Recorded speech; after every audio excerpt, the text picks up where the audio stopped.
Chapter 926. It could be said that this was Immortal Domain's true border. One could truly hear the rumbling sounds of the ancient world's pressure, heavy and majestic, suppressing everything. Ancient fortresses towered here one after another, covered in all types of ancient symbols. They shone with dazzling radiance, resisting the terrifying great power of the boundless sea. The figures that towered above the fortresses all came from Immortal Domain's few great immortal king families. They were ordered to stand guard here, always paying attention to the situation on the other side of the boundless sea. The tide of darkness surged over, and there were even some broken pieces of supreme treasures mixed within. They were wrapped up in the broken waves of the ancient world. Boundless waves surged there, sometimes surging, sometimes surging. One could imagine just how terrifying the power of these supreme treasures were when they were complete. Under this type of power, that could easily crush immortal kings into ashes, they were completely unharmed. However, from another perspective, it could also prove just how terrifying the great battle back then was. These precious treasure fragments had been truly shattered, and were scattered throughout the vast sea, swept away by the tides in 10 different directions. If some of the fragments were swept to this side of the shore, it would definitely lead to countless creatures fighting over them. However, as the waves surged, no one dared to fight over them. Immortal kings were difficult to cross. This wasn't simply saying that without absolute certainty, one could cross the boundless sea. In those waves, there might be other great terrifying existences, their bodies and Tao erased at every turn. During this period of time, when the tide of darkness attacked, some scattered weapon fragments were sent flying over, releasing dazzling radiance, producing shocking irregular scenes. Immortal Domain's side was naturally alarmed as well. Quite a few Immortal King families immediately sent people over. Apart from this, some cultivators and creatures who received news couldn't hold themselves back, hurrying over, trying to get a share of the action. Some Immortal Kings were able to condense Immortal King Tao fruits precisely because they obtained the remains of their predecessors in the boundless battlefield, becoming Immortal Kings of their generation. It was unknown just how many people wanted to replicate their old path. When they learned that there might be opportunities that were about to appear here, they naturally flocked over. The tide of darkness this time doesn't seem to be a coincidence, but rather that someone is trying to cross over. This might be the fluctuations that were triggered. Within the fort, there were creatures speaking softly, observing the situation on the other side of the boundless sea through some type of strange treasure. However, they could only see a small area, which could only be considered a small beach. They were far from being able to see the boundless expanse of the boundless ocean. The figure beside him also said in a low voice, "If there really is something unusual, it's impossible for the immortal region to not sense it." In that area filled with chaos and darkness, there was endless fog, and the world was filled with chaos. However, one could see a bright moon hanging high up in the sky. It was as if the vast ocean below had become calm and peaceful. The appearance of such a bright moon in the sky above the boundless sea was truly shocking and shocking. Therefore, some cultivators were speculating whether the appearance of this bright moon was the cause of the ebb and flow of the dark tide, crashing towards the boundary dike. If one ignored the great terror in the boundless sea, the bright moon looked strangely beautiful. Strands of ribbon-like substance continuously floated upwards, giving off a magnificent and awe-inspiring feeling. The Moon Prince led many cultivators from the Moon Prince Manor and appeared in the distance. She was standing on the corpse of a mountainous ancient beast, gazing at the bright moon. Her dress and hair danced in the wind. What if that really is the land of reincarnation? Doesn't that mean that there might be another ancient world similar to the immortal region, nurtured outside the boundless sea? The Moon Prince couldn't help but guess, her brows furrowed. She couldn't help but guess, because after so many years, the immortal region hadn't given birth to any exceptional figures. If reincarnation really existed, then what about those figures of the past? Did they really die? Even beings at the level of immortal kings had a way to leave behind a strand of their soul to preserve their lives, let alone ancient beings from other eras. With that thought in mind, her figure drifted, heading towards the few forts in front. The figures within manifested one after another, greeting her. The powerhouses guarding this place were only true immortals. The most powerful one was a half-step immortal king. True immortal kings couldn't possibly stay here forever, because the boundless battlefield's laws were shattered, and their Dao arts were incomplete. This was because the murderous aura accumulated over the years would instead suppress the immortal kings, affecting their cultivation. Sometimes, some strange beings would emerge from the boundless sea, and it was impossible to guard against them. There was once an immortal king who was struck by them, and he severed his own Dao fruit, dropping his cultivation to preserve his life. That was why the immortal kings behind him were much more careful, and wouldn't easily set foot in this place. From the fort, they could clearly sense the terrifying pressure of the boundless sea. The Moon Prince thought for a while. She had her subordinates wait here, and then she flew out, heading towards the boundary embankment. This was the Moon Prince's second time approaching this place. The sky rumbled. Because of the suppressive force, it kept shaking and cracking. Her face was a little pale, but because she was wearing a veil, her expression was still calm. I didn't expect the might to have increased by almost 1,000 times compared to the last time I was here. The Moon Prince frowned as she muttered to herself. This place was still quite a distance away from the embankment, but that terrifying suffocating feeling had already spread over, making her feel like her body was about to explode. One had to know that this was still with the defensive runes of the fort. Otherwise, she wouldn't have been able to get so close at all. Last time, I walked almost 100 steps. Although I didn't reach the boundary embankment, I wasn't far away. But this time, I didn't even reach 30 steps. The Moon Prince was a little dissatisfied. Her cultivation hadn't improved by much. But this time, the number of steps she could advance was almost half of what it was before. However, the existence of the boundary embankment was rather special. Even she didn't know its true origin. Since ancient times, not many immortal kings could truly reach the 597 side, although crossing the boundless sea required the strength of an immortal king. However, in this place, there was a boundary embankment.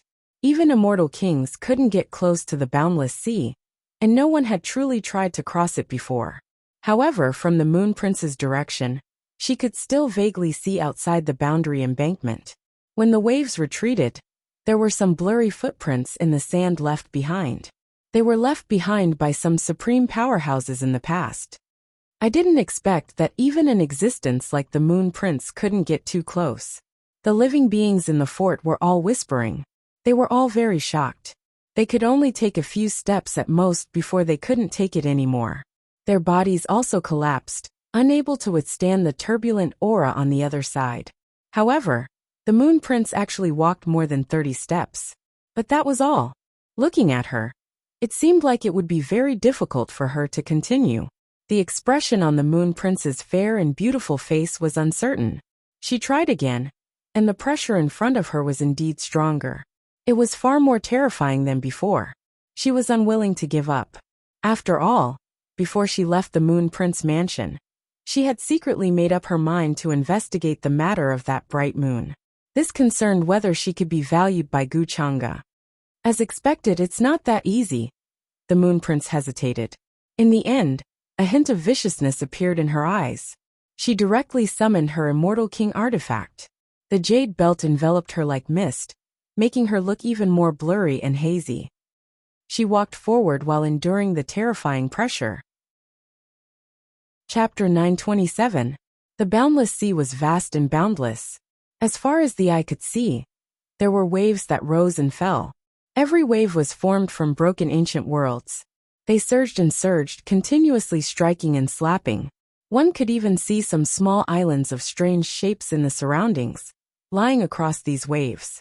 Quite a few terrifying corpses were submerged within, continuously bobbing up and down, revealing some rotten parts. For the entire boundless heavens, this was the most mysterious place. No one knew how this boundless sea came to be. Endless great fog shrouded this region. Even immortal kings could only see a blurry distance around them, unable to see anything further. If one didn't have the correct direction, they would definitely get lost here. All around them was darkness. However, at this moment, there was a hazy halo of light that appeared in this region. A giant figure that looked like a corpse sat cross-legged on one of the isolated islands. There seemed to be some type of fluctuation spreading from its entire body, like a weak spark in the dark night. This figure only had a pile of white bones left. It wore a tattered black robe, its eye sockets sunken, as if it had fallen into a deathly stillness. However, within the bones, there was a weak radiance that spread, illuminating a small region in the surroundings. Suddenly, a faint sound was released from this blurry figure's mouth. The originally extinguished light in its eyes gradually lit up at this moment. It seemed to have opened its eyes all of a sudden. However, because only the eye sockets were left, there was no concept of the so-called opening of eyes. However, it gave one a type of feeling as if it instantly came to life. How many years has it been? I finally feel the aura of life. Some ancient and cryptic syllables were released from this terrifying creature's mouth. It slowly got up from the isolated island, and then turned its head to look at the boundless sea behind it that was shrouded in darkness. Heaven-shocking waves slapped over from that place. It was as if there was some giant creature pushing the giant waves forward, shocking the heavens and shaking the earth. Many broken ancient worlds were continuously tumbling and shattering in this wave, quickly bobbing up and down and drowning again. An ancient and shabby warship moved through the waves, rushing through the boundless energy, as if it came from a barbaric and ancient era. Countless ancient realms were completely crushed under this warship, turned into ashes, and then swept away by the waves. This was a shocking scene. World after world was born and extinguished before their eyes, scattering like sand. On this dilapidated ancient warship, there were numerous blurry and terrifying figures standing there. They were like cold and indifferent devil mountains that overlooked everything in the world, existing for eternity. They didn't say a single word, and they were like statues made of molten iron. They were solemn and silent, but their auras caused the boundless ocean beneath their feet to seethe. Ice-cold radiance flowed about, as if it was covered in fragments of time, making one's heart tremble with fear. They were known as hunters, but there were also creatures of the vast sea who called them hunters. This was someone who could truly travel through the boundless sea, traveling from the other end of the distant sea to this place, searching and exploring in the boundless sea. In this vast ocean, they had traversed countless years and truly lived for countless epochs. In their eyes, the submerged and shattered ancient realms were no different from real dust. Haha! Who would have thought that I would still be able to encounter hunters in this life? The white-boned figure that stood up from that isolated island released a low chuckle, but it was unknown if it was a sound of regret. Within its deep eye sockets, flames of light jumped about, as if even the natural laws and order were melted away. Dazzling light suddenly appeared on its body. Every single piece of white bone was dazzling, great Tao fragments fluctuating and swirling about. In this withered, lawless, and unrestrained land, after sitting here for countless years, its life didn't show any signs of waning. One could well imagine just how terrifying its strength was. The boundless sea all around rose and fell because of its aura, great waves overflowing into the heavens. The strange creatures hidden in the darkness all retreated in alarm, not daring to approach in the slightest. It towered on the isolated island, gazing into the mysterious region behind it, able to hear heaven-shocking waves battering over. However, they all exploded in front of it, as if there was a formless barrier that isolated all things, immune to everything. On that dilapidated warship in the distance, suddenly, a terrifying figure opened its eyes. Blood-colored lightning hacked down from within, as if it could destroy everything, powerful beyond compare. There's someone in that direction. His outer appearance looked similar to that of a human, but there were some ancient patterns branded between his brows. His voice was ancient and dry, obscure and unclear. As he spoke, he seemed to want to move his body that had been stiff for a long time, and began to slowly stand up. And as he moved, the terrifying figures standing in the surroundings also seemed to come alive, their eyes blazing with incomparable intensity. The originally unparalleled aura was simply like a stormy sea that wanted to shatter everything. Terrifying gazes seemed to want to pierce through the boundless fog and see through that dark region. However, even with their eyesight, they could only see a faint light, as if there was a figure standing there, waiting for them. They began to communicate with each other in an obscure language. Boundless pressure caused many of the great waves that crashed over to be destroyed into ashes. We're closer to that true world. At this moment, in the depths of this ancient warship, an incomparably thin and small figure with dark skin also spoke. He looked like a monkey that was about to be dried up, but the other living beings around him were incredibly respectful towards him. They came from the distant True Spirit Ruins world. It was once an incredibly prosperous ancient world that had existed for countless years. It had given birth to all sorts of civilizations and legacies. There had been times when it flourished, and there had also been times when it declined. However, just like how the tides came and went, everything in the world could not escape the fate of flourishing and declining, rising and falling. There was nothing that could truly become eternal. The True Spirit Ruins world behind them was naturally no exception.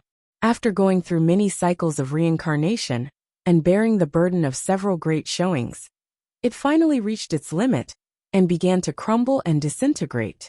The only true spirits that remained were those with weak intellect. They protected that true world and concealed it so that it would not be discovered by the other terrifying predators. Left with no other choice, they could only walk the path of hunters, like the other living beings trekking in the boundless ocean. They trekked alone in the endless boundless ocean, hunting, foraging, and surviving like lone wolves. They had to find a new true world before it disappeared, so that they could inject new life force into the home behind them. For this, they trekked in the boundless ocean for countless years, leaving their homes behind to travel into the distance. In fact, they had long since forgotten what their home had become. Perhaps it had already been destroyed while they were trekking. However, they had no other choice. Once they decided on this path, there was no room for retreat. Fortunately, on the way, they finally sensed the presence of a true world not too far away from them. That true world could not be considered ancient. In fact, compared to the other true worlds, it could be said that it had just been born not too long ago. This was the target they had been searching for all this time. A true world like this would not have a terrifying foundation of power. The true spirits that were born there would at most be those who had just stepped onto the path of transcendence. What caused them to be even more pleasantly surprised was that the true square world seemed to have encountered a terrifying calamity. The true spirit's presence had disappeared, and it could no longer protect its existence. In fact, it could not even hide the presence of a true world, causing it to be exposed in the vast boundless ocean. This was no different from lighting a bonfire in the darkness and dripping a drop of blood in the deep sea. All the predators who smelled it would swarm over. After all, there was no lack of madmen with incomparably terrifying strength in the world. They had long since stopped caring about who they were, their past, and even less about the world they had been born in. In the eyes of these madmen, besides prey, there was nothing else.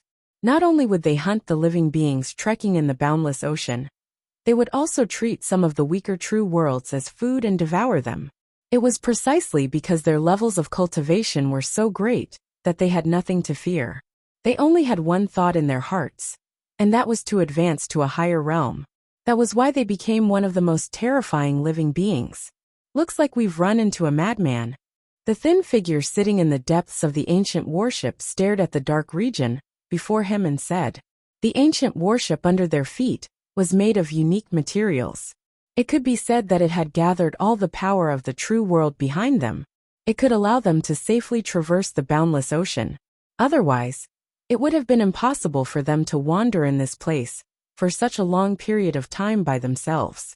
In terms of strength, they were naturally inferior to the madmen who trekked alone in the boundless ocean.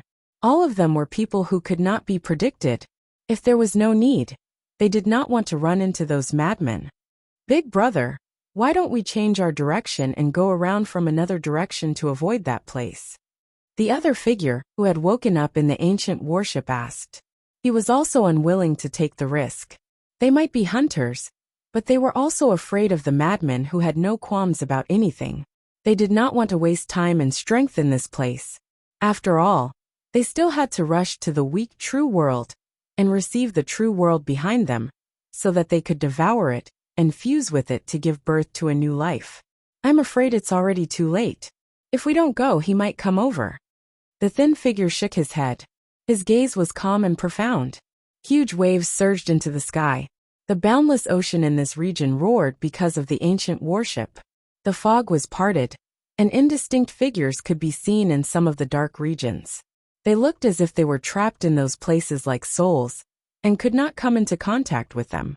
I am Ancestor Whitebone King. Greetings, fellow Taoists. The flames in the eyes of the white-bone figure standing on the small island danced. Although he was wearing a tattered black robe, no one could underestimate him. He seemed to be grinning. Then he slowly walked towards the ancient warship. What was shocking was that the boundless ocean under his feet had become deathly still. It was as if a road had been paved, and the waves were calm. Many of the ancient worlds were trampled under his feet, turning into a flat road. It was as if white bones could be seen behind him. White bone great Tao. The pupils of the figures on the ancient warship shrank. This was a peerless figure who had condensed a true great Tao. Greetings, fellow Taoists. In the depths of the ancient warship, the figure who was respectfully called Big Brother stood up and walked over. He spoke in an obscure language, but the two of them had high levels of cultivation. They did not need to communicate with words. Through the fluctuations of their divine thoughts, they could understand each other. Where do you want to go? Can you give me a ride? The figure called Ancestor Whitebone King was only a skeleton, but at this moment he seemed to be grinning. His eyes flickered with flames as he sized up the figures on the ancient warship. Some kind of mood fluctuation spread, as if he was in a good mood. With your strength, what tools do you need to go to a certain place? The figure who was respectfully called Big Brother narrowed his eyes slightly, but he still asked calmly. The other party's strength was very terrifying. He had lived in this area for who knew how many years, which made him feel a little scared. One had to know that he had cultivated the immortal Emperor's light, then stepped onto the Transcendence path, condensed his own great Tao, and had already passed the third decay. In the entire boundless ocean, there were many people who had cultivated the immortal Emperor's light. In some of the vast ancient worlds, they could also stay for countless years without experiencing life and death. However, in the eyes of those who had stepped onto the Transcendence path, the so-called immortal Emperor's light could be extinguished with a wave of their hand. Every time they passed the celestial cataclysm, their cultivation base and strength would increase immeasurably. He dared to bring his race to traverse the boundless ocean, because he was the strongest person in the true world behind him. He had already passed the third decay, and touched the true Tao domain. He could kill the so-called immortal emperor with just a thought. But who would have thought that he would meet a madman here whose strength made him feel fear? No. The boundless ocean is so vast. With the strength of my legs, I don't know how long it will take to find another place to stay. Since you are in such a hurry, you must have found a good place. Ancestor Whitebone King only smiled and shook his head. However, because he was a skeleton, he looked extremely terrifying. When the people on the ancient warship heard this, they felt a chill run down their backs, as if they were being stared at by some terrifying existence. The hull of the ship is made of primordial source metal and fortune calamity metal. It seems that the true world behind you is rich in resources. When I ate the true world, I only obtained palm-sized primordial source metal in the end. He was still talking to himself, seemingly very emotional, but everyone felt a chill run down their spines. Moreover, he had already boarded the ancient warship without anyone noticing. Then, with a crack, he twisted off the head of a terrifying creature beside him and started to chew on it. Chapter 928. The vast sea trembled, and the ancient warship rumbled. The hunters from the True Spirit Ruins world shuddered in fear, shocked by the scene before their eyes. They had traversed this boundless sea for countless years, and they had also experienced all kinds of calamities. However, none of them had ever caused them to feel so terrified. They felt as if they had been frozen to the spot and could not move at all. The skinny figure, who was respectfully addressed as Big Brother, looked at this scene with deep sorrow in his eyes. However, he did not dare to stop them. In fact, he did not even dare to say anything. In the face of absolute power, if they dared to resist, the result would not be good for them. In fact, There was a possibility that their efforts over countless years would all be for naught. What a familiar taste! Ancestor King Whitebone did not seem to care about the gazes of the people around him. He sighed with emotion, then casually threw away the head that he had bitten off a few times. It was as if he just wanted to taste the taste of fresh life. He did not care about how the people around him feared him. To an existence like him, a long period of time was just the blink of an eye. When he closed his eyes and took a nap, it might be 10 million eons. Besides existences at the same level as him, all other living beings were the same as ants in his eyes. It did not matter if they were immortal emperors or immortal kings. Fellow Taoists, aren't we going to continue on our journey? The Whitebone Ancestor King grinned, his sinister skeletal face causing people to tremble in fear. The ancient and broken warship once again charged through the vast sea, cutting through the thick waves and charging into the depths of the darkness.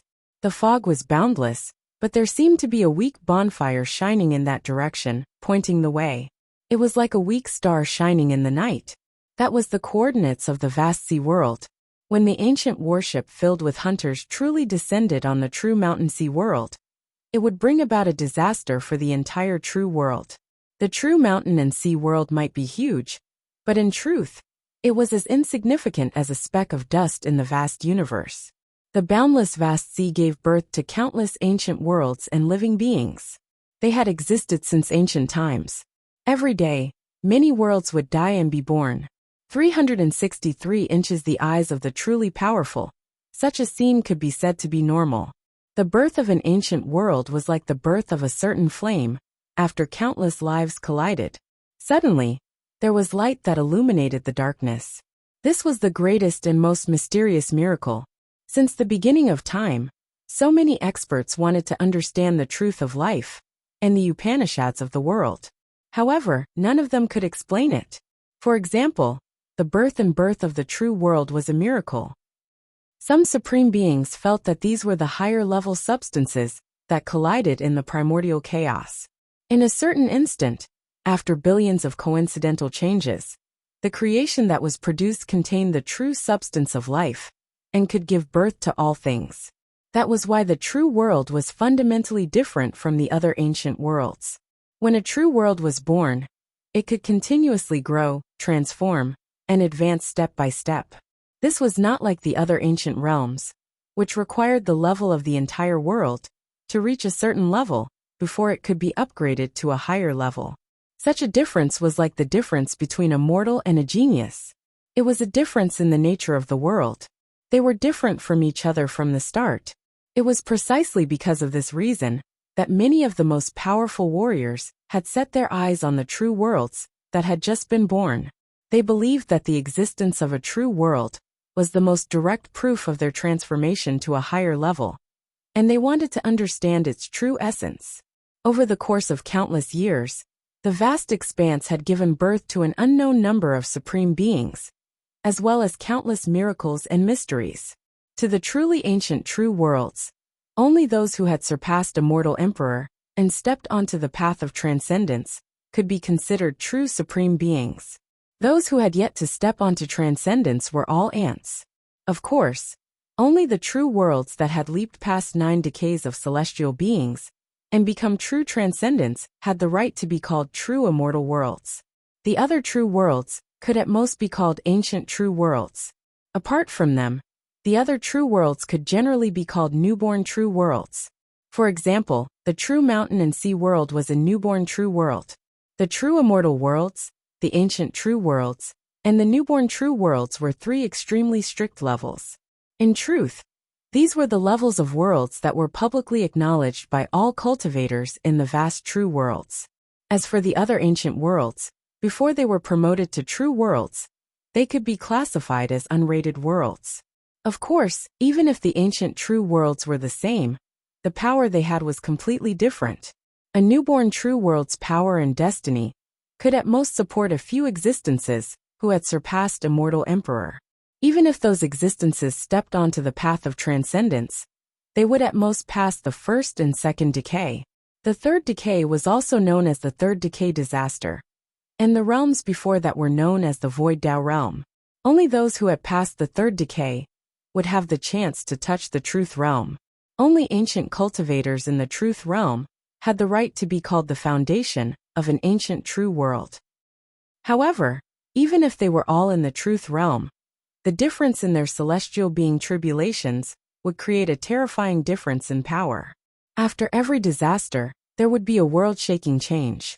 Some ancient cultivators in the truth realm could even create a true world with a single thought. Their chi could form the universe, and their thoughts could move the universe. Their true bodies would already be standing in the domain of indestructibility, and they would not be affected by karma, time, or anything like that. They could be said to be omnipotent. For example, the true spirit ruins world could only be considered to have barely touched the threshold of an ancient true world. The strongest person there was in existence who had passed the third decay and stood at the peak of the Void Tao realm. The vast ocean was simply too big. Even those in the Void Tao realm could not pry into the mysteries within. Otherwise, they would not have left their homes and come to the distant worlds in search of a new life for the true world behind them. Rumble. As the ancient warship from the true spirit ruins world moved through the vast ocean, quite a number of gazes were focused on it from afar. These figures also stood tall in the dark fog. Their eyes were incomparably cold, as if there was no emotion in them. However, they only watched quietly and emotionlessly as the ancient warship left into the distance. Before the vast ocean dried up, no one knew what was contained in it. Besides, above the vast ocean was the origin world, which meant that it was eternal. That place was seen as the source of all the regions in the universe, and the origin of all matter. However, even the ancient sages who had walked on the path of transcendence found it difficult to pry into its true mysteries. Instead, due to the origin world's existence, the entire vast ocean had been affected, and countless ancient worlds had been punished. This punishment had gradually turned into the calamity in the eyes of all living beings. Of course, there were no living beings or cultivators who could clearly explain the reason behind the calamity. They did not know why it happened. Some said that it was because the heavenly Tao was unjust and merciless. It slaughtered all living beings, which was why the Heaven Slayer existed. There were also some who said that it was because the heavenly Tao was set in motion and could not be changed. It was a fixed path. After a certain amount of time, the entire world would return to chaos and reach a certain balance. The existence of the calamity was to restrict this balance, so that yin and yang would flow, and all living things would return to one. The calamity was not just targeted at one true world, but the entire true world. No power or Tao orthodoxy could escape from it. However, since the ancient true worlds had been around for a long time, they had a way to deal with the calamity and would not truly be buried in it. The true world of yin-yang was a true world that could be ranked at the top of the vast true world. It was known as the true immortal world. This was because it had given birth to true transcendence. There were many ancient and powerful orthodoxies in this true world.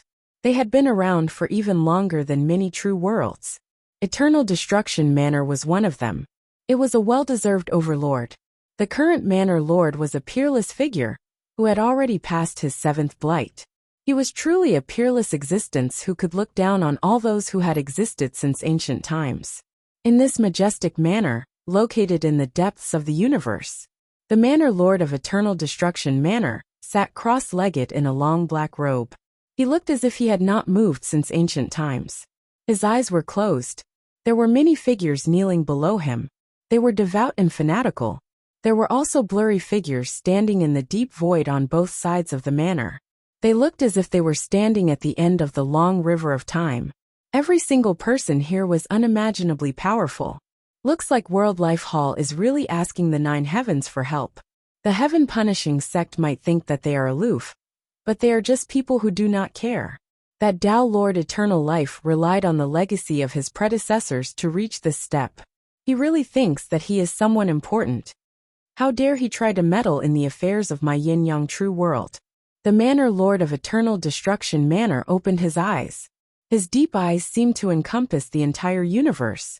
Endless mysteries flowed within them. He spoke coldly. He seemed to be a little angry. The entire manor trembled. The yin-yang true world was a true immortal true world. Eternal Destruction Manor was a well-deserved orthodoxy. It was an orthodoxy established by that transcending one. Due to disputes, World Life Hall and Eternal Destruction Manor broke away and formed their own orthodoxies. However, the two were still closely related. Sooner or later, they would unite again. The Hall Master of World Life Hall had suffered a Tao injury that was difficult to heal because he fought over a chaos spirit treasure in the vast expanse. He had also reached the critical point of passing his 8th blight. He could only fight for a glimmer of hope with his heavily injured body. In the end, he failed and died. Even at his peak, he was not confident that he could pass his 8th blight, let alone be severely injured. Therefore, after the Hall Master of World Life Hall died, the other Vice Hall Masters began to stir and tried to take over. Otherwise, they would only end up being annexed by the other orthodoxies of the Yin-Yang True World. For this, they did not hesitate to contact the Eternal Tao Lord of the Nine Heavens, the Sect Master of Heaven Punishing Sect. Of course, these things could not be hidden from the Manor Lord of Eternal Destruction Manor. Eternal Destruction Manor ruled over the vast territory of the Yin-Yang True World. There were countless ancient worlds under its jurisdiction. There were many worlds that were comparable to ancient true worlds.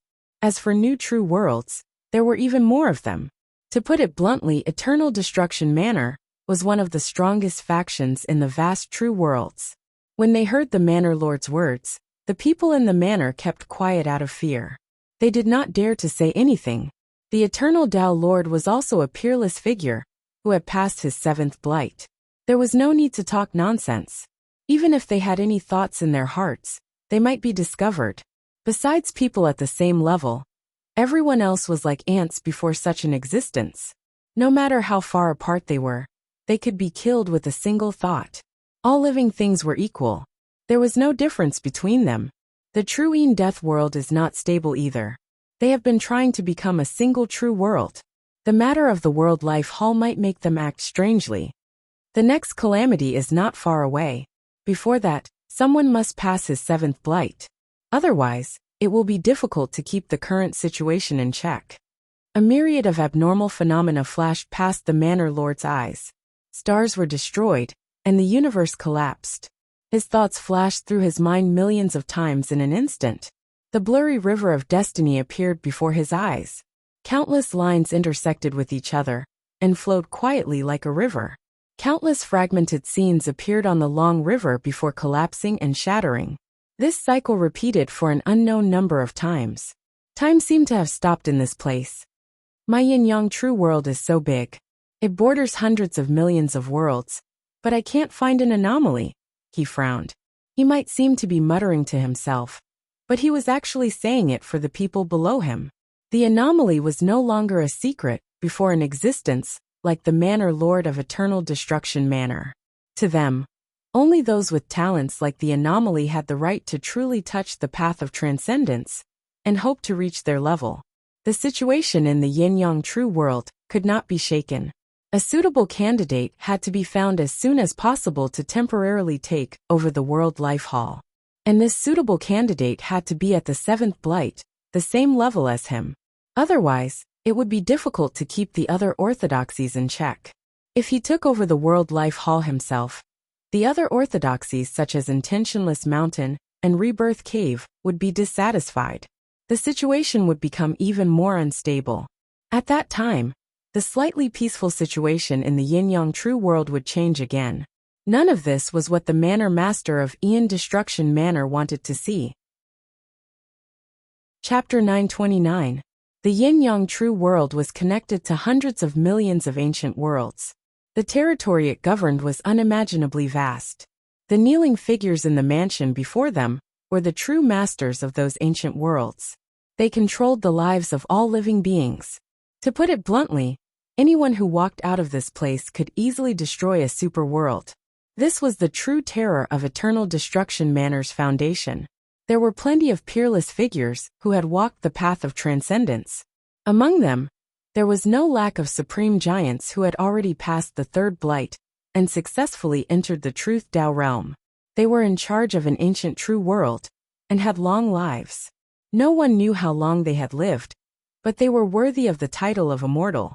Now that the Manor Lord of Eternal Destruction Manor intended to interfere in the matter of World Life Hall, everyone was shocked. They guessed that Eternal Destruction Manor would make a big move soon. If there are no anomalies in the yin-yang true world, then investigate the rest of the true worlds. Pay attention to the movements of the other true worlds, especially those in the 9 heavens. If Eternal Tao Lord does anything, report to me immediately. Heaven Punishing Sect promotes the name of Heaven Punishing, but they haven't done anything for many eons. They're just people who deceive the world. This Eternal Tao Lord is just using the name of Heaven Punishing to gather the Heaven Punishers of all races. Haha, how can I let him get what he wants? The Manor Lord of Eternal Destruction Manor let out a cold, disdainful laugh. Then he waved his sleeve and disappeared from the mansion. Only then did the others let out a long sigh of relief, feeling as if they had come back to life. However, they didn't dare to stay for long. They quickly left and gave orders to the ancient worlds behind them to be on the lookout for anomalies. The yin-yang true world hadn't seen an anomaly for countless years. Moreover, it had been a long time since the last powerhouse had stepped on the path of transcendence. There were very few powerhouses who walked on this path. They needed heaven-defying luck to break the shackles of fate. Only then could they see a glimmer of hope. To put it bluntly, according to the luck of an immortal true world, an immortal king could be born every few eons. Perhaps one immortal emperor could be born of 100 immortal kings.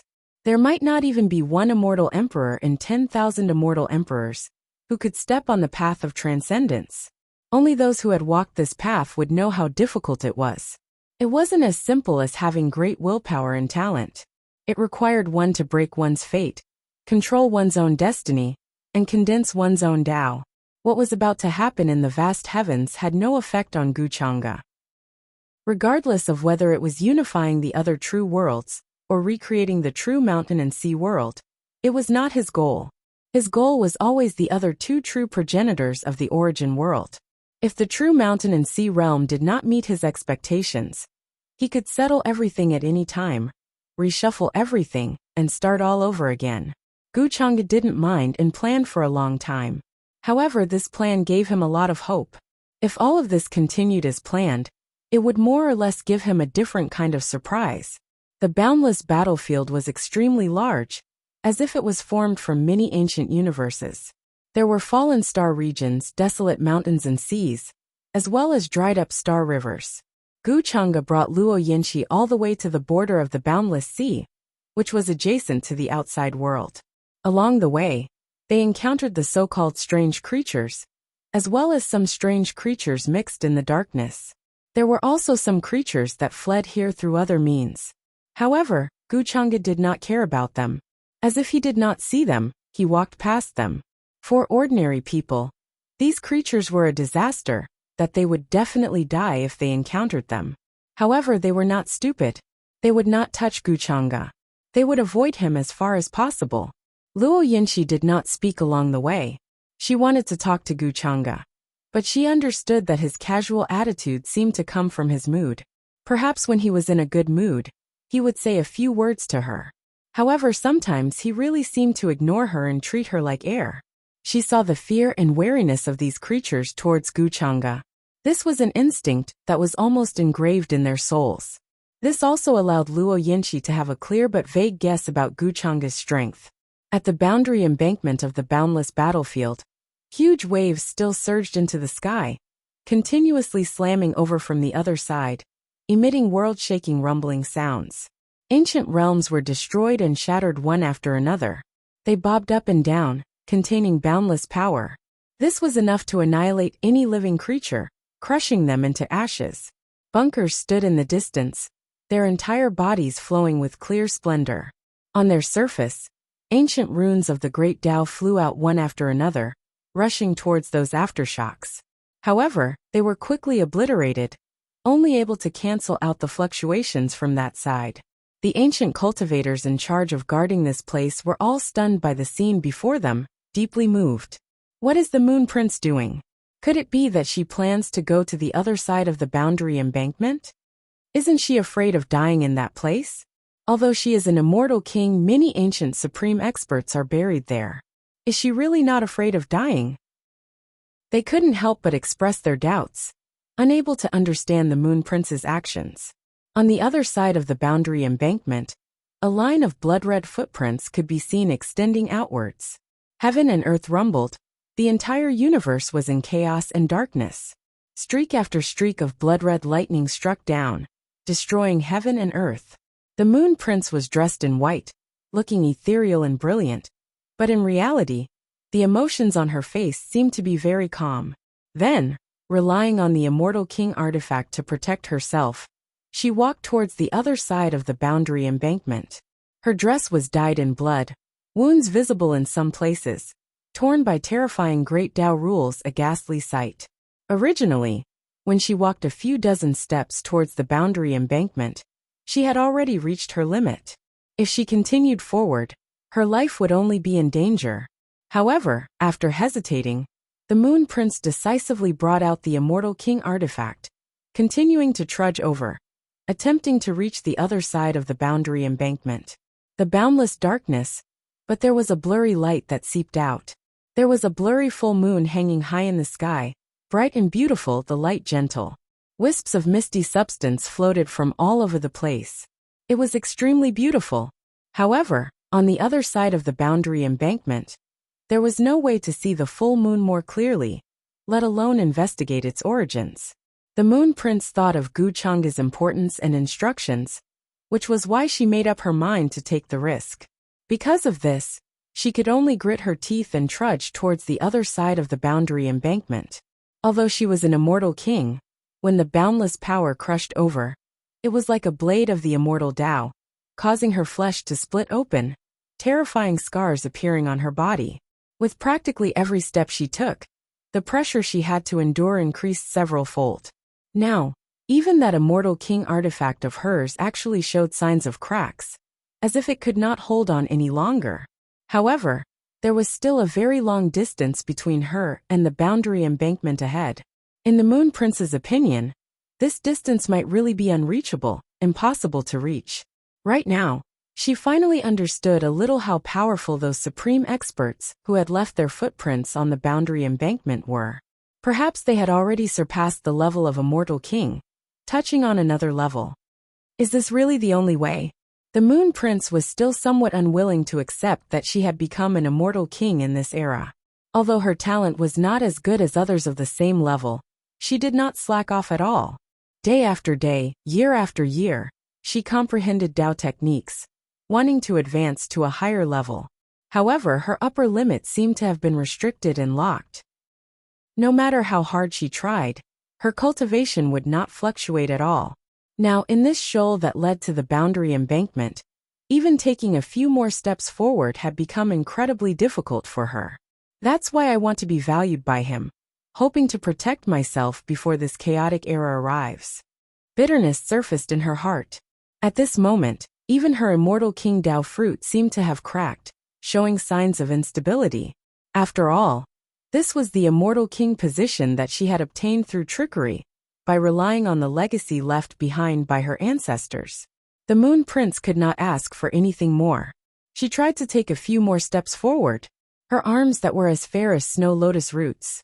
Immediately, fine scars appeared, as if densely packed small knives had cut open her arms.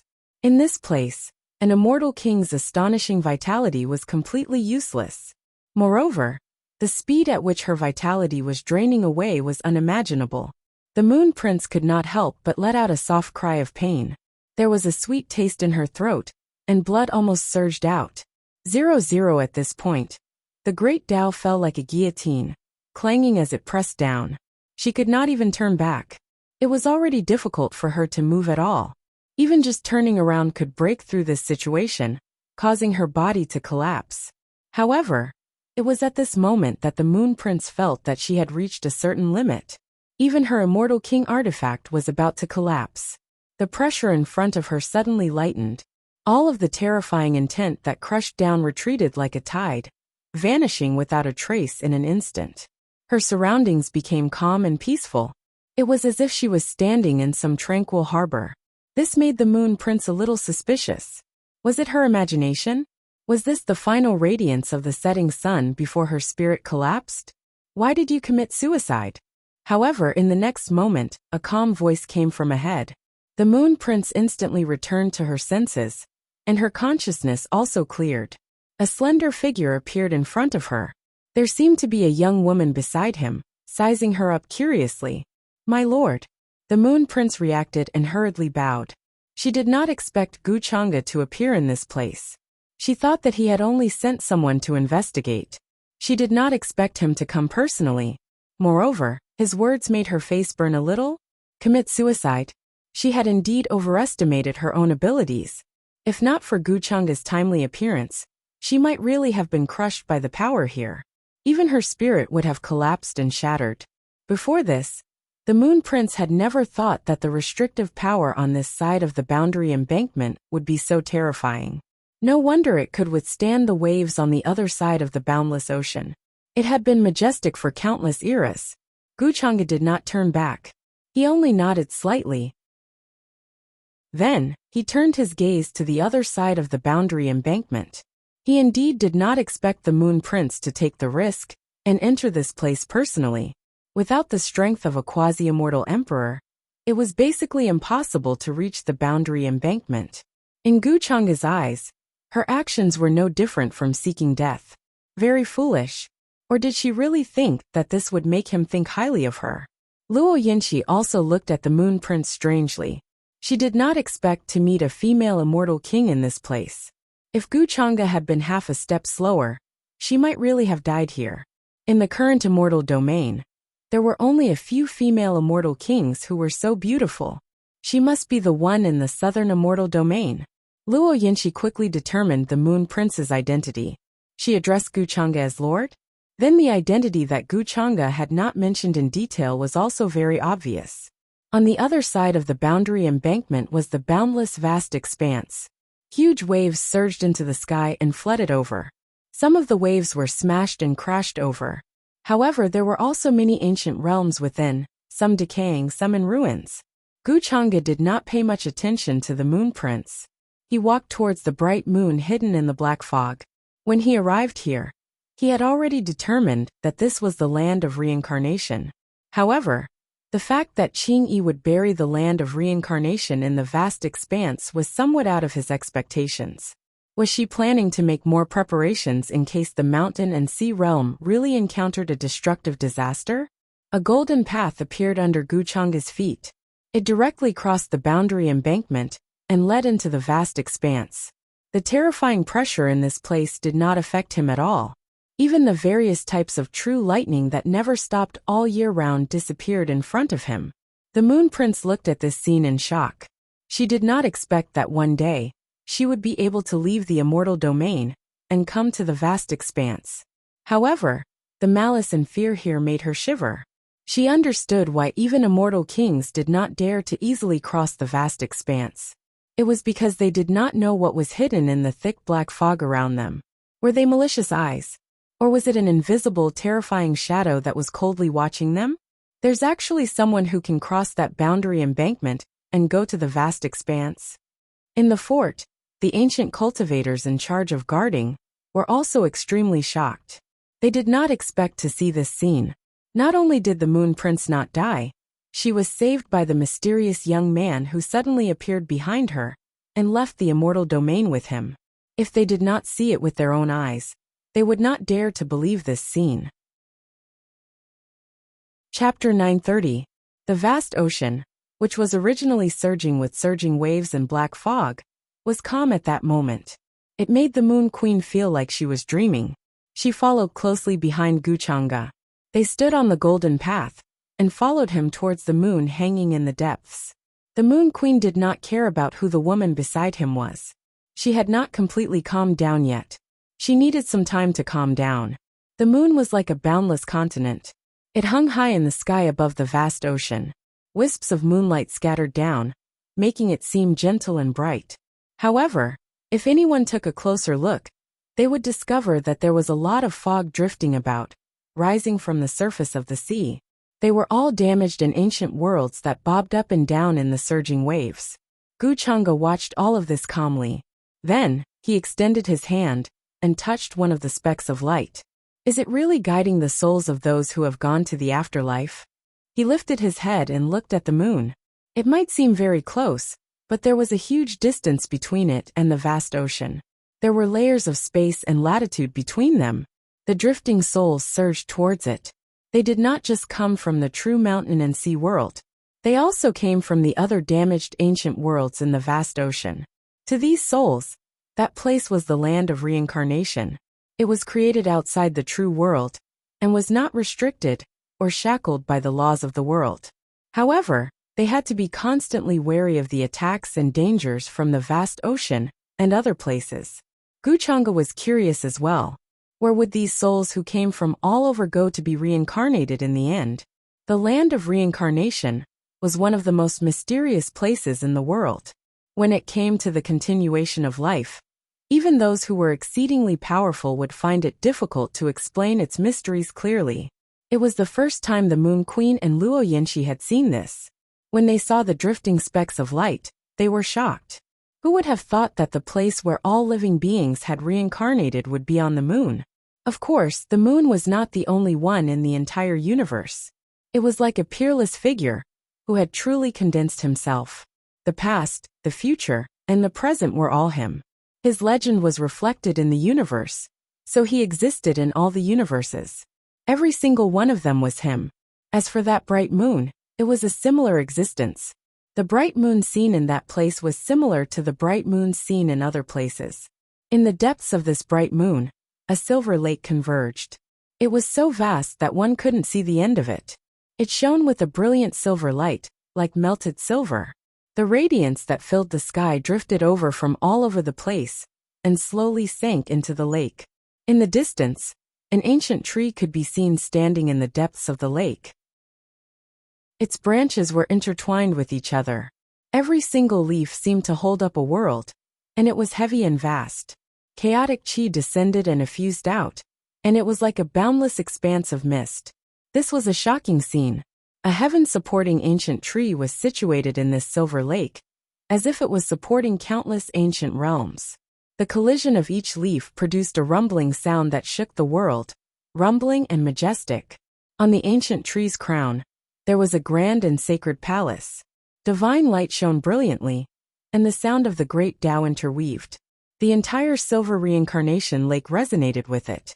Apart from this, one could also see that in the depths of Reincarnation Lake, there were 6 vortexes that seemed to have existed since ancient times, and they were suffused with a desolate and ancient aura.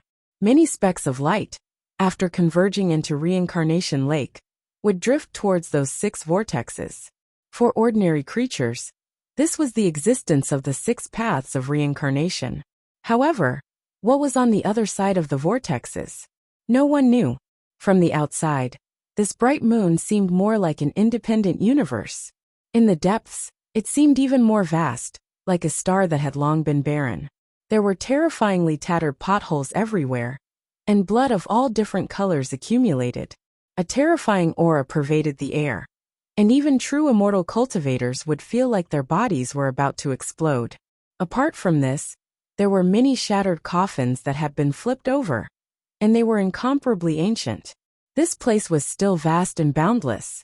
Great stars were reflected in heaven and earth, and they flowed with dim radiance.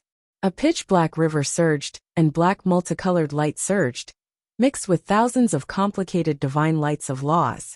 No one would have thought that the surface of the bright and beautiful moon would be such a scene. It was very similar to the legendary reincarnation underworld, filled with the aura of the dead. Guchanga brought the Moon Prince and Luo Yinshi from the vast sea, and stepped into this place. At that moment, the 3 of them stood side by side on a black mountain peak. The Moon Prince and Luo Yinshi were extremely shocked. They did not even dare to believe the scene before their eyes. Was this the magnificent moon they had seen before?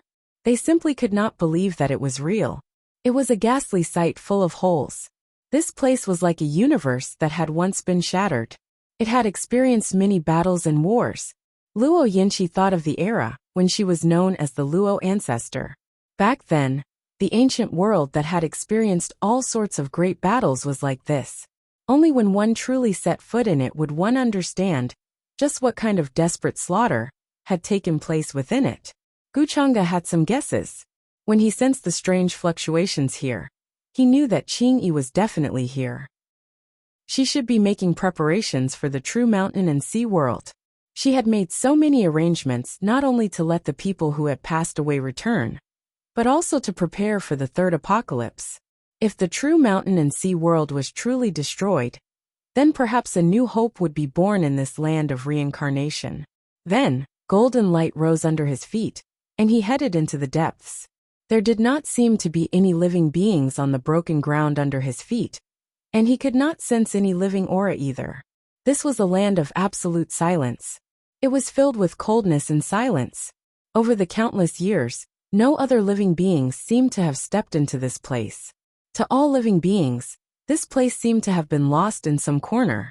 At that moment, a slender living being that was as bright as the moon swam in the depths of the silver lake. It tumbled up and down, receiving the floating specks of light, as if it wanted to send them to the ancient palace at the top of the tree that towered into the sky. From the distance, this living being looked like a jade belt. It was incredibly beautiful. Its eyes were like glass, and there was a faint crimson color to them.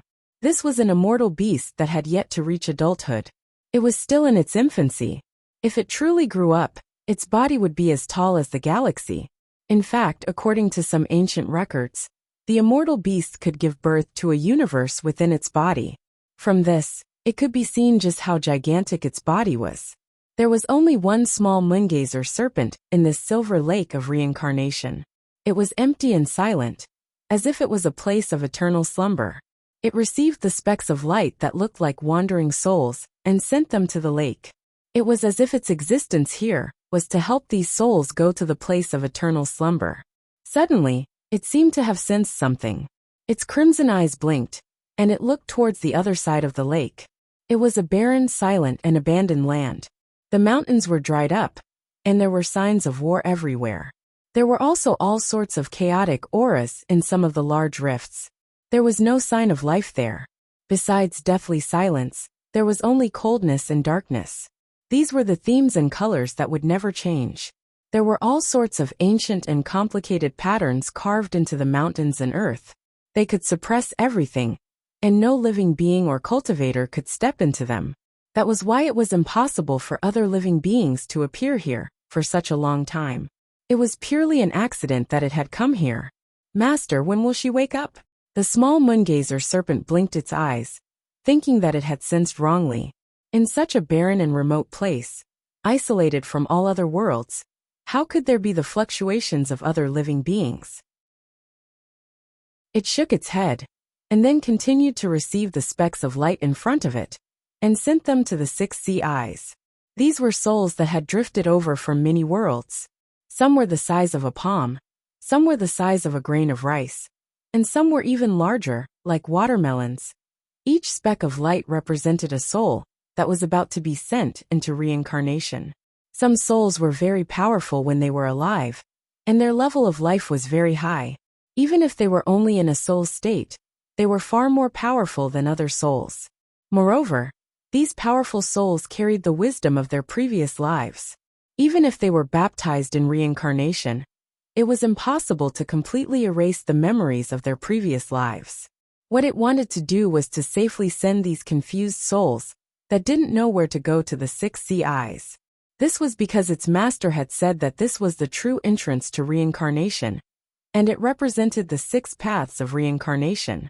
All living things in the world, as long as they followed the law of birth, old age, illness, and death, and their souls didn't scatter, they would go through these 6 doors.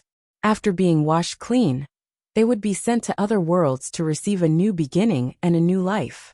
After the small moongazer serpent was brought here by its master, it had no choice but to accept such a mission. Every day, it tirelessly sent those souls drifting over to the sea eyes. But in the vast heavens, how many worlds were there? The ancient worlds that were born and died every day were simply innumerable. This place was only a place of reincarnation, but there were still countless specks of light that drifted over from the vast expanse, and finally rose here. After all, The level of some worlds was too low, and it was impossible for reincarnation to exist. Not to mention the original world that gave birth to new life and created reincarnation. If Master still doesn't wake up, I will die of exhaustion here. The small moongazer serpent looked eagerly at the towering ancient tree that stood in the depths of Reincarnation Lake. The palace was the place where its master had always been sleeping, and this towering ancient tree was actually a sapling of the epic tree that had not yet grown up. It carried the world and nurtured chaos. When it truly thrived, it would definitely give birth to a powerful world. It now missed the time when it was still in the upper realm. It followed its master in a small world where no one disturbed it. It was free and carefree. Every day, there was endless food to eat. When it was full, it could sleep. When it woke up, it could continue to eat. From time to time, it would act coquettishly in front of its master and get a lot of delicious food. However, ever since it followed its master and left the upper realm, that kind of life had become a luxury and was far away from it. In these hundreds of years, it had not eaten its fill. It was starving all day long and had lost a lot of weight. This made the small moongazer serpent feel wronged. But its master had fallen into a deep sleep, and it did not know how long it would take for her to wake up. It could only work here day after day, year after year. Thinking of this, the small moongazer serpent's eyes were filled with tears. It felt wronged and could only force back its tears. It was the majestic moongazer serpent. When the immortal palace was at its peak, even the immortal king had to treat it with respect. Suddenly, the small moongazer serpent blinked its eyes again and looked across Reincarnation Lake. A ray of dazzling golden light spread out from that place. Many ancient runes and restrictions engraved on the ground emitted dazzling light. However, they all vanished into nothingness before this golden path of light, and they completely vanished without a trace, causing the surroundings to become tranquil. There were 3 figures standing on this golden path.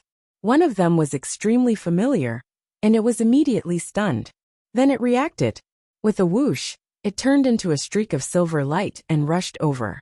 Its speed was as fast as a stream of light, causing the entire silent Reincarnation Lake to stir up shocking waves. What kind of strange beast is this? Luo Yinchi and the Moon King, who were standing on the golden path and sizing up the vast silver lake, were shocked by it. When they suddenly saw this scene, while they were shocked, they thought that the strange beast here was attacking them and immediately became vigilant. The Moon Prince's injuries were more or less healed. He directly took out his Immortal King artifact and waited. Luo Yinchi was shocked, but she was not vigilant. With Gu Chang'e by her side, she did not have to worry about anything. However, what shocked the two of them even more was that when this silver light landed in front of them, it directly turned into a silver-haired girl around 14 or 15 years old. Her face was exquisite and moving. Her pair of glass-like eyes carried a hint of crimson. Her long silver hair, that was as beautiful as the moonlight poured down. She was shockingly beautiful. However, this silver-haired girl had an extremely aggrieved expression at this moment. She sobbed and directly pounced on Gu Chang'e at the side. "Master, you're finally here," she had a sobbing tone. But the moment she was about to hug Gu Chang'e's waist, he pressed her head expressionlessly, not letting her come over. "Don't wipe your tears on me." Gu Chang'e naturally recognized it at a glance. This was the small moongazer serpent that he had brought out from the Purple Mountain back then. However, because he found it troublesome, he threw it to Gu Chang'e and asked her to help take care of it. Only when he had time would he think of visiting it. Chapter 931. Little Plenilun was originally brought out from the Purple Mountain by Gu Chang'e when he was looking for the 7 weapons of heaven wielding that were hidden in the Qixin Palace. However, at that time, he had many things to do and had no time to take care of this guy. Moreover, he thought that Gu Chang'e was relatively free, so he brought little Plenilun to her and raised it on her behalf. However, after raising it like this, it had been raised until now. Back then, when Gu Chang'e left the upper realm, little Plenilun was also brought along by her and left. It was really unexpected that Gu Chang'e would see her in this place, but it also seemed to be reasonable. "Master." At this moment little Plenilun's eyes were red. She was sobbing, and her little nose was twitching. She felt extremely wronged.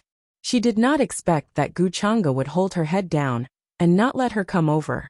Originally, when she saw Guchanga appear here, she was extremely surprised and skipped over. She wanted to have an unexpected reunion with Guchanga and tell him her grievances. In the end, he was still so cold and heartless. He directly held her down and did not let her get close. Guchanga looked at her and shook his head slightly. "I'm not your master. Did you recognize the wrong person?" "No." Little Plenilune looked at him aggrievedly. Her eyes were filled with tears as she sobbed. How could she have recognized the wrong person? If it wasn't for the fact that he didn't want to raise her, why would she follow Master Qingyi? Luo Yinshi and the Moon Prince were also stunned. They did not expect this silver-haired girl to know Guchanga. And she even called Guchanga master? However, they did not dare to ask too much. They just watched silently from the side. "Where's Qingyi? Where is she now?" Guchanga ignored little Plenilune's emotional changes and only asked. He understood this fellow. If Gu Qingyi was by her side, she would definitely not call him that. She would hide as far away as possible. This aggrieved look was purely for him to see. Perhaps she couldn't stay in this place any longer and wanted him to take her away. That was why she showed such an expression. Little Plenilune sniffled and replied, "Master Cyan clothed. After she brought me here, she fell into a deep sleep. She hasn't moved for hundreds of years." "Fell into a deep sleep?" Guchanga raised his eyebrows. "Yes. Master Qingyi is currently sleeping in that palace. Even I can't rashly disturb her. I don't know when she will wake up." Little Plenilune continued, pointing at the towering ancient tree in the depths of Reincarnation Lake. From this direction, only a blurry outline could be seen. However, that type of lofty and boundless chaotic energy cascaded down, as if supporting the entire world. It was indeed shocking. Luo Yinshi was once a quasi-immortal emperor after all. Her eyesight was astonishing, so she naturally saw through the clues. Could that be the sapling of the world tree or the epic tree? She was shocked. The epic tree and the world tree were actually the same. It was just that people in different worlds had different names for this primordial divine tree. It was rumored that the epic tree nurtured all living beings in the world. Each leaf supported an ancient world. However, this was ultimately just a rumor. In the world she was originally in, the epic tree had long withered and died. It had lost its life force. No matter how they tried, it was difficult to revive it. Therefore, seeing such a suspected sapling of the epic tree in this place shocked Luo Yinshi. Although the Moon Prince hadn't seen it with his own eyes, he could guess what it was. It was rumored that the epic tree of the immortal region was guarded by the immortal palace. However, after the forbidden epoch, the immortal palace collapsed, and the epic tree disappeared. It was suspected that it was destroyed or stolen by someone. The sapling of the epic tree was actually here? Combined with the words of the silver-haired girl in front of him, the Moon Prince was even more shocked. She seemed to have been involved in an ancient secret that involved many things of the immortal palace. So it really happened after I left the upper world? Guchanga nodded and looked toward the depths of the Reincarnation Lake. This was actually similar to his guess. However, he didn't expect Qingyi to be in a deep sleep. He originally thought that Qingyi was scheming something and couldn't appear in the world for the time being. If she appeared in the world, with her former identity as the master of the immortal palace, as long as she raised her arm and called for help, those remnants of the immortal palace hidden in the dark would definitely appear. After so many years, remnants of the immortal palace even appeared in the floating flame realm. Not to mention the other ancient worlds and small worlds. "Let's go and see your master." After that, Guchanga shook his head slightly and let little Plenilune lead the way to the sapling of the epic tree. The epic tree of the immortal region was stolen to the 8 Desolates' 10 regions. That was why the war between the upper world and the 8 Desolates' 10 regions lasted for many epochs. However, after the 8 Desolates' 10 regions were conquered, Guchanga took the epic tree and planted it in his inner universe. At the same time, it was also because of that epic tree that he killed the entire upper world's foundation. Now that epic tree was planted in the upper world, in the Reincarnation Lake that Guchanga had personally created. Of course, the reincarnation lake in the upper world was different from the reincarnation lake here. The reincarnation lake under its jurisdiction was also different. Guchanga felt that Qingyi was planning to create a new true world. However, this process was still very long. Now it was only a prototype. This land of reincarnation was only the beginning of its evolution. It wasn't complete. She was planning for the future of the true mountain and sea world. If it was destroyed in the third calamity, there would still be some hope. Guchanga's gaze deepened. He didn't want to waste time on these things. To him, the true mountain and sea world was just a tool that could be casually discarded. In the end, Qingyi had planned and paid a great price for this. She didn't hesitate to fall into deep sleep to nurture the sapling of the epic tree. Soon the little pleniline serpent led the way. The entire lake that was shining with silver light seemed to have calmed down. Thousands of light spots gathered and floated, sinking into the center of the lake. This silence was a stark contrast to the barren and broken scene they had seen before. The sapling of the epic tree stood in the depths of the reincarnation lake. Although it hadn't fully grown, it already showed its ancient majesty. There was a new will of the rules of the world being nurtured in it, as if it was waiting for the day when it was completely born. The huge treetop filled the sky, and primal chaos chi filled the sky. Every leaf carried a small world within it. At this moment, when they collided, they let out a rumbling sound. It was extremely shocking. The Moon Prince sensed an unprecedented aura of the Tao here.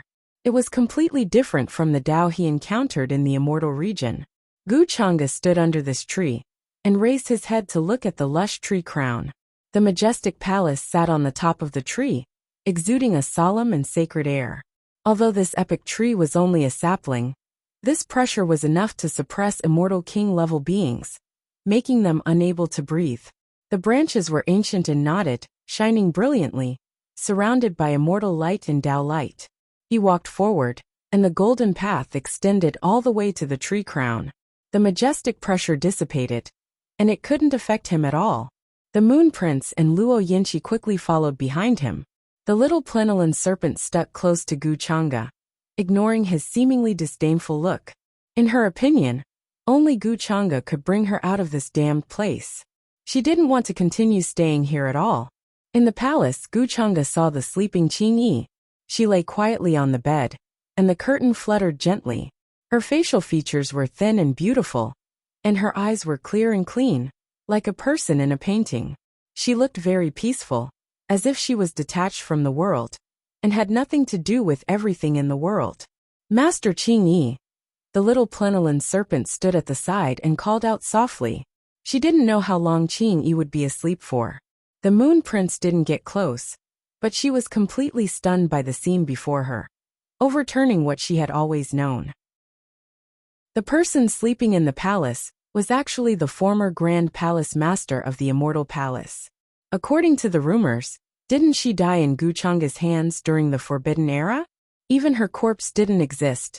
However, she clearly looked unharmed, as if she was still alive. It was just that no one knew why she was sleeping here. In many rumors, the Grand Palace Master of the Immortal Palace was the Demon Lord's lover. As for why the two of them turned against each other in the end, this was also an eternal mystery that no one knew. Luo Yinchi wasn't as shocked as the Moon Prince. After all, she wasn't from this true world. She had heard some rumors about Guchanga, so she guessed that many things that happened in the past actually had their reasons and secrets. It was just like what she said when she wanted to follow Guchanga. He had his own goal, and everything he did was to achieve that goal. In the eyes of the two girls, Guchanga was silently looking at the sleeping Qingyi by the side. He reached out as if he wanted to straighten the hair by her ear, but his hand stopped in midair. This action seemed to hide a myriad of emotions and complications. Was it love but regret? Or was it because of the guilt he felt? Helplessness? Or was it all of these emotions? The Moon Prince didn't expect that Guchanga, who had always been cold and heartless in her eyes, would reveal such an expression. This made her even more certain of her guess. Many unknown things happened before the Forbidden Era. There were many hidden secrets that were buried in the passage of time. Otherwise, Guchanga wouldn't have attacked the Immortal Region and the Immortal Palace for no reason. All of you wait for me outside, Suddenly, Gu Chang'e spoke, asking the Moon Prince, Luo Yinshi and little Plenilin to leave the palace. Although they didn't understand, they didn't dare to ask anything. They could tell that Gu Chang'e seemed to have something on his mind. Perhaps he wanted to use this opportunity to say something. After watching them leave, Yi Zichen nodded. Gu Chang'e retracted his palm in midair and said calmly, "How long are you going to sleep for?"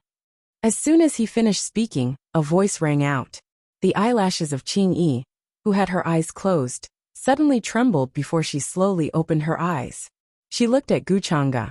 Her eyes were calm and peaceful like warm and clear jade, but also like the bright and flawless moon. "You're here." Qing Yi sat up on the bed. Her expression seemed normal, but it was still difficult to hide her paleness and fatigue. Gu Chang'e nodded slightly. He knew that Qing Yi hadn't really fallen into a deep sleep, but her consciousness had entered a state of cultivation. 003 This state could be awakened by the outside world at any time. It was like a creature's instinct. When they were on the verge of an extremely bad situation, they would let their consciousness enter a certain state and slowly cultivate themselves. Qing Yi was originally the true spirit of the mountain and sea realm. It was normal for her to cultivate and recover through this method. There's no need for you to waste your essence to nourish this epic tree sapling. Gu Chang'e thought for a moment and shook his head. Qing Yi didn't answer. She only tilted her head and looked at him. "Are you going to call me Aunt Qing or Qing Yi now?" she asked and changed the topic. "Is there a difference between these two names?" Gu Chang'e seemed to be a little helpless. "Of course there's a difference." Qing Yi smiled mischievously and said, "If you call me Aunt Qing, it means that you haven't recovered your memories. If you call me Qing Yi, it means that you should have remembered everything." Gu Chang'e shook his head and said, "Then I'll call you Qing Yi. Looks like a lot of things have happened in the upper realm and the immortal region during this period of time. That's great. I can feel your presence again. It's so reassuring." Qing Yi smiled when she heard that. Then, she wrapped her arms around his waist and leaned her head against it. Gu Chang'e lowered his eyes and looked at her. His hand, which was about to land on her head, stiffened slightly. But after thinking about it, he still chose to place his hand on her head and stroked her hair gently. "A lot of things have happened in the upper realm and the immortal region, but they should be within your expectations. It won't have too much of an effect on what happens later," he said softly. When he turned into the Demon Lord and walked through the vast universe with the identity of the Heaven Destroyer, he saved Qing Yi during the first calamity of the mountain and sea world. This woman, who had always been gentle and kind, had fallen into depravity from that moment onwards. However, he had always treated her as a chess piece that could be used and discarded at any time. Even during the dark years countless eons ago, he played along with her and played a good show with her. He deceived everyone and deceived them. However, even now she did not know about it at all. She always thought that he was helping her. He even did not hesitate to become the demon in the eyes of the world, an evil person who brought disaster to the universe. He carried the crime of countless eons. Gu Chang'e had never felt guilty, but at that moment for some reason, he could not bear to see her like this, as well as a sense of loss. Was it because he thought of Yu Mingkong, who had a similar experience? Jiang Chuchu, or Gu Xian'er? Chapter 932. A hint of bewilderment appeared in Gu Chang'e's eyes, and it was one that even he found unbelievable. However, this change only lasted for an instant.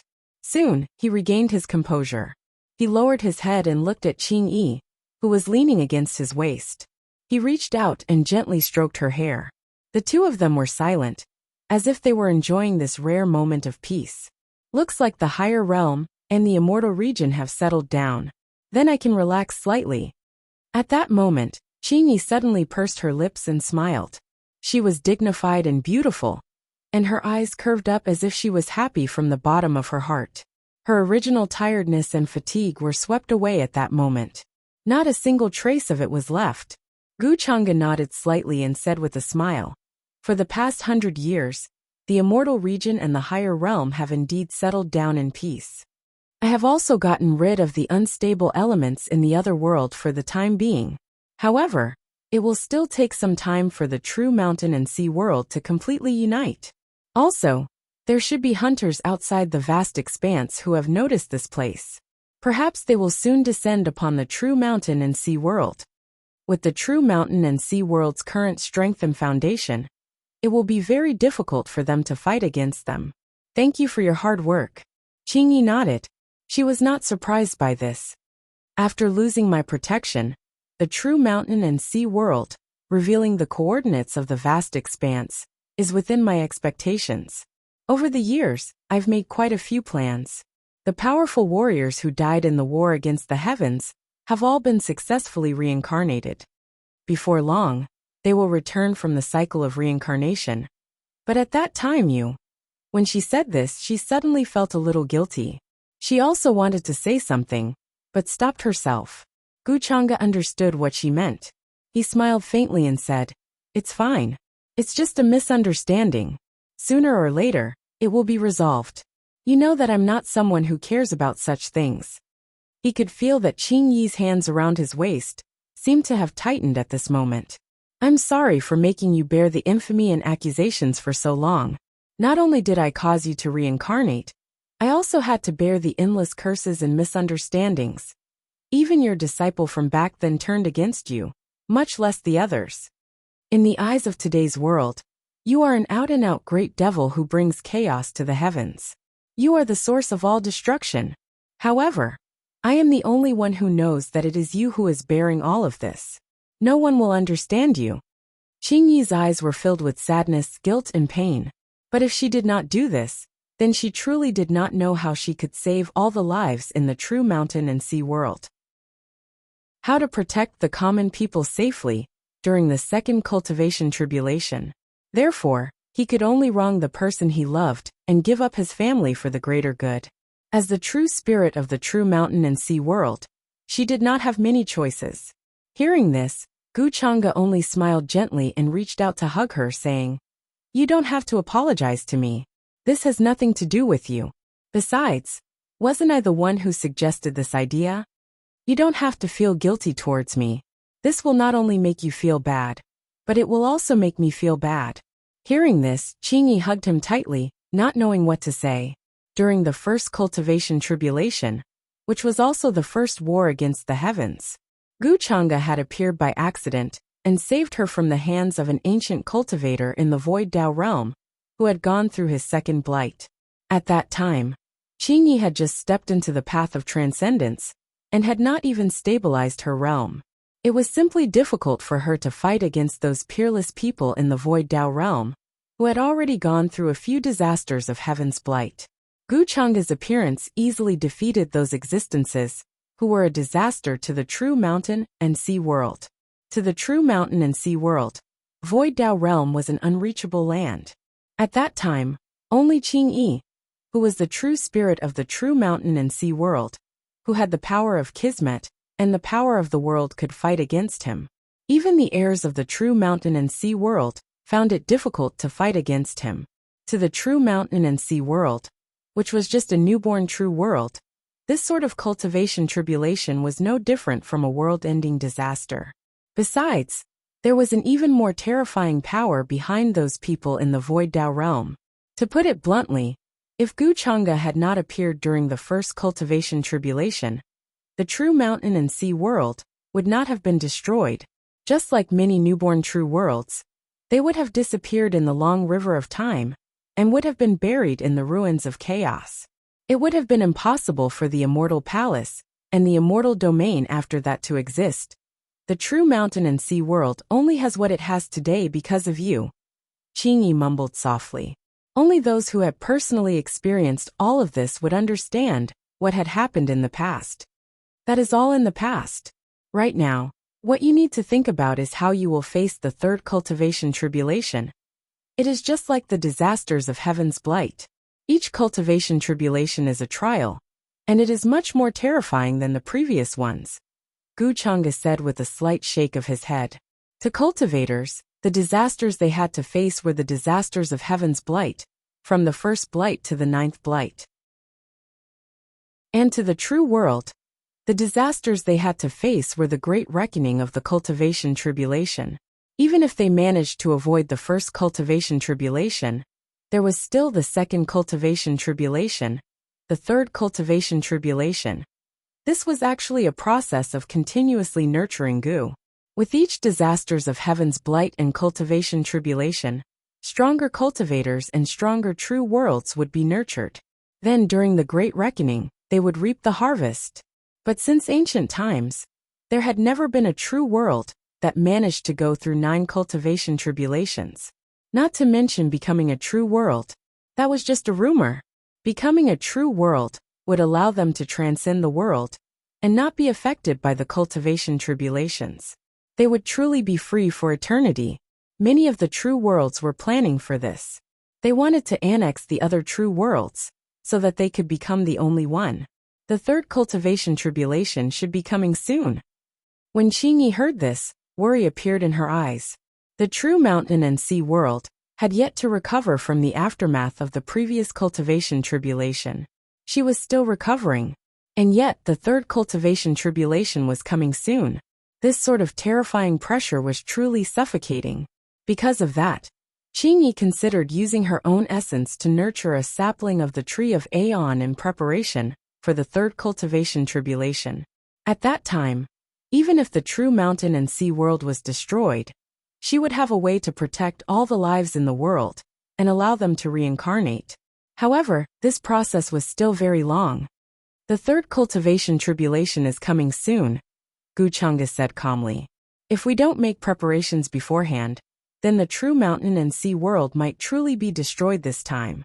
Qingyi's eyes darkened. In the face of absolute power, all plans and preparations were useless. Using the current true mountain and sea world to fight against the third cultivation tribulation? That was no different from a fool's dream. The current true mountain and sea world might not even have a single cultivator who had stepped onto the path of transcendence. Their strength had yet to recover to before the first cultivation tribulation, and the third cultivation tribulation was much more terrifying than the first cultivation tribulation. You don't have to think too much about this. Guchanga continued speaking calmly. There are countless ancient worlds that are destroyed every day in this vast universe. All of this is part of a cycle. Unless an anomaly is born, it's impossible to break this cycle. But the birth of an anomaly is incredibly difficult. Even those ancient true worlds might not be able to give birth to even one anomaly after so many years. As a new true world, the true mountain and sea world can already be considered lucky to survive the second cultivation tribulation. His words were very realistic, but in Guchanga's eyes, this was something that was destined to happen. In the past, it was impossible for him to say these words. But today, his emotions were suddenly stirred up. He did not want Qingyi to put in so much effort for no reason. Besides, in Guchanga's original plan, the true mountain and sea world was supposed to be abandoned. Once its value was used up, what did its life and death have to do with him? In his eyes, there was not much difference between the true mountain and sea world and the ancient worlds that were destroyed every day in the vast universe. He could easily protect the people around him. Even if the final showdown arrived, it would not be a problem. That was why in Guchanga's eyes, there was no need for Qingyi to put in so much effort for this. Of course, he also knew that this method was indeed selfish. It was the same as not caring about Qingyi's feelings. But I can't ignore the lives of the true mountain and sea world. I am the true spirit of the true mountain and sea world. Qingyi knew what Guchanga meant, but she still shook her head. Her heart was very firm. Guchanga did not speak. He had already said what he needed to say. This time, he came to the land of reincarnation to find Qingyi only to confirm one thing. She was indeed setting up the land of reincarnation, but it did not involve the entire universe. Just like Luo Yinchi outside the hall, her reincarnation had nothing to do with Qingyi. In other words, there was someone else in charge of everything in the dark, trying to make the powerful people who had died return. As for who this person was, Guchanga was still not sure. Since you came to find me, then help me treat my injuries while you're at it. Suddenly, a faint smile appeared on Qingyi's face. She raised her eyes and looked at Guchanga.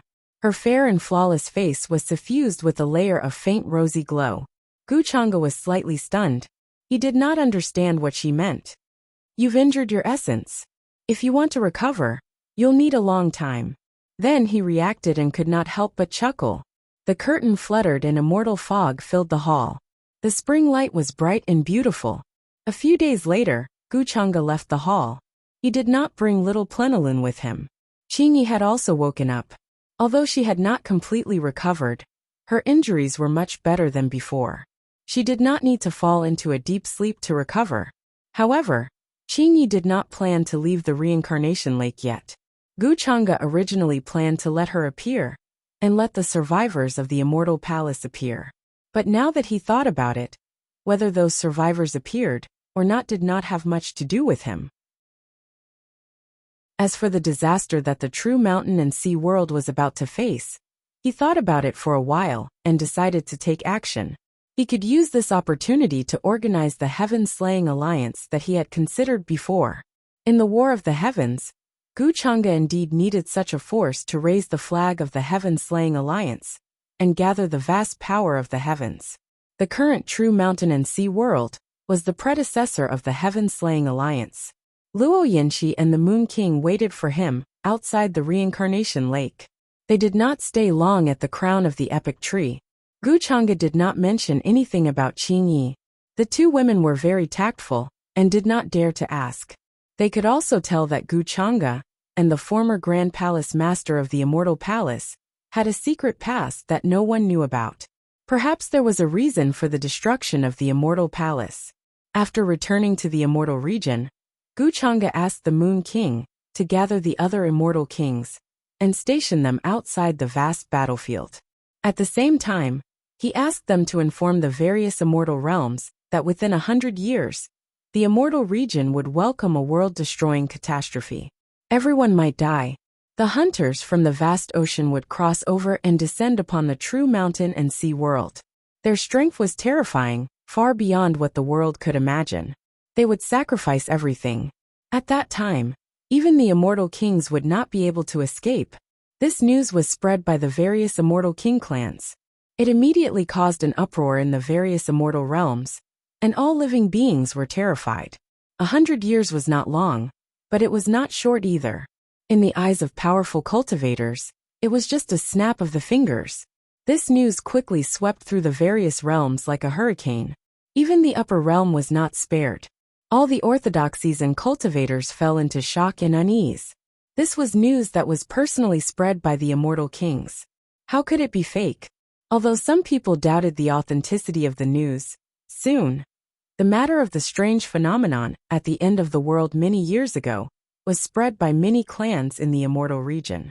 At that time, the world seemed to have faded, turning into a foam-like substance. The vast ocean pounced over and surged at the end of the endless world. The blurry traces of the ancient warship illuminated the heavens, and there seemed to be a terrifying demonic shadow that had never changed since ancient times. Several ancient true immortals who had a deep understanding of ancient history and had specially studied the vast ocean also asserted that it was the sign of a great calamity. Such a strange phenomenon had appeared in many universes before, causing everyone to tremble and be terrified. The immortal region had finally calmed down with great difficulty, and now they were going to encounter another world-destroying catastrophe. Moreover, even the high and mighty immortal kings were not spared. What about ordinary cultivators? It was probably as the news said, that they were turned into ashes in an instant. They did not even have the right to be sacrificed. This news caused the various universes in the immortal region to fall into an atmosphere of chaos, fear, and unease. Could it be that the current prosperous era was about to come to an end so soon? They were unwilling to accept this at all. Chapter 933. 100 years of time for cultivators really was just the blink of an eye. Even if it was an ordinary cultivator, a single round of seclusion would easily last 1,000 years, perhaps even 10,000 years. There was even less of a need to talk about those with profound cultivations. They truly feared that when they woke up the next day, a great calamity would descend. Everyone felt a sense of urgency and uneasiness. not doubting the authenticity of these words. Many immortal king families were making preparations for this, preparing to face this great calamity. Those as powerful as immortal kings were all sacrifices. The entire world, all universes would be sacrificed. At that time, ordinary creatures didn't even have the qualifications to serve as cannon fodder. After learning of all of this, it really made one feel despair and unwillingness.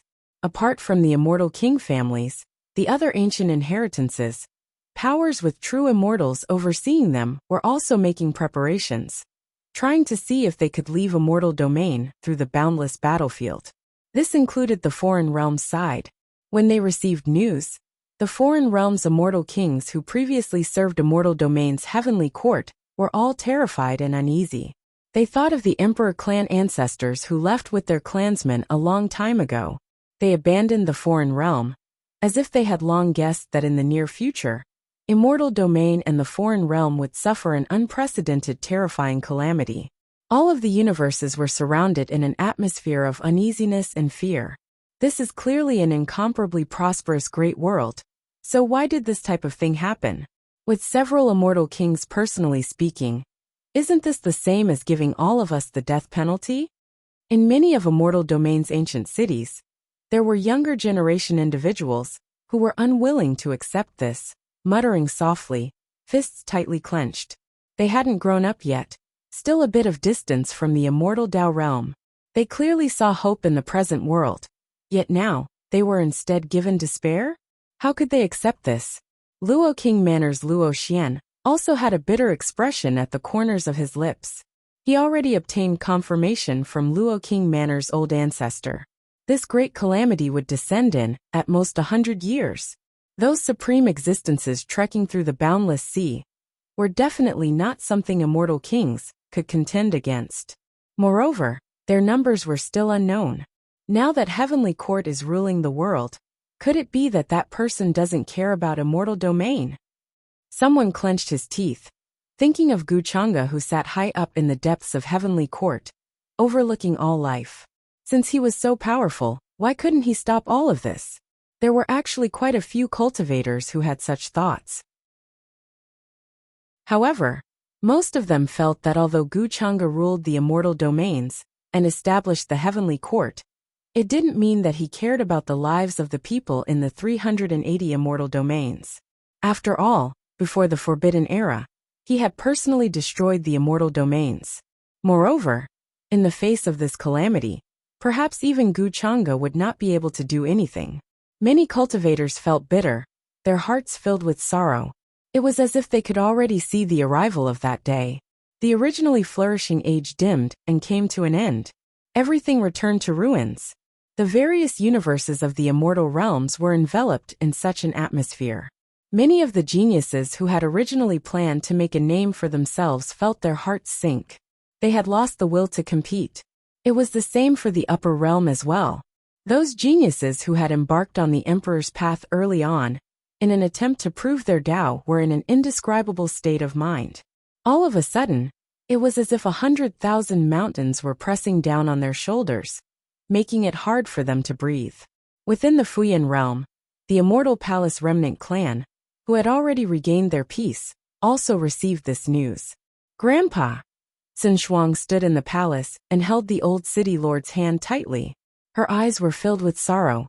Although she knew that the old city lord was not her biological grandfather, she had always treated him as her grandfather. But now, he was really going to pass away in meditation. He only had one breath left. There were still many elders standing in the palace. Their faces were filled with unbearable grief as they sighed softly. Cough, cough. The world has turned to ruins. Looks like the calamity this time has really come true. But it's laughable that it didn't happen to that person. Instead, it happened outside the vast expanse. The old city lord was coughing. His breathing was thin, and his voice was extremely weak. His heart was also filled with bitterness. All along, he had thought that the calamity foretold by his ancestor would come true on Gu Chang'e. But he did not expect that Gu Chang'e would not make things difficult for them. The real calamity was actually outside the vast expanse. The true mountain and sea world, which had lost its protection, would be exposed to the darkness and attract the hunters, who were trekking in the vast expanse. The hearts of the people in the palace were also filled with indescribable bitterness. They had already learned the truth of the calamity from the old city lord. Before the Forbidden Epoch, there was no concept of the celestial domain or the upper realm. They were all called the true mountain and sea world. Outside the true mountain and sea world, there was a boundless vast expanse. Countless ancient realms were born within it. Realms were born and realms were destroyed. The true mountain and sea world was just one of them. In the vast expanse, immortal kings only had the right to cross it. The so-called hunters, who were eyeing the true mountain and sea world, were existences that were much stronger and more terrifying than immortal kings. Once these hunters arrived in the true mountain and sea world, they would use it as a hunting ground. They would sacrifice everything to welcome the world behind them and swallow everything.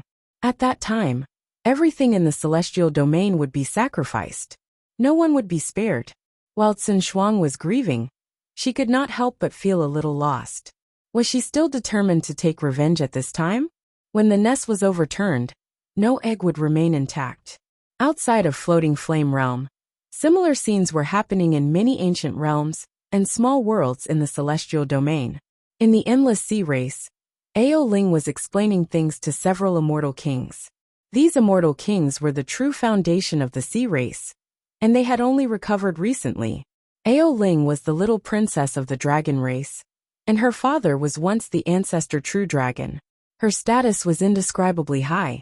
The secrets she knew were far from what these immortal kings could compare to. Before the disaster descends this time, my brothers might return. If we can't hide in time, then we can only think of a way to leave. Leave the celestial domain. Ao Ling's voice was a little heavy. She was someone who had personally experienced the first calamity and came from the era of innate legends. Her seniority was unimaginable. Hence, she knew very well what kind of people the hunters, who crossed the vast expanse sea were. They were definitely not people the current true mountain and sea world could contend against. From the beginning, there was no room for negotiation or possibility. Are we really going to give up on our land? The immortal kings could not hide the grief on their faces. This meant that they would have to leave their homeland and leave this place.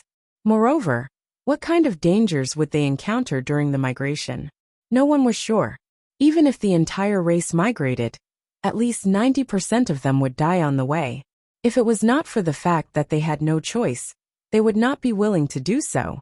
A long time ago, my father had this premonition and left behind many methods. The dragon race does not only have a legacy in the true mountain and sea world. We can follow the path he left behind and migrate to other ancient worlds to search for other races. Ao Ling was unprecedentedly calm. She was the backbone of the entire sea race. She might seem young, but all the immortal kings listened to her and waited for her decision. Her decision was also the last resort. Otherwise, the entire sea race would be buried with the celestial region. The entire immortal domain was filled with such an atmosphere of unease and fear. Every day that passed was torture for every single person. Many immortal kings received orders to stand guard in the vast expanse battlefield and pay close attention to the scene outside the vast expanse. Recently, everyone felt that time was like a knife that cut down every day. It was incomparably torturous, and every day felt like a year. The curtains of the future calamity had been lifted. Ordinary people could do nothing but wait quietly for the calamity to descend. Under this kind of atmosphere, a shadow was cast over the hearts of the various races and orthodoxies. Everyone quieted down. Even living beings and cultivators, with average cultivation bases, seemed to have sensed that there seemed to be a terrifying existence in the distant sky. It was approaching and would soon descend. The powerhouses of the various races, including some immortal kings, went to the heavenly court to visit and seek a solution. However, they were told that Gu Chang'e was not in the heavenly court. They were extremely disappointed. They already knew that the news of the calamity was spread by the Moon Prince and the others under Gu Chang'e's orders. They thought that Gu Chang'e was going to make a decision to help the celestial region avoid this calamity. However, now he was nowhere to be seen. They did not know where he was. While they were bitter, a shadow was cast over their hearts. In the land of the immortal region's king family, Anai Chun, who had a lot of his lifespan taken away by Gu Chang'e in the upper realm, had almost recovered. Naturally, he also knew about the news that had spread in the celestial region. This was out of his expectations. He originally thought that this news would be kept secret by Gu Chang'e and the others, and would not be made public. After all, it would cause all the living beings in the celestial region to be anxious and uneasy, and there was a high possibility that it would cause chaos. But this is also good. Letting all living beings know about this beforehand is also a good thing for me. As long as I can possess the true mountain and sea world, and become the new true spirit, I can protect this world and hide the coordinates of the true mountain and sea world. Those hunters will not be able to come. Only I and I Chun can save the true mountain and sea world. I am the only savior. And I Chun's eyes sparkled. Then, he waved his hand and had the heroic spirits of his ancestors appear. He discussed with them and made preparations for this. With his current level of cultivation, he was still far from being able to possess the true mountain and sea world. That was why he had to use the power of the heroic spirits of his ancestors to completely control the Wang family. Then he would gradually invade the true mountain and sea world. These 100 years were definitely more than enough for Anai Chun. In the depths of the divine kingdom in the upper realm, compared to the fear and uneasiness in the various universes, this place was much quieter. It was not affected or disturbed by the outside world at all. I've already ordered people to search for the Immortal Palace's treasures. If there are no accidents, we will find them soon, Yu Mingkong said softly. She was busy cultivating, and did not know much about the many things that had happened during this period of time. However, since Gu Chang'e told her not to worry about it, she had nothing to worry about. As long as Gu Chang'e was around, she would be at ease. The Immortal Palace's treasures are actually not important. If we find them, it can be considered as ending one of our obsessions. Gu Chang'e smiled. After all, he had put in a lot of effort to gather the 7 artifacts of heaven wielding. Right now, the various forces in the celestial region and the upper world seemed to be preparing for their deaths. When they learned that the disaster was about to descend, they were filled with panic and unease. Even the Gu family was the same. However, since Gu Chang'e asked people to spread the news, he naturally had a plan. It was impossible for him to say that the people around him would really die in the disaster. He had spread this news in advance because he had another purpose. He wanted to completely force those big guys out of hiding. Not long after, Gu Chang'e unexpectedly saw an old friend. It seems that you have obtained an unexpected inheritance during this period of time. He smiled and gestured for the other party to sit down. There was no need to act like a gentleman like before. Yan Ji, when he was in the lower realm, was the first son of Destiny's golden finger that he had met. She lived in his ring. Later on, she was persuaded by Gu Chang'e to follow him and be brought to the upper realm together. However, as time went by, Gu Chang'e didn't have as much contact with her as before. He could not remember how long it had been since he saw Yanji. The last time he saw her seemed to be after the end of the expedition, in the 8 desolates and 10 regions, or after his wedding. The current Yanji's cultivation was actually close to the level of a quasi-immortal king. There was a faint majestic aura between her brows, like that of a peerless goddess. I accidentally stumbled into an ancient space-time crack, and obtained the inheritance of a natural god named Zhu Rong. He claimed to be my ancestor. Yanji briefly recounted her experience. Even she herself felt that it was surreal and unbelievable. Of course, she knew a lot of things from the inheritance of that ancestor. This was because her ancestor had fallen in the first war of the heavens. He could be considered one of the first gods born in the mountain sea realm. When he was at his peak, his cultivation had surpassed the immortal emperor realm. She also knew about the war of the heavens and the calamity. This time, she came to find Gu Chang'e to ask if there was anything she could do to help. This disaster involved the entire immortal region and the upper realm. No living creature in any universe could escape. With your current cultivation, you can't help much. Gu Chang'e only shook his head.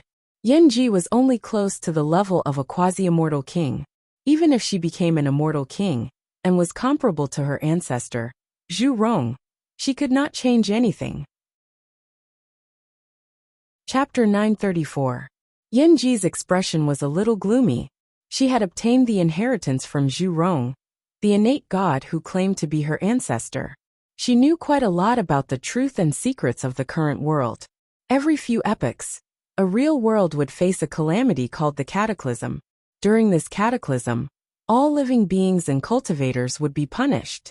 From then on, civilization would be destroyed, inheritance would be cut off, and everything would return to chaos. After countless years, new life would be born from chaos, and the cycle would repeat itself. Even if one was lucky enough to survive this cataclysm, there would be a second, third, until the day when the world was truly destroyed. During the journey of cultivation, cultivators would experience many tribulations and setbacks. This cataclysm was the test and trial that the will of the heavens had for the world. The will of the heavens was not benevolent and treated all living beings as dogs. No matter what kind of living being it was, before the cataclysm, there was no difference.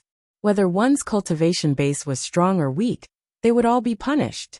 According to the inheritance that Yanji knew, after the previous cataclysm, the real mountain and sea world had fallen into decline. Even after countless years, it had not completely recovered. Now in the vast expanse outside the real mountain and sea world, there was a hunter who was about to descend. It was not something that the remaining powerful cultivators could resist. While she was on her way to find Gu Chang'e, she had already heard about the rumors in various places and witnessed the fear and uneasiness in various places. In the past, the ancestor Zhu Rong was dissatisfied with the will of the heavens and tried to fight against it.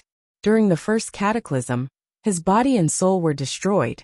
If Yanji had not accidentally obtained his inheritance, she might not have known about this secret hidden in the real history. When the cataclysm descends this time, what should we do? Should we watch as this world is destroyed and sacrificed? Yanji did not understand and asked Gu Chang'e. Gu Chang'e's background and identity were not important to her. If Gu Chang'e had not recognized her, brought her to the upper realm, and helped her rebuild her physical body, she would not be who she was now. Yanji had always been a grateful person. Since he had chosen to follow Gu Chang'e, it was impossible for him to change his mind. Therefore, even though she had heard many bad rumors and criticisms about Gu Chang'e over the years, she did not pay too much attention to them.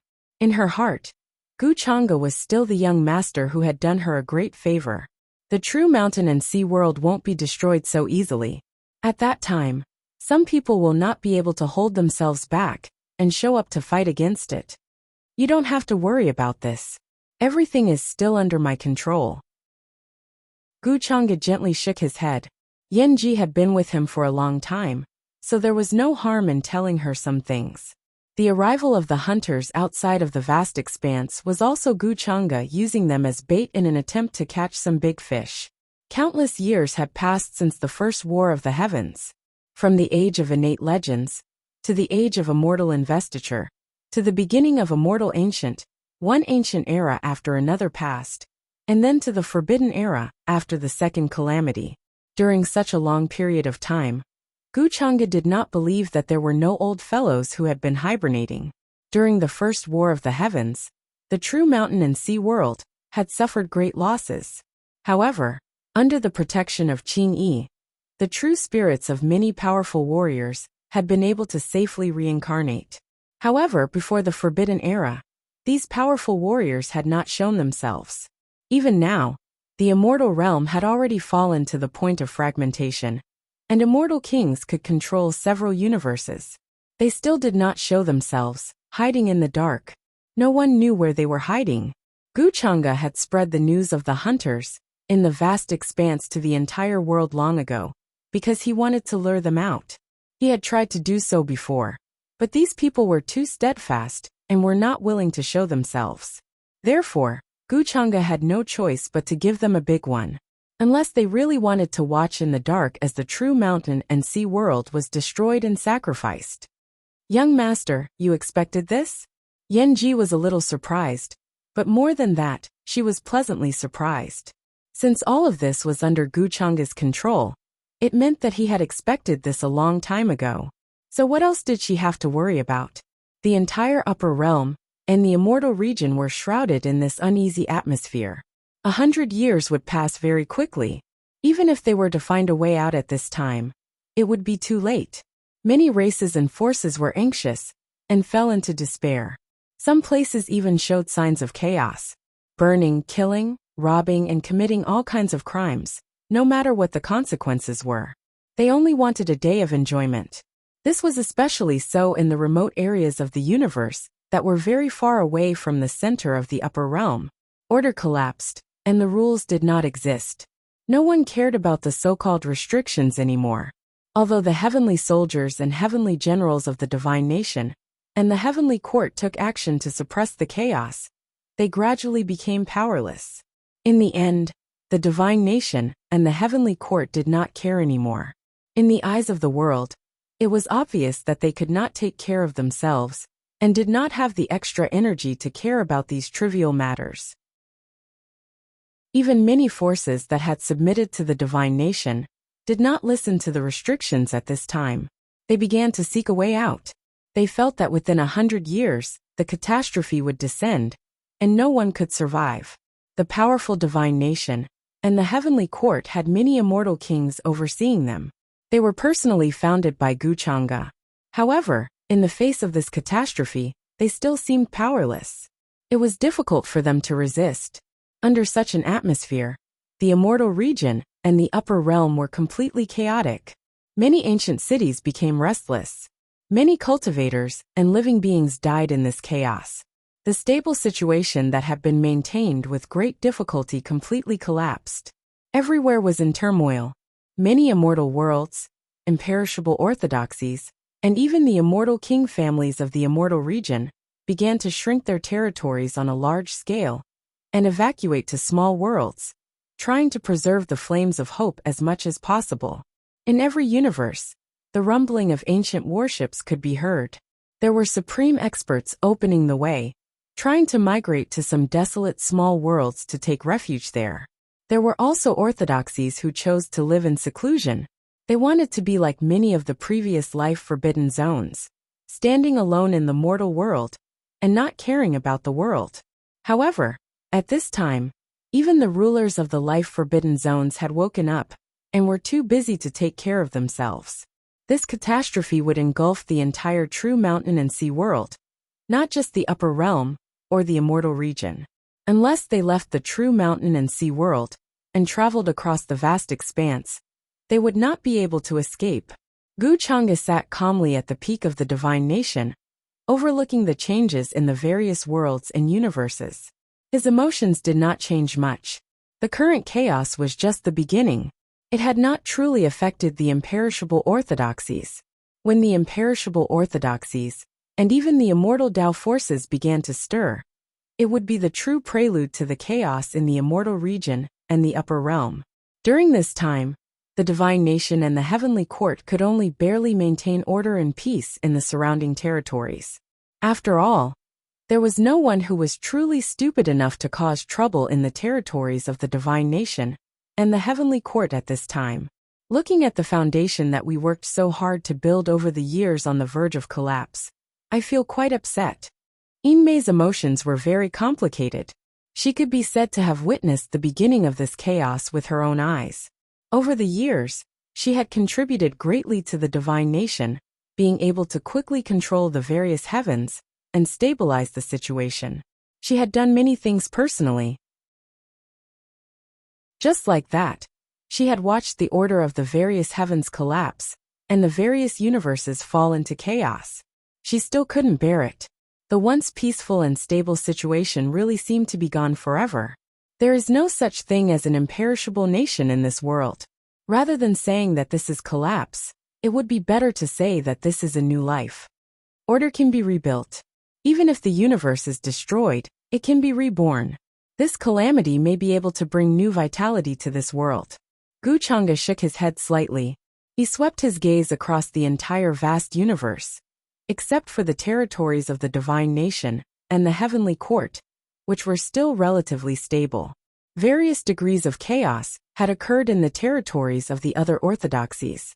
Even in the immortal region, several immortal kings had gone to the vast expanse battlefield to guard it, leading to many battles in the various universes. Many true immortals fought, affecting many of the surrounding territories. Many innocent beings died tragically. Everywhere was a scene of doomsday. Bring new vitality? But many people will also die. Enme gazed at the vast sea of clouds outside the hall. The divine nation stood at the peak of the upper realm. It could overlook the changes in the various universes and feel the subtle changes in this world. This catastrophe had yet to truly descend, but its influence had already spread to the various worlds and universes, the 8 desolates 10 regions, and many of the surrounding ancient realms.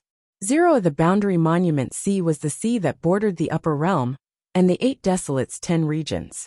It was boundless. Only the many broken boundary monuments that stood tall told of its ancient desolation. Many ancient realms that had been destroyed in the Great War were buried amidst these waves. They floated up and down, but were showing signs of drying up. Many years had passed since the Upper Realm's crusade against the 8 desolates 10 regions. Now the 8 desolates 10 regions on the other side of the boundary monument sea had long returned to the Upper Realm's territory. The orthodoxies that participated in the crusade against the 8 desolates 10 regions had divided the vast territories of the 8 desolates 10 regions.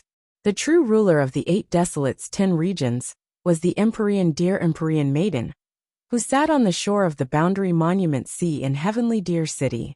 Her identity was very special. During the war between the 8 desolates 10 regions and the Upper Realm, for some reason, she submitted to Wuxia. Therefore, as the guardian goddess of heavenly Deer City, her actions made many cultivators and beings in the 8 desolates 10 regions despise her. However, later on, it was indeed because of the dear Empyrean maiden that the 8 desolates 10 regions were safe from the Upper Realm's slaughter. At this moment, the dear Empyrean maiden stood on top of a tower in heavenly Deer City, frowning as she looked in the direction of the boundary monument sea. After being brought back by Wuxia from the immortal region, she returned to heavenly Deer City to stabilize her cultivation base. She had heard many rumors and news in the outside world, but it seemed to have spread very far. 100 years passed in the blink of an eye. 0 the boundary monument sea has dried up. During this time, there have been strange movements. The dear Empyrean maiden looked in the direction of the boundary monument sea. Large patches of the seabed were revealed, forming terrifying rifts. Previously, because of the boundary monument sea's existence, it was filled with endless chaotic aura, and many broken ancient worlds floated up and down. Meanwhile, as that place dried up, those floating ancient realms were also destroyed, disappearing without a trace. Looking at it now, it looked like a pile of broken graveyards. Many places were covered with weathered corpses. They were terrifyingly white and hadn't dried up for many years. There were also places densely covered with craters, like an independent small world. It was hard to imagine that the boundary monument sea would have such a scene. In the middle, it was a scene of desolation. This place seemed to have been destroyed by a shocking battle a long time ago. Stars fell one after another, smashing endless craters in this place. It was vast and boundless, like another universe. Death was the eternal theme, and the broken places were endless black earth. During this time, there were strange movements in the boundary monument sea. Some people heard the sound of mountains and seas, while others heard soldiers galloping and fighting in the starry sky. This place used to be a battlefield. Are those old friends who fought side by side with me still here? If you all are still here, then I reckon you all won't be able to hide anymore. An old man whose entire body was as white as snow, and even his beard was white, silently appeared in this place. He carried regret and reminiscence as he walked through the dried-up boundary monument sea. The earth beneath his feet was full of cracks, full of fiendish energy and killing intent that hadn't scattered yet. One could see just how bitter and terrifying the battle here was. The territory here was vast and boundless. One could see a bit from the craters created by the countless stars smashing into it. There were some world-shocking great rift valleys that directly ran through the entire ground. It was unknown where the white-clothed elder came from, but he walked through this place like a lonely ghost, heading towards the depths of the boundless territory step by step. He spoke many ancient words from his mouth, cryptic and difficult to understand, as if he was calling out to something. The deeper places were simply like corpse pits, large amounts of corpses buried within. Some of them still wore armor, underworld metal divine clothes. Many parts of their bodies pierced through by terrifying weapons, the blood long dried up. He walked through the endless black earth. All he saw was destruction. Rivers of blood, corpses, and many coffins could often be seen underground. Finally, in a terrifying crater that seemed to have been formed by a terrifying giant hand, the white-clothed elder stopped. He looked at the small mound of earth inside. It seemed to be a lonely grave without a name, and he didn't know when it was built. Tuing, are you still alive? He looked at the small mound of earth and asked. Chapter 935. This place could actually be called Underworld Earth. There were corpses and ancient coffins everywhere, as well as shattered weapons and armors. Many places were small mounds of unknown origin. It was unknown who built these small graves, but they had experienced countless years. The white-clothed elder was like a lonely ghost, walking through this place. Then he stopped before a small grave, speaking with a bit of sorrow and nostalgia. Tuing, are you still alive? His voice was hoarse, speaking a type of language that was difficult to understand in the present era, but it contained great sorrow and sentimentality. In the spacious underground depths, many small graves towered, but there were no weeds, nor were there any tombstones. It looked like a nameless grave, but just like this, it was full of sorrow. No one replied to the white-clothed elder's words. He was the only one standing here all alone. Then he released a long sigh, his figure gradually fading away. I guarded your graves for countless years, personally burying you all, but I know that one day, you all will return. Tuing, you were the general that was most valued by the Great One. Your strength great. The one with the greatest hope of taking that step. I refuse to believe that you really died in that battle.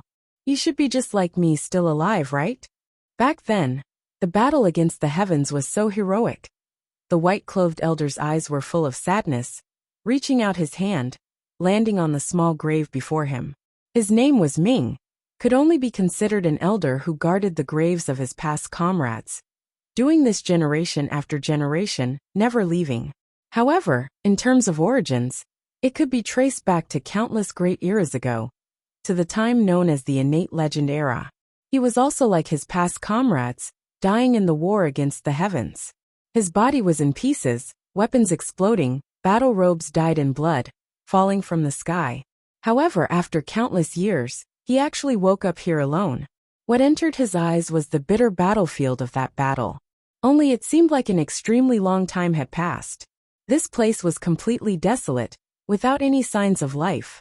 Everyone was dead, corpses piled up in all directions. Many ancient realms were struck down, falling to this place. He buried the corpses of many of his comrades, guarding their graves in this place, hoping that one day in the future, he would see them wake up. Only this type of hope became fainter and fainter, not even knowing if it could be realized. Ming didn't know why he woke up after so many years. He clearly remembered that he had fought against a terrifying being from the vast expanse. In the end, they had both perished. That battle was too bitter, the heavens collapsing, the earth destroyed. The terrifying millstone of destruction was slowly pushing over from afar. Every time it rotated, the entire world would be obliterated, collapsing and exploding. Countless living beings would be turned into ashes. Powerful Khanate races were also annihilated by the millstone of destruction. Powerful beings like the true dragons and true phoenixes were also insignificant and powerless as they withered and fell. They used the power of the world to counterattack the heavens, intending to attack the heavens. Just how majestic was this? The boundless amount of creatures didn't care about their own lives as they slaughtered their way over. The entire world was shaken by this. What a pity! That battle was still a failure. Many people died. A bitter expression appeared on the corners of Ming's mouth, and her aged face was filled with unwillingness. When he woke up many years later, he didn't even know what had happened back then. He didn't know what had happened to the world after that battle. What was the result of the War of the Heavens? So what if there were living beings? This is the last time I'll sweep your grave. Old friend, it's time for me to leave this place. The living beings outside the vast expanse will descend upon this world again. Although I've decayed, I still have the power to fight. In the end, Ming sat there for a long time before he got up to leave. Before he left, he let out a long sigh and looked at the horizon in the distance, full of nostalgia. Although he had been guarding the grave of his former comrade on the dry seabed of the Boundary Monument Sea, it didn't mean that he didn't know what had happened in the outside world. The white-robed elder's figure flashed, and he left this underworld-like area and walked toward the sea outside the Boundary Monument Sea. He did not believe that apart from him, everyone else had died in that battle. There were many powerful Khanate gods, true dragons, true phoenixes, Kirans, and other powerful races. Even now, there seemed to be traces and bloodlines left, which meant that the result of that battle might not be as tragic as imagined. At this moment, a woman in a white dress was waiting on the shore of the Boundary Monument Sea. When she saw the white-robed elder's figure appear on the sea, she stepped forward and cupped her hands. Master, I've driven away all the cultivators and living beings that came to surround us. The Boundary Monument Sea hasn't been calm recently. Perhaps there will be some changes. The woman in the white dress was tall and slender, and her face was very delicate. If Gu Chang'e was here, he would be a little surprised, because this woman in the white dress looked very similar to Gu Xian'er. Of course, he also recognized this woman in the white dress. She was Gu Xian'er's biological sister, Shen Xian'er. Back then, Gu Chang'e had personally gone to the Shen family in the Tianlan domain to find Gu Xian'er's biological parents. At that time, Gu Xian'er's parents had already given birth to a sister for her, named Shen Xian'er. Many things had happened in the Shen family. Gu Chang'e had taken advantage of the situation to get rid of Li Xiu, the son of Destiny who had returned from the War Immortal sect. The son of Destiny named Li Xiu and Shen Xian had a lot of entanglements because of the engagement. However, this was something that had happened before the conquest of the 8 Desolates and 10 regions. The Tianlan domain was not far from the Boundary Monument Sea. It could be considered as the outpost of the upper domain, when the conquest of the 8 Desolates and 10 regions was carried out. Many years had passed since that battle. The budding young girl back then had now grown into a slender and elegant woman. The old man in white stepped on the waves and walked to the shore. All the nostalgia and emotions from before had disappeared. They had become cold and stern. When he heard this, he only nodded and did not say much. The woman in front of him was the disciple he had taken in after he left the Boundary Monument Sea and walked the world. As for why he had taken her in as a disciple, the old man in white thought it was very strange. It was as if there was some kind of connection between them. This was because this woman's appearance was very similar to the peerless female War Immortal, who had led them out of the vast expanse. At first, the old man in white could not help but feel a little confused. He was in a daze. It was hard to imagine, and he wondered if she was the reincarnation of that person. However, later on, he realized that he was just thinking too much. Perhaps it was just a flower with a similar face. That was all. Although he had woken up many years later, he had not returned to his peak. However, in this era, he was still a well-deserved peerless figure. His cultivation was unparalleled, and even the heaven and earth rules of the upper domain could not suppress him.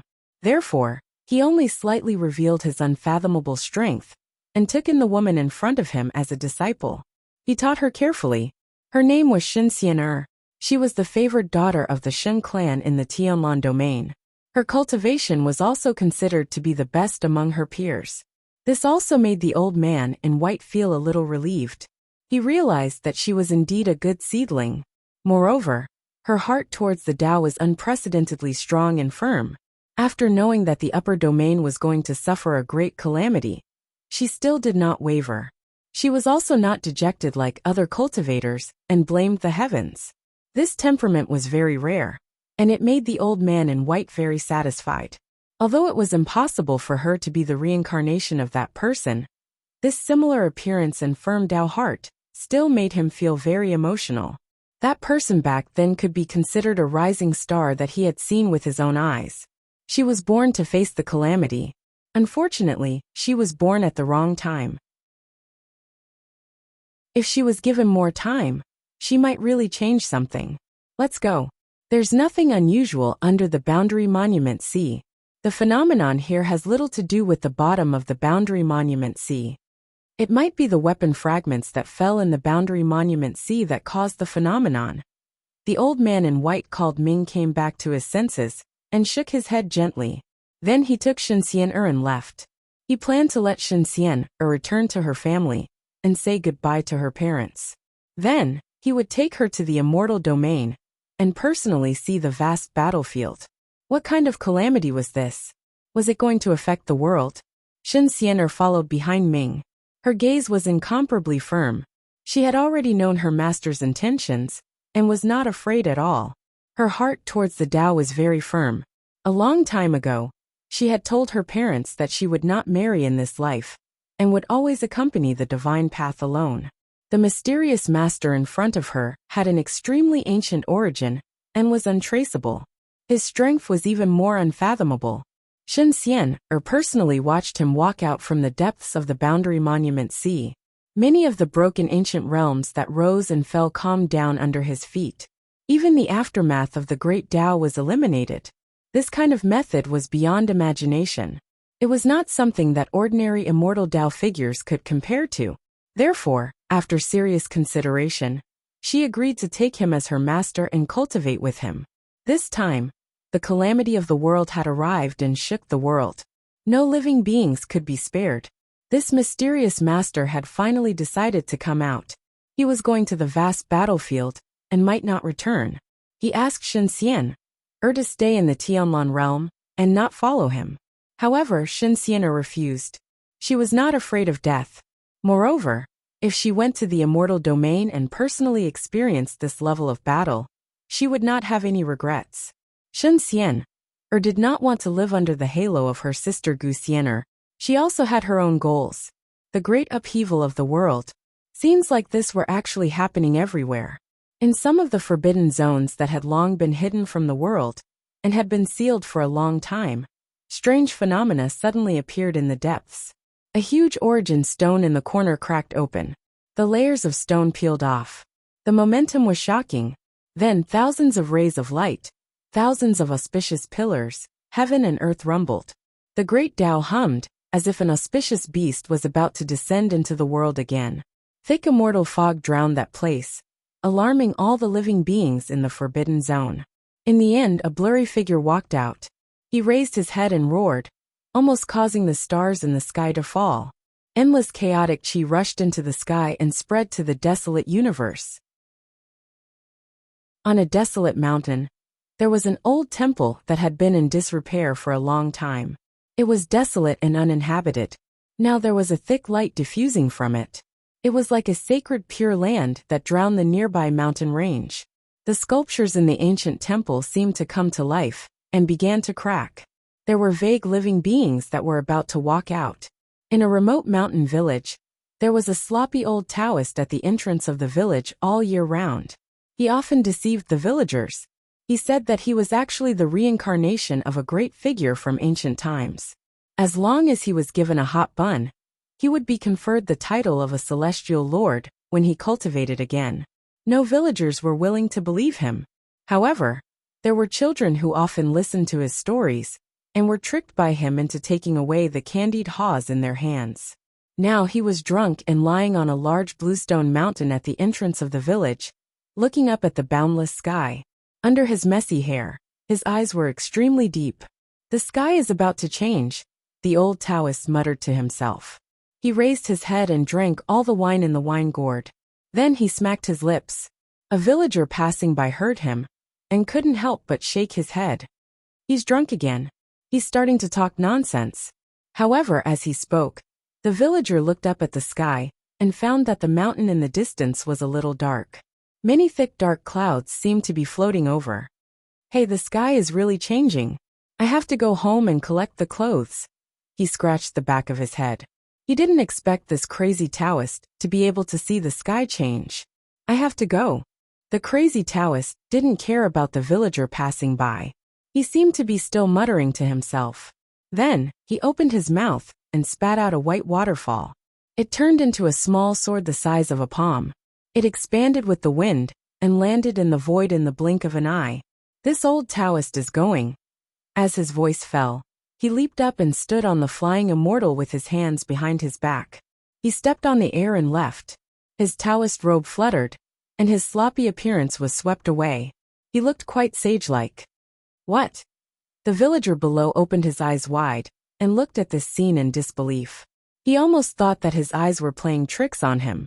After a long time, he reacted and shouted to the surroundings. Immortal, immortal, immortal!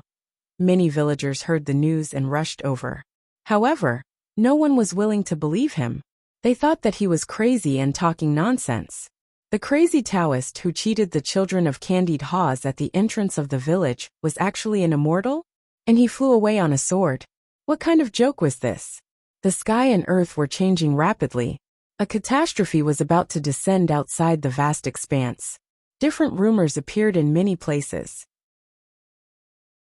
A certain mountain was shining brightly, illuminating 3,000 miles. Purple chi was endless, covering the sky and the sun. In a certain ancient well, a golden carp leaped out of the sky. It rode on the clouds and turned into a dragon. The sky and earth were changing, and the environment of the various worlds were also changing rapidly. Ancient myths appeared again. There were living creatures in the void that were gradually approaching the world.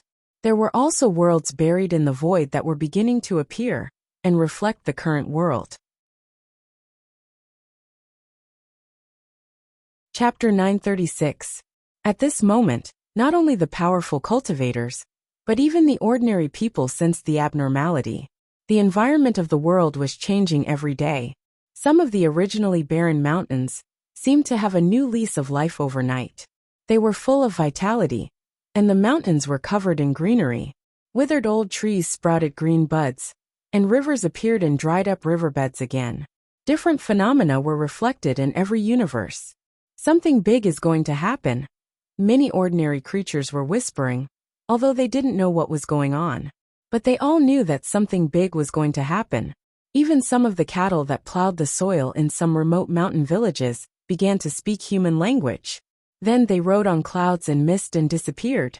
To the ordinary people, it seemed like the records of ancient myths that were gradually turning into reality. This was a sign that the myths were about to appear in the world. At the same time, it was also a sign that the ancient powerhouses were reviving and returning. In the ancient orthodoxies, the scenes were even more shocking.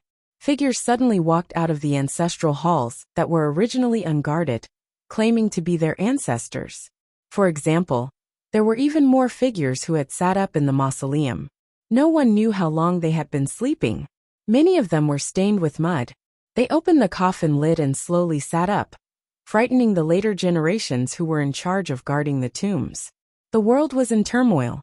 Every once in a while there would be an incredible rumor that spread everywhere. Everyone realized that if a catastrophe really descended outside of the vast expanse, they might be able to resist it, because they seemed to have never truly understood this world. They didn't even completely understand the past of their orthodoxies. Some of the imperishable orthodoxies even learned that their founding masters were actually just the little Taoist apprentices of some big shot, who were ordered to leave behind their orthodoxies. Then, they faked their deaths and went to that big shot's place of seclusion to guard him. After countless years, their founding masters were still alive. They told them all of this through secret techniques and dreams, so that they could prepare to welcome that big shot's arrival. There were too many such things. Every time they spread, it would shake the world. It even overturned what many creatures had always known about their orthodoxies and clans. In this great era, the regulations of heaven and earth had already stabilized. The regulations of the celestial realm and the higher realm had completely merged, continuously raising the ceiling of battle prowess that the two realms could accommodate. Although it had not truly reached the peak of the era, it was approaching the era before the taboo era. If there was no calamity in 100 years, this would be the best era for all living beings. Attaining the Tao, attaining immortality, and even having a chance to become an immortal king. Many of the revived old fellows also discovered this problem. This world didn't truly suppress their strength, so it wouldn't affect them too much. Although there was more or less some impact, compared to their initial estimation, it was negligible. Such a great era was beyond their expectations. After the Forbidden Era, many people chose to use all kinds of forbidden arts to conceal themselves from the heavenly secrets and their blood chi fluctuations, and thus fell into a deep sleep. There were also some whose origins were even more ancient, able to trace back to before the taboo Great Era, that incomparably prosperous era. After they were revived, the first thing they did was to quickly understand the current world and the many things that had happened in the past. Many of them only woke up from their long slumber because they sensed something in the dark. They still didn't know what had happened in this world. Among them, there was no lack of people who were truly ancient. They had truly walked the path of reincarnation and were reincarnated after the first cultivation disaster. They retained most of their original memories and understood many of the secrets of this world. To them, there was no difference between the immortal region and the upper realm. They were both part of the true mountain and sea world. In this current era, there aren't many existences who truly understand the cultivation disaster. They don't even know what they went through. They don't know that after the first and second cultivation disasters, the current true mountain and sea world would become like this. In their eyes, just the taboo era alone is an ancient history that they can't touch and can't touch. But before the taboo era, there were many even more ancient eras and epochs. Each of those eras and civilizations were once dazzling and prosperous to the extreme. These are all things that the people of the later generations don't understand. Some of the revived old fellows couldn't help but sink into nostalgia and sentimentality when they understood the many things of the current era. These words were spread among many of the Tao orthodoxies, and many cultivators and living beings suddenly came to a realization. In the eyes of these existences, the so-called ancientness was perhaps just a flash in the pan, a stream of light that disappeared into the distance. True ancientness spanned tens of millions of eons. Even the long river of time seemed to be unable to bear all of that. These ancient existences understood the truth of the world. They knew the reason behind the calamity. In fact, they even knew how the ancient history was destroyed and how the eons of the past were buried. Of course, there were also some living beings who survived after the taboo era. Once they understood the many things of the current era, they still found it difficult to calm down. I didn't expect that he would still be alive and control the current era. During that battle, the entire heavens were destroyed. All the universes collapsed. They whispered to each other in shock. At that time, they had accidentally fallen into eternal slumber. Some of them didn't even know how they had been resurrected. They had clearly been buried in the calamity. Many of them had clearly died, but after an innumerable amount of time, they would unexpectedly wake up in a certain place. They would look around in a daze, not knowing where they were. That battle had been too tragic. Everyone still remembered how the eternal celestial palace had abruptly collapsed overnight. How laughable. He was the one who destroyed the universe in the past. But now, he controls all the forces and established his own divine country and celestial court. What right does he have to deserve such a great demon? Some of the descendants of the celestial palace whispered. There was unwillingness and hatred in their eyes. It was truly difficult for them to accept such a fact. Time was the greatest power in the world, but it could not wipe away the hatred in their hearts. Similar scenes were happening in the celestial region, the higher worlds, and even the other world. The kismet of the various heavens increased, stretching out and surging. Gu Chang'e watched all of this in silence. Everything that happened in the various heavens was under his gaze, and it was also within his expectations. The pressure from beyond the vast expanse was approaching, and it even caused the will of the various heavens to awaken. It had faintly startled those old fellows who had been hiding deeply. This could be said to be an instinct of the true mountain and sea world. When it was faced with an insurmountable calamity, it would awaken the supreme powerhouses it had nurtured. In the eyes of normal living beings, there was no difference between the world and the universe. In fact, they would not realize that they also had some sort of consciousness. The cycle of life, death, and reincarnation was one of them. The true world and living beings had always been in a symbiotic relationship. This was also the reason why Gu Chang'e had used this opportunity to fish and startle those old fellows out. The various heavens are becoming lively, but what's coming next is the real show. Gu Chang'e smiled faintly and lifted his head to look at the end of the true mountain and sea world. From where he was, he could clearly see that the end of the world was becoming fainter. It was as if a barrier was gradually disintegrating, turning into some sort of indistinct and incomplete substance. That substance was similar to a bubble. It enveloped the end of the true mountain and sea world, and became a barrier that isolated the ripples from the vast expanse ocean. However, at that moment, that barrier was on the verge of crumbling, and this was just the sign of the hunters descending from the vast expanse ocean. At the same time, it was also the warning that the true mountain and sea world gave to all living beings. Gu Chang'e already saw an ancient and modeled ancient warship, rushing over through the great waves and black mist. Ancient realms were crushed one after another, thus exploding. That ancient warship was made of an incredibly rare metal. Even if it had traveled through the vast expanse ocean for many years, it did not show any signs of decay. The figures standing on it were like gods and demons. They suppressed the universe and had a presence that could devour the clouds.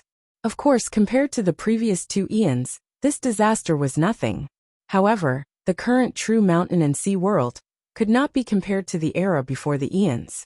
Gu Chang'e did not intend to do anything as of then. The 100 years had just begun. To the true mountain and sea world, it was not as if they did not have a chance. Now it's time to use the other chess pieces, Gu Chang'e mumbled softly, and his gaze became incredibly profound. In the depths of the endless sea race in the immortal region, the immortal kings who had finished their discussion and were planning to migrate were all gathered in a majestic, ancient palace. The palace seemed to be made of bronze, and there were countless innate divine runes carved into it. Each rune contained a supreme profound meaning, and they were obscure and difficult to understand. Besides the immortal kings, only Ao Ling and a middle-aged man with an ancient face and an awe-inspiring presence stood in the palace. The middle-aged man was dressed in a golden dragon robe and a purple gold crown on his head. There was a dragon horn on his forehead, and his arms were covered in a layer of faint golden dragon scales. All the immortal kings of the endless sea race were incredibly excited and respectful when they saw the middle-aged man. They could clearly sense the terrifying pressure coming from his body and the terrifying pressure in the depths of their blood. Over the past few days, the ancient palace had accompanied the middle-aged man to the depths of the endless sea race.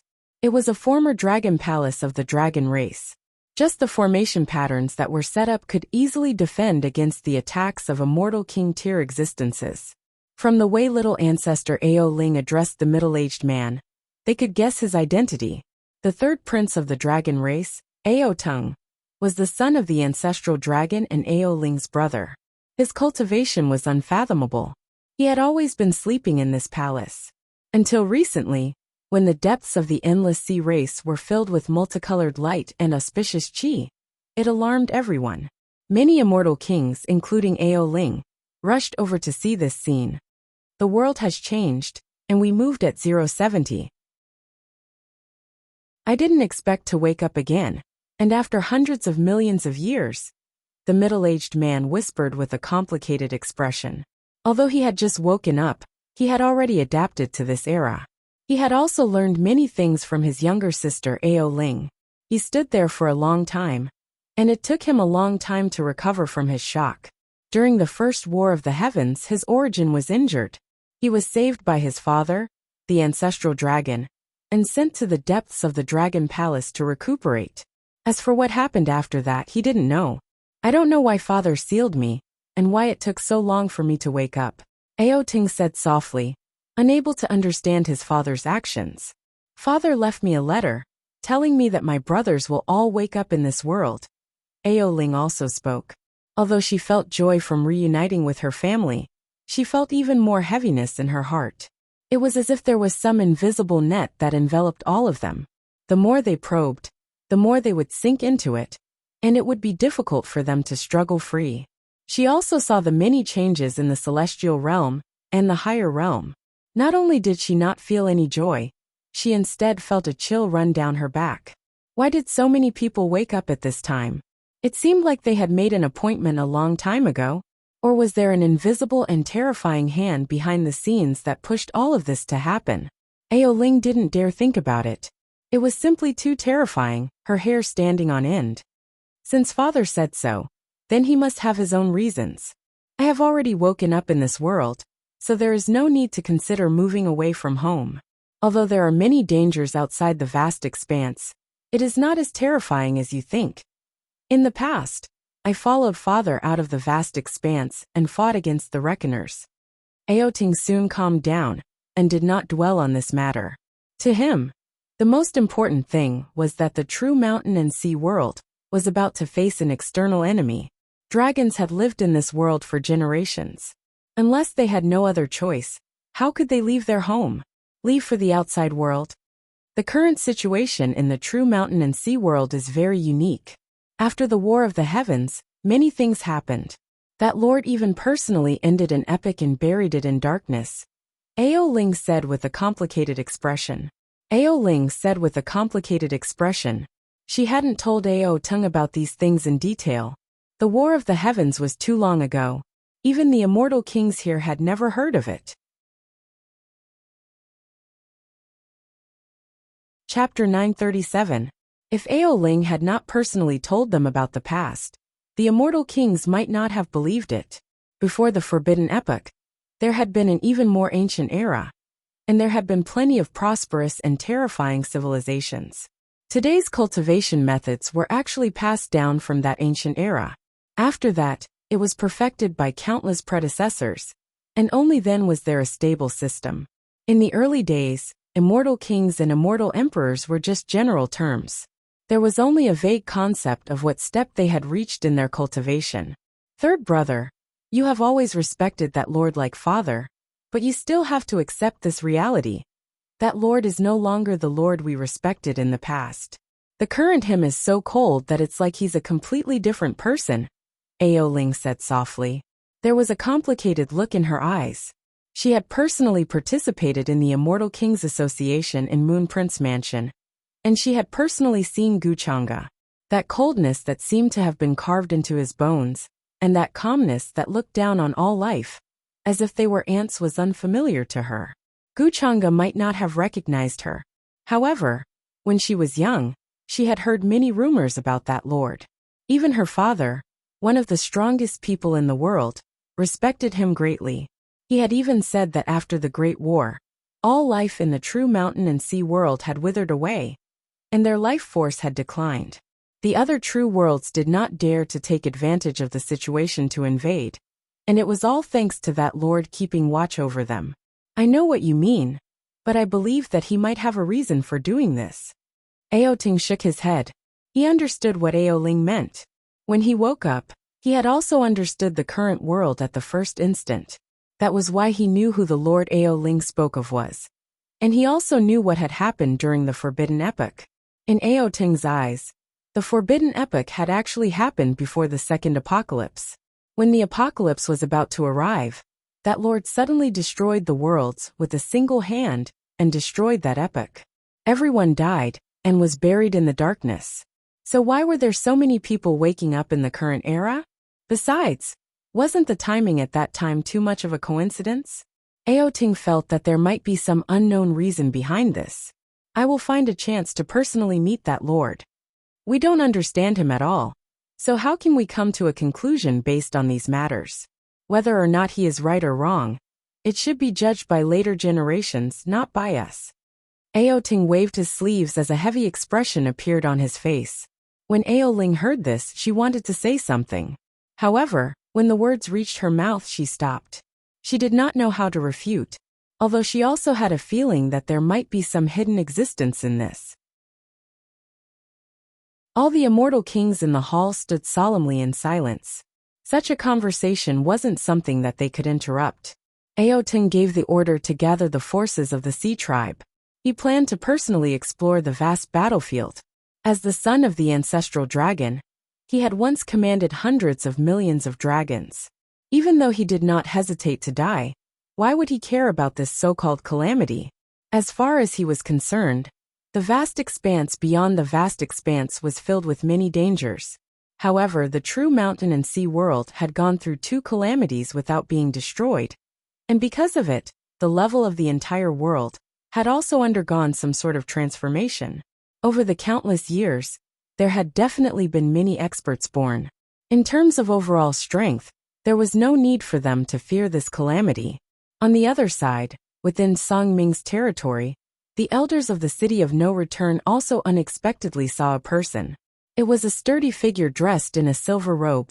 He rode a white horse and had a long saber in his hand as he stepped into the area. From his appearance, he looked to be in his 30s, but there seemed to be endless vicissitudes of life in his eyes. "Little Xin Shuang, you've already grown so big." He looked at Xin Shuang, who was covering her mouth but had tears in her eyes. He could not help but smile slightly, and a gentle expression appeared on his face. The oldest elders of the City of No Return were also stunned at that moment, as if they could not believe the scene before their eyes. "Uncle Yi, you didn't die?" Xin Shuang's voice trembled slightly. Tears welled up in her eyes, and her voice was choked with sobs. She clearly saw that the figure in front of her was after the celestial palace had been destroyed. He had died under that palm strike like a moth to a flame. He had been torn into pieces, and his body and soul had been destroyed. But why did she see him in the current world? "You are Commander Yi, Lordy?"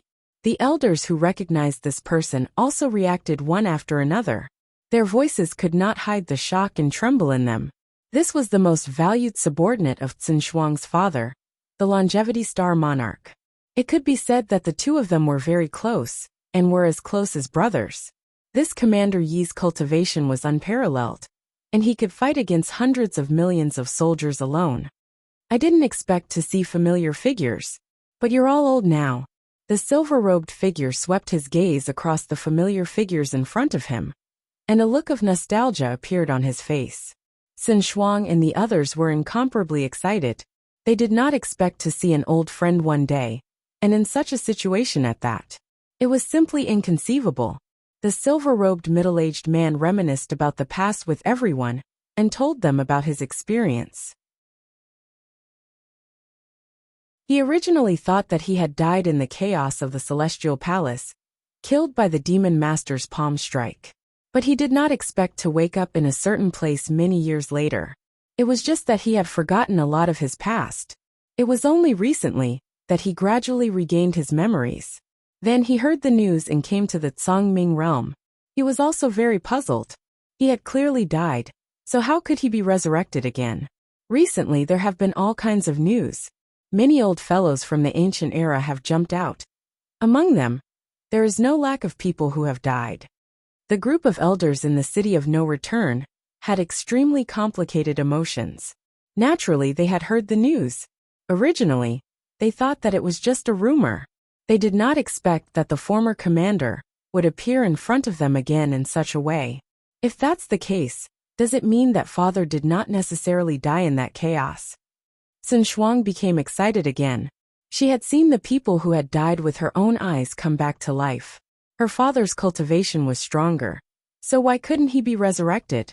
Then what was the reason for the chaos in the past? Thinking of this, Xin Shuang was even more puzzled and puzzled. She suddenly remembered that when Gu Chang'e appeared in the City of No Return, he said that he was looking for someone, but he did not say who it was. Now, it seemed that the person he was looking for should be someone who had died in the Forbidden Era. Didn't that mean that he already knew all this and knew that those people were not dead, or that they would not die? Could it be that he did this on purpose? Xin Shuang suddenly had a bold guess. Soon a few years had passed. The upper realm and the immortal domain became more and more turbulent. The return and revival of many strong cultivators broke the slightly chaotic situation, and rare peace was restored everywhere. However, ordinary cultivators could feel the undercurrent surging. This was only the last calm before the storm. During this period, all kinds of rumors appeared. Some said that the appearance of these ancient figures was actually a sign of great changes in the world. Of course, there were also other theories. They felt that someone was going to save the world in this chaotic world. All the orthodoxies had their strongest cultivators return, and their strength had undergone tremendous changes. Even the immortal king families of the immortal domain did not dare to underestimate the orthodoxies of the upper realm. In a way, the roots of the immortal domain were in the upper realm. Some of the families in the immortal domain had migrated from the upper realm, and their ancestral grounds were in the upper realm. Even the unparalleled immortal dynasty has some old emperors from other eras, and there is no lack of the first-generation monarch in the divine kingdom, on a soft couch in the palace. Yu Mingkong rubbed the space between her eyebrows. She felt that the situation in the upper realm, during this period, made her unable to see clearly. As a reincarnator, everything had exceeded her expectations. None of the events had developed according to the trajectory in her memory. However, at this point, she did not care much about this. There were so many past lives. Who knew if it was a dream or not? Isn't this even better? All kinds of demons, ghosts, and monsters have jumped out? Guchanga smiled gently. He wore a simple green robe and stood in the palace with his hands behind his back. The void in front of him was blurry, like a mirror reflecting the scenes of the world. All of this was within his expectations. However, this was just the beginning. The chess pieces he used had not really shown themselves yet. Yu Mingkong knew that he had other plans, so she was not too worried. During this period, she had heard too many rumors about Guchanga. From the innate mythological era to the taboo era, the long river of time seemed to have Guchanga's shadow behind it. Because of the revival of these ancient figures, many buried secrets were also unearthed. Even some of the ordinary creatures learned some of the ancient history and learned some of the ancient and true secrets. There were different opinions about Guchanga. Some people saw him as a devil who committed all kinds of evil, who buried the ancient era and brought disaster to the heavens. There were also people who felt that he was the benefactor of the current common people. He personally united the immortal domain and the upper realm, and made the foreign side start to merge with the immortal domain. The laws of heaven and earth were almost complete. The surging fate was also because of him. However, Yu Mingkong did not care about these. A long time ago, even if she knew that Guchanga was the inheritor of the demonic arts, she also chose to stand firmly by his side, even if she was against the whole world. I might have to go into seclusion for a long time, Yu Mingkong said softly. Chapter 938. Is it because of the great dream reincarnation immortal art? Guchanga turned around and was slightly surprised. However, he quickly guessed the reason. Yu Mingkong's cultivation method was related to fate and reincarnation. Previously, she had used the great dream reincarnation immortal art to cross the river of time and cultivate in the past. Of course, this was also because of Guchanga's protection by her side. Otherwise, with Yu Mingkong's current strength, even if it was just a dream, it would be impossible for her to bear the terrifying karma and backlash and cross the river of time. This made Guchanga suddenly think of Chan Hongyi and Tao Yao, who were trapped in the river of time. Now they were also cultivating in the past. Yes, I might be in seclusion for a long time. I don't know when I'll wake up, Yu Mingkong said softly. Then you can cultivate without worry. There's no need to worry about anything. Guchanga just smiled. He walked over and gently hugged her. Then don't miss me. Yu Mingkong leaned her head on his shoulder and suddenly smiled mischievously. I will miss you. Guchanga held her soft hand and smiled faintly. Yu Mingkong went into seclusion. Just as she said, even she didn't know when she would wake up. Although she created the great dream reincarnation immortal art, she didn't fully understand the many mysteries in it. A big dream. Perhaps he would return to the ancient times. Guchanga sent the puppet Ada to guard Yu Mingkong outside the cave abode. Ada was born from the murderous aura of the demon lord's true blood in the demon burial abyss. However, its potential was not inferior to those immortal kings at all.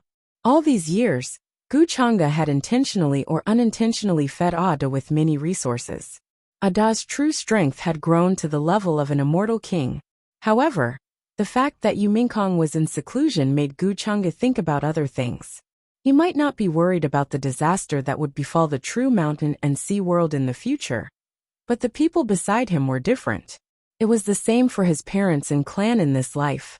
After finding out that his true identity was the former world devastator demon master, the longevity Gu clan was more or less afraid of him.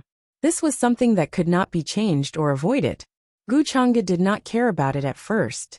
However, now that Yu Mingkong was going to go into closed-door cultivation, he had no choice but to consider these things. Perhaps he should let the people around him improve their strength or something. Gu Chang'e naturally had the ability to protect them, but he could not guarantee that he could protect everyone around him when he finally pulled in the net. After all, the other two true ancestors that he was plotting against were truly unfathomable and indescribable existences. Even now, Gu Chang'e was not completely confident that he could succeed in the end. If I were alone in this world, why would I care about these things? In the end, I still included myself in this plan. Gu Chang'e shook his head gently and rubbed the center of his brows. At the same time, in the depths of the longevity Gu clan's territory, there was a pure and holy scene there. Ancient trees towered into the sky, divine mountains were lofty, and immortal chi was thick. It was like an independent universe. Clouds rose, and a silver waterfall fell from the sky. Even in this world that was undergoing shocking changes, it still gave off an air of transcendence. At that moment, many of the Gu clan's progenitors were gathered in the clan's ancestral hall with solemn expressions. This was a simple and ancient courtyard. It did not look like a grand palace or a pavilion, but there were terrifying divine patterns that flickered and intersected with each other everywhere. They were filled with an ancient air. Since the Gu clan was founded, it has actually spanned hundreds of millions of epochs. Even before the era of the taboo era, and at the beginning of the era of the innate legends, the Gu clan could still be found. An old man with a face full of vicissitudes, dressed in a wide black robe, was standing in the ancestral hall and speaking to everyone. He was dressed in a black robe embroidered with the pattern of fallen leaves. It covered his body and even his feet. At first glance, people could not see the figure under the robe. All they could see was a wide black robe. However, many of the Gu clan's progenitors here were incomparably respectful to this person. Even the arrogant progenitors like Gu Lang stood quietly and listened to these words. Beside this black-robed old man, there were a few existences with equally ancient auras. They were surrounded by fog and surged with chaotic light, causing people's hearts to tremble. They came from the immortal domain. To be precise, they came from the immortal domain's Gu clan. After the taboo era, the Gu clan was divided into two parts. Some of the progenitors brought their clansmen to the immortal domain. The remaining clansmen stayed in the upper realm to guard the clan's homeland. When Gu Chang'e was in the immortal domain, he actually knew about the other branch of the Gu clan. However, he did not go and ask about it. The black-robed old man who spoke was the founder of the Gu clan in name. There were quite a number of clansmen who called him the first ancestor, but he considered himself the ninth ancestor. No one knew how long he had lived, but he had lived for a very long time. Many of the progenitors thought that he had passed away and disappeared into the passage of time, but they did not expect that he would appear again in this world and lead the many clansmen of the Gu clan in the immortal domain. In terms of age, the true mountain and sea world is nothing before the Gu clan. The black-robed old man's voice was ancient. Just by standing there, he gave off the feeling that time was passing. The space and time around them distorted, and even the laws of the world were wailing. The hearts of the many Gu clan's progenitors in the ancestral hall trembled because of the ninth ancestor's words. They did not expect to hear such a truth. They did not know much about the origins of the Gu clan. There were only a few records in the ancient scrolls. However, they did not expect that the Gu clan would have such a long history. Even the true mountain and sea world was nothing before them. The Gu clan has been in hibernation in the true mountain and sea world for countless years. And from the start until now, we only have one goal, and that is to revive our great ancestor. The next moment, the black-robed old man's words caused a bang to ring in the hearts of all the Gu clan's progenitors. They felt as if they had been struck by lightning, and they were immediately stunned on the spot. His voice was not loud, but it contained a presence that made people's hearts tremble. It was as if even the stars in the sky were trembling and about to fall. Everyone was stunned. They could not believe these words. Revive their ancestor? The Gu clan's ancestor? Who was that person?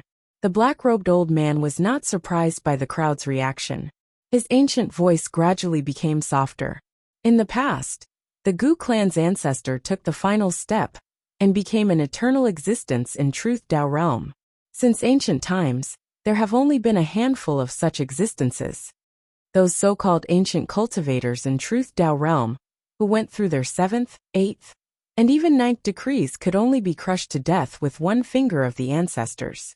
However, in the end, in that disaster where there was practically no hope, he chose to turn his body into a world to protect all living beings and gave up on himself.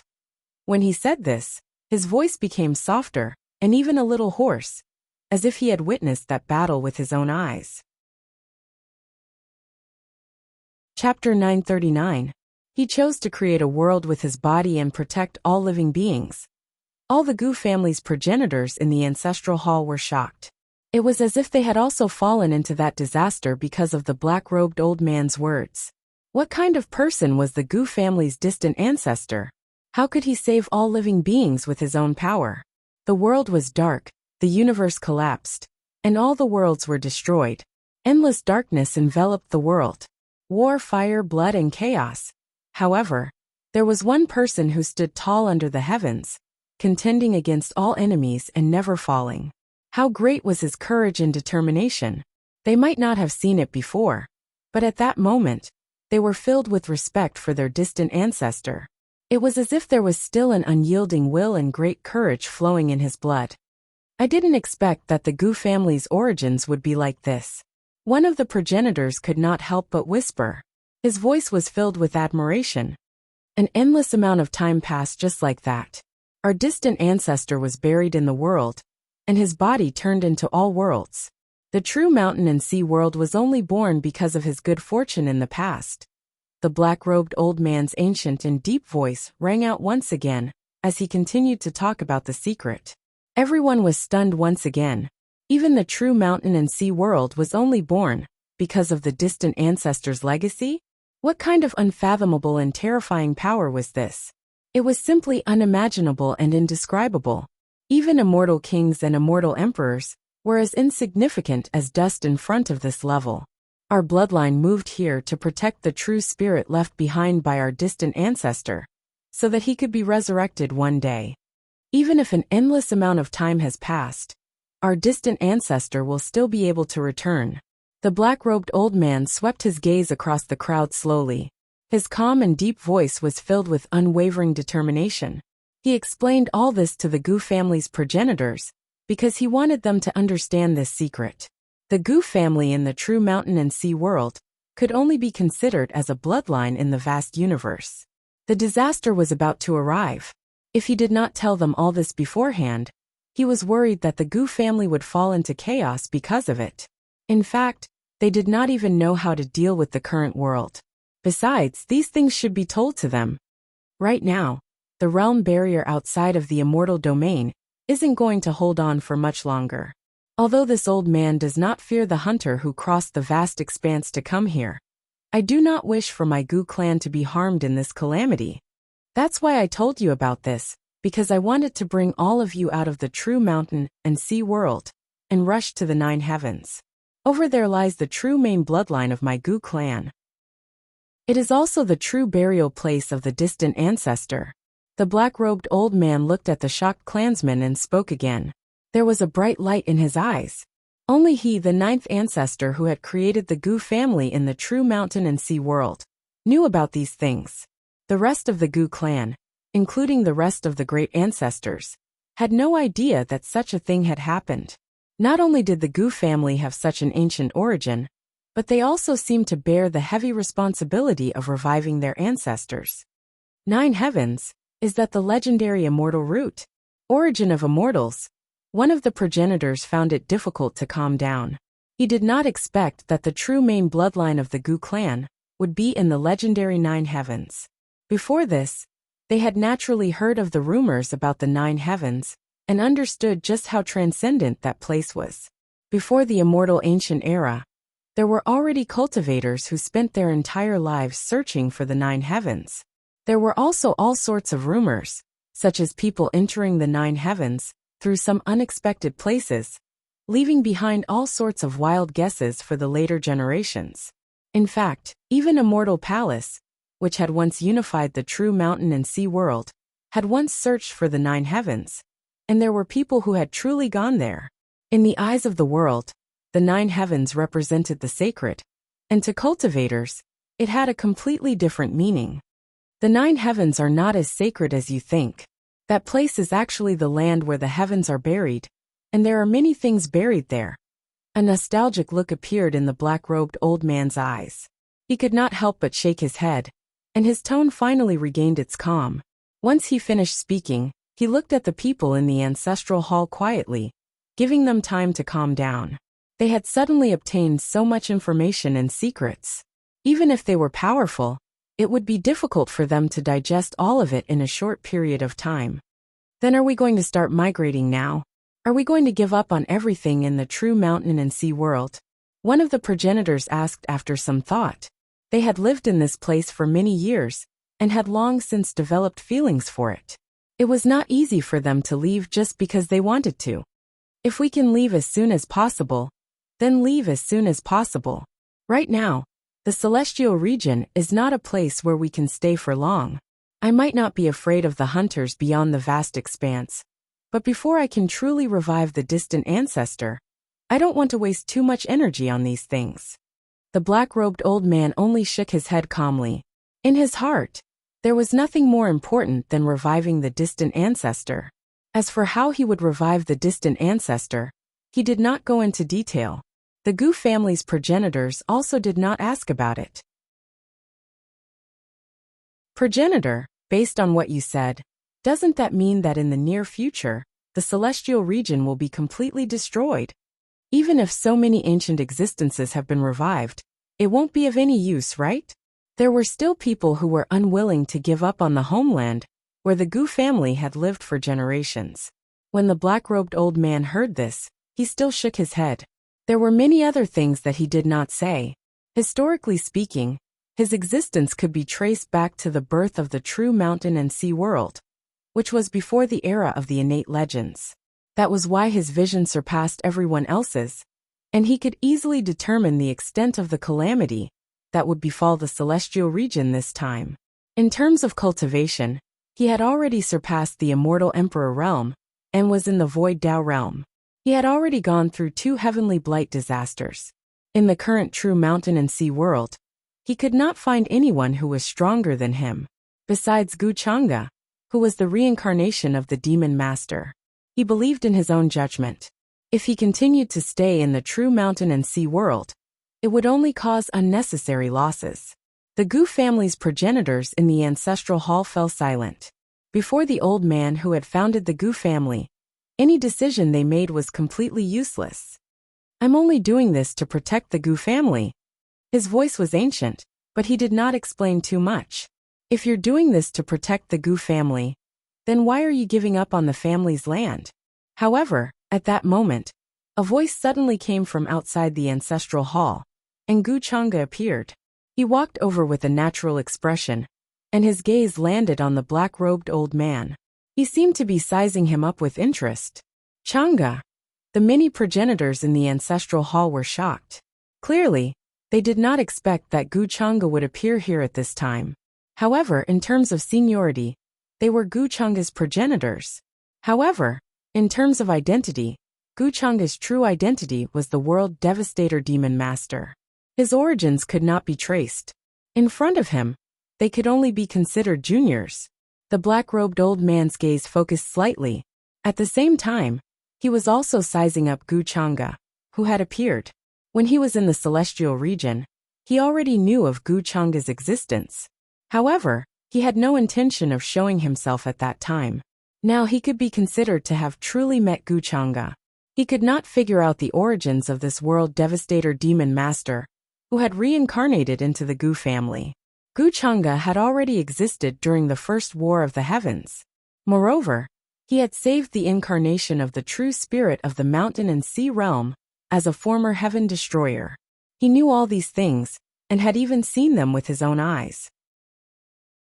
However, with the transcendence of the Gu family, he had never participated in that war. Even before the Forbidden Era, when the Immortal Palace was founded, he witnessed everything with his own eyes as a spectator. However, why would Gu Chang'e destroy the Immortal Palace? How did he become enemies with the master of the Immortal Palace? He did not know, nor did he understand the reason. How should I address you? The black-robed old man shook his head slightly in his heart. Even if it was the reincarnated Gu Chang'e, he still could not see clearly. He did not even know what realm the current Gu Chang'e was in. His entire person seemed to be shrouded in a layer of fog. Since ancient times, including now, there was no sign of him. This was somewhat inconceivable. If it was in the past, he would not be shocked and puzzled. After all, his cultivation was not as strong as Gu Chang'e's, and he could not see through his origins. However, now Gu Chang'e obviously had not recovered to his peak state. But why could he still not see Gu Chang'e clearly? 01 had to know that even immortal emperors could reverse time, see the past and future, deduce the secrets of heaven, and see through karma. What's more, he was an existence that surpassed immortal emperors. His true strength had reached a level that no one could guess. The name is not important. You can call me Demon Master, or you can call me Chang'e like the ancestors. Gu Chang'e had a faint smile at the corner of his mouth. This was the big fish that he had been fishing for. People who had revived in other eras were just small fish, and not worth his attention. There was not even a real emperor among them. However, the appearance of the founder of the Gu family in front of him was of great significance to Gu Chang'e now, even though this involved another chess piece that he had set up. However, it did not matter now. The black-robed old man was silent for a moment. He did not expect Gu Chang'e to be so straightforward. "I'll still call you Demon Master," he said. Gu Chang'e smiled faintly and said, "Progenitor, you can call me whatever you like. I didn't come here to call you that." The black-robed old man's strength surpassed that of immortal emperors. He had even reached the Void Dao realm, and passed the second heaven's blight. To put it bluntly, he was definitely one of the strongest people in the history of the true mountain and sea world. Even at his peak, Xingyi barely had the qualifications to fight with him. "I can guess your goal, but the true mountain and sea world is hopeless. Otherwise, I wouldn't have made the decision to give up the clan's land so easily." The black-robed old man seemed to know Gu Chang'e's goal, and shook his head slightly. Gu Chang'e sighed softly and said, "Progenitor, why do you say that? Don't we still have 100 years? These 100 years are more than enough for the true mountain and sea world." Hearing this, the black-robed old man's eyes focused, and his expression became serious.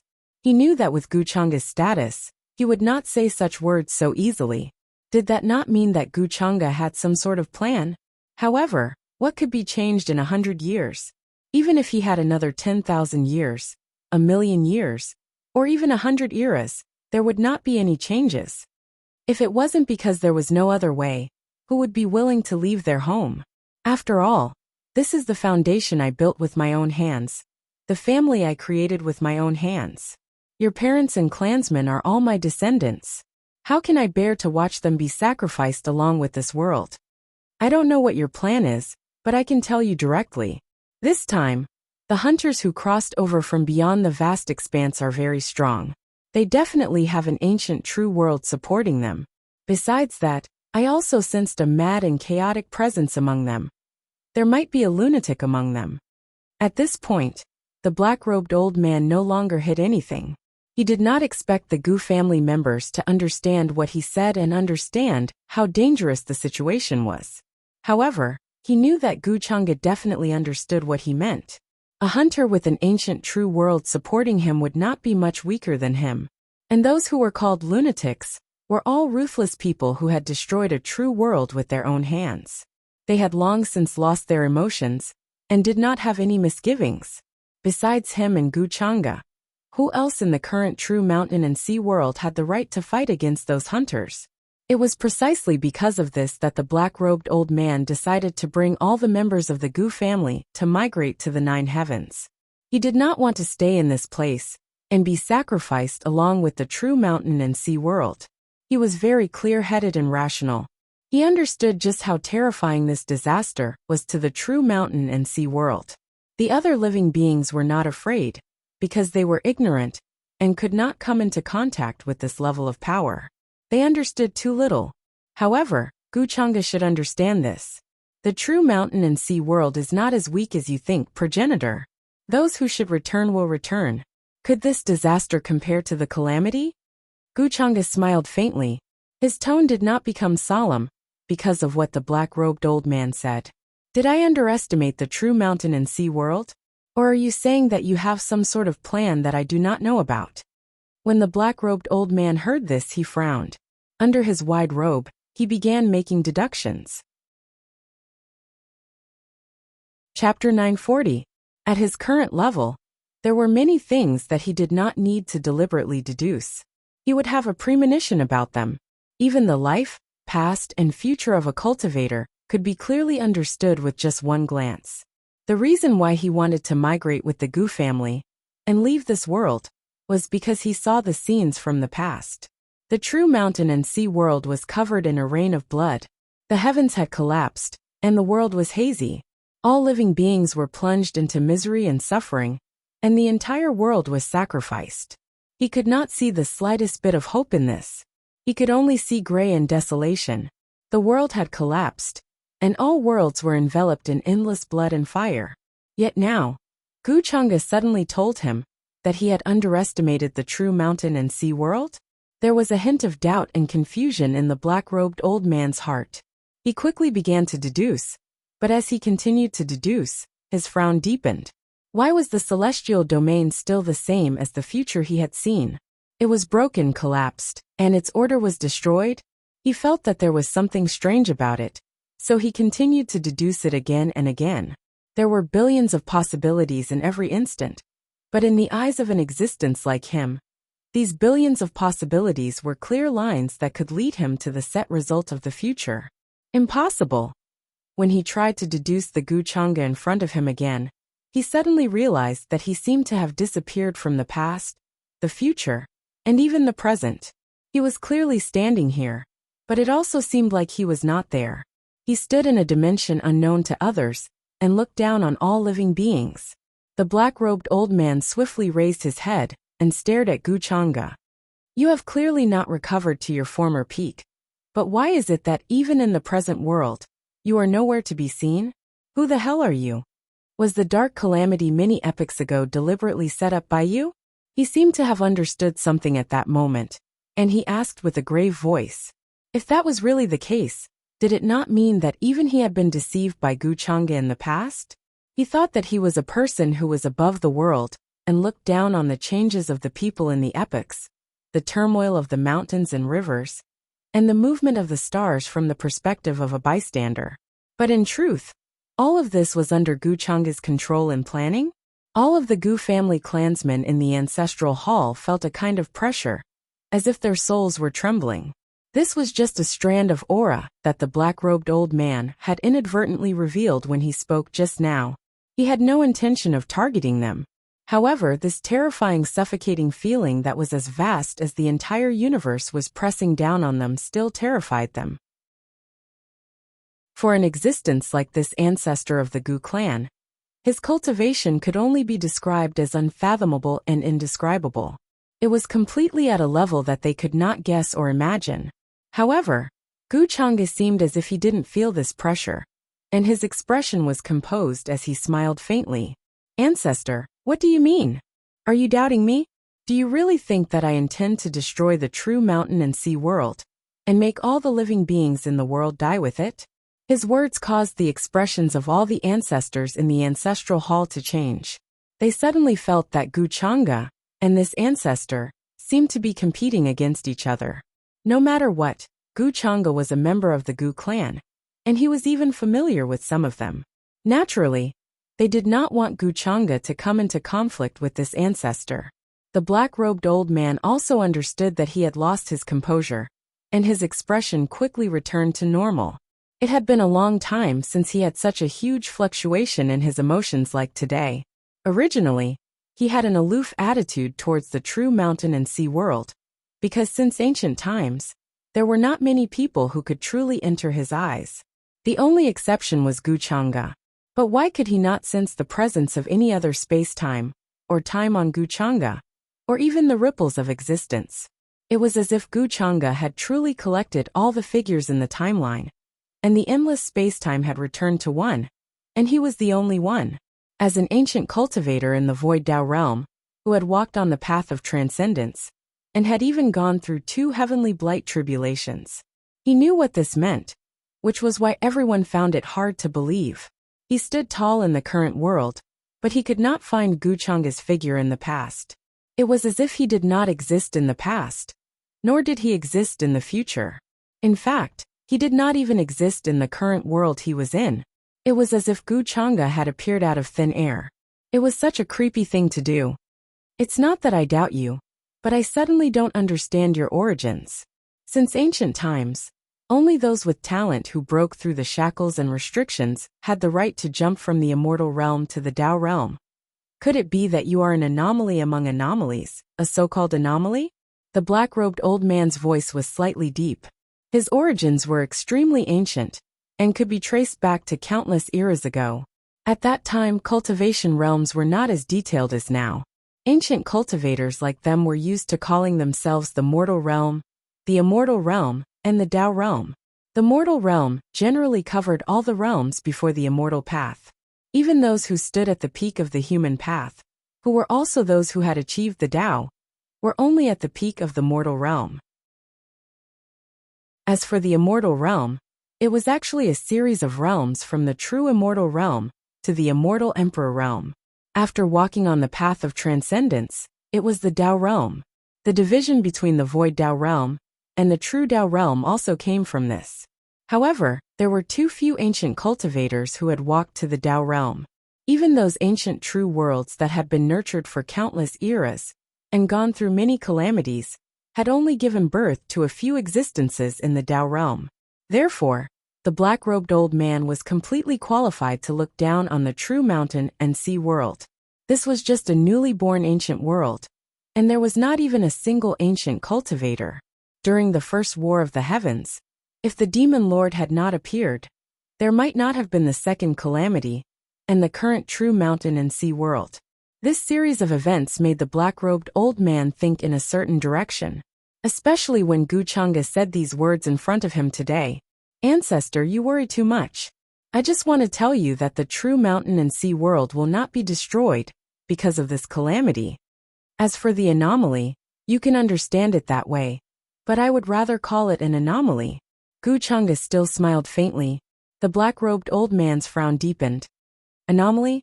If there was an anomaly in the unseen world, then it was pardonable. He did not dare to directly say that he could determine the past and present, and that he could see through everything. The path of cultivation was long and filled with dangers. There was no end to the Tao. He did not think that he was truly invincible after reaching this realm.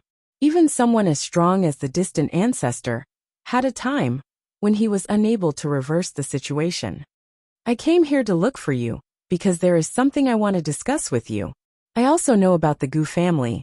The 9 heavens are located in a very distant place, and it is inevitable that some unavoidable accidents will happen on the way. I naturally do not wish for many of my family members to die and be placed in a dangerous situation. The heavens are heartless and treat all living things as nothing more than straw. All living things are nothing more than straw, and they are cut down again and again. Guchanga did not pay attention to the black-robed old man and the puzzled expressions of his family members in the ancestral hall. He began to explain his purpose in coming here. Since he had already caught the big fish, he should have a use for it.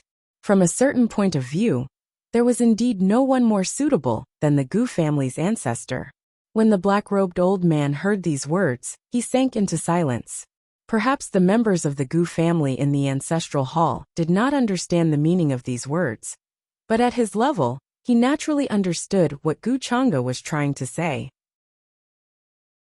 Although it was fated that every true world would be tested by the Aeon Calamity after the passage of time, it was still fated. If they went through the Aeon Calamity, they would undergo a new transformation and reach a higher level. If they did not go through the Aeon Calamity, their bodies and souls would scatter, and they would return to nothingness. They would be buried in the primordial chaos, and wait for a chance encounter hundreds of millions of eras later, to give birth to a new life. This was similar to cultivators. From the moment they stepped onto the path of cultivation, they were destined to fight to cross it. None of the living beings in the universe were spared from such a fate. If this was the fate of the heavens, then they could just accept it. However, the higher their level was, the more they would discover just how terrifying the world was. The so-called struggle was just being locked in a cage, and fighting to grow stronger like goo. When the time was right, they would reap the harvest and settle the score. To put it nicely, they were called cultivators. But in truth, they were just leaks in the eyes of the living beings of a higher level. They would be reaped after a wave was reaped. Even if an anomaly was born among them, they would have a chance to break through the cage and approach the real world. However, in the end, they would still be crushed to death by the terrifying hand that would stretch out from there. What Guchanga said at that moment was the same in the black-robed old man's eyes. I naturally understand what you're saying, but what's the use of understanding? Back then, even the distant ancestor could not escape this fate. What can we do? His expression could not help but reveal some sadness. He shook his head and was a little dispirited. Over the countless years, haven't there been many heaven's destroyers who wanted to rush out and approach the real world? Even if their bodies and bones were crushed and their souls destroyed, they would not hesitate. What is there to be afraid of? Guchanga was still smiling faintly. When the heaven's destroyers were mentioned, the black-robed old man's expression changed slightly. He could not help but look up at the sky outside the ancestral hall. When he did not see any strange phenomena, he was slightly relieved. The words heaven's destroyer could not be said easily. It could easily lead to endless disasters. However, Guchanga said it so calmly in front of so many Gu clan members in the ancestral hall. The black-robed old man could not help but bitterly smile in his heart. He really did not have any scruples. The higher one's level was, the more they could feel that kind of unseen, ever-present gaze. Everything he said, and everything he did had to be done with utmost caution. Why don't you just tell me directly what you want to do? The black-robed old man sighed in his heart. It seemed that the longer he lived, the smaller his courage became. Although Guchanga should be an existence that was more ancient and mysterious than him, he was still young. However, with his current appearance, he was just a young man. He was young and full of vigor, fearless and unconcerned, and he openly said the two words heaven's punishment. I want to reorganize the true world and establish the Heaven's Destroyer Alliance in the name of Heaven's Destroyer. Guchanga was still smiling faintly, and his tone was also very casual. What? However, as soon as he finished speaking, the black-robed old man's expression changed drastically. He was even shocked, horrified, and in disbelief. Rumble. In the void, there seemed to be hundreds of millions of thunderclaps at this moment. A terrifying aura was about to rush over from beyond the sky. It was as if this sentence had touched a taboo that should not be touched, and awakened a terrifying existence that was in deep sleep. All the members of the Gu family in the ancestral hall felt as if their divine souls were about to explode, and their spiritual seas were about to collapse. Their bodies trembled all over. Their entire bodies were about to collapse to the ground. A pair of eyes that seemed to have landed from an unknown place was about to look over. The boundless power that came with it was as if a part of the blue sky was about to crash down, crushing their spines and turning their divine souls into ashes. However, Guchanga's expression still did not change at all. With a calm expression, he waved his sleeve. There seemed to be a dull and miserable groan from the depths of heaven and earth. Then, this terrifying power suddenly dissipated like a tide. All the members of the Gu family felt as if they had been fished out of the sea at this moment.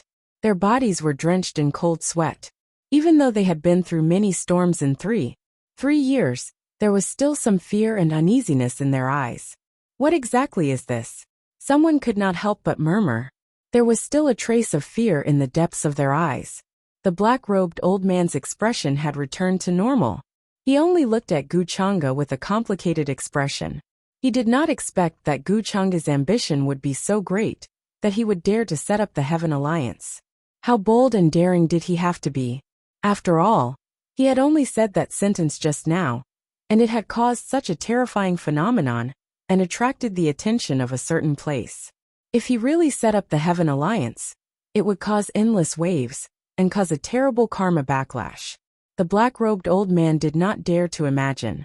However, what shocked him even more was that Gu Chang'e had blocked the gaze that was about to look at him with a casual wave of his hand.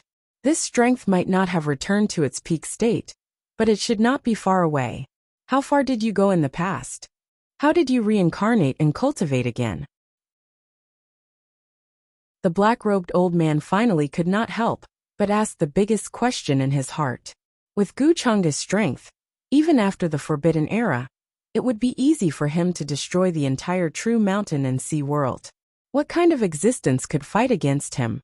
But why did Gu Chang'e, who had such invincible strength, end up in the state of reincarnation? The black-robed old man might have lived through that era, but there were many things that he only knew a little about. Chapter 941. It was like the cause of the Forbidden Era, and the various things that happened in between after the First War of the Heavens. To the black-robed old man, it was as if he was shrouded in a layer of fog. He could clearly see everything, but when he looked closer, he found that the fog was getting thicker. The scenes he saw before became blurry and chaotic again. To him, the current Gu Chang'e seemed to be shrouded in fog. All of his actions and words made him feel that it was inconceivable and difficult to understand. Suddenly, the black-robed old man seemed to have thought of something. He looked at Gu Chang'e in disbelief. Could it be that you are like the distant ancestor and ran into an irresistible power from the real world? Besides this possibility, he could not think of any other possibility that could make Gu Chang'e reincarnate and cultivate again. Even the powerful warriors from the other ancient true worlds might not be able to do anything to Gu Chang'e when he was at his peak. But when he thought about it this way, he became even more terrified. Even the terrifying power from the real world could not truly kill Gu Chang'e.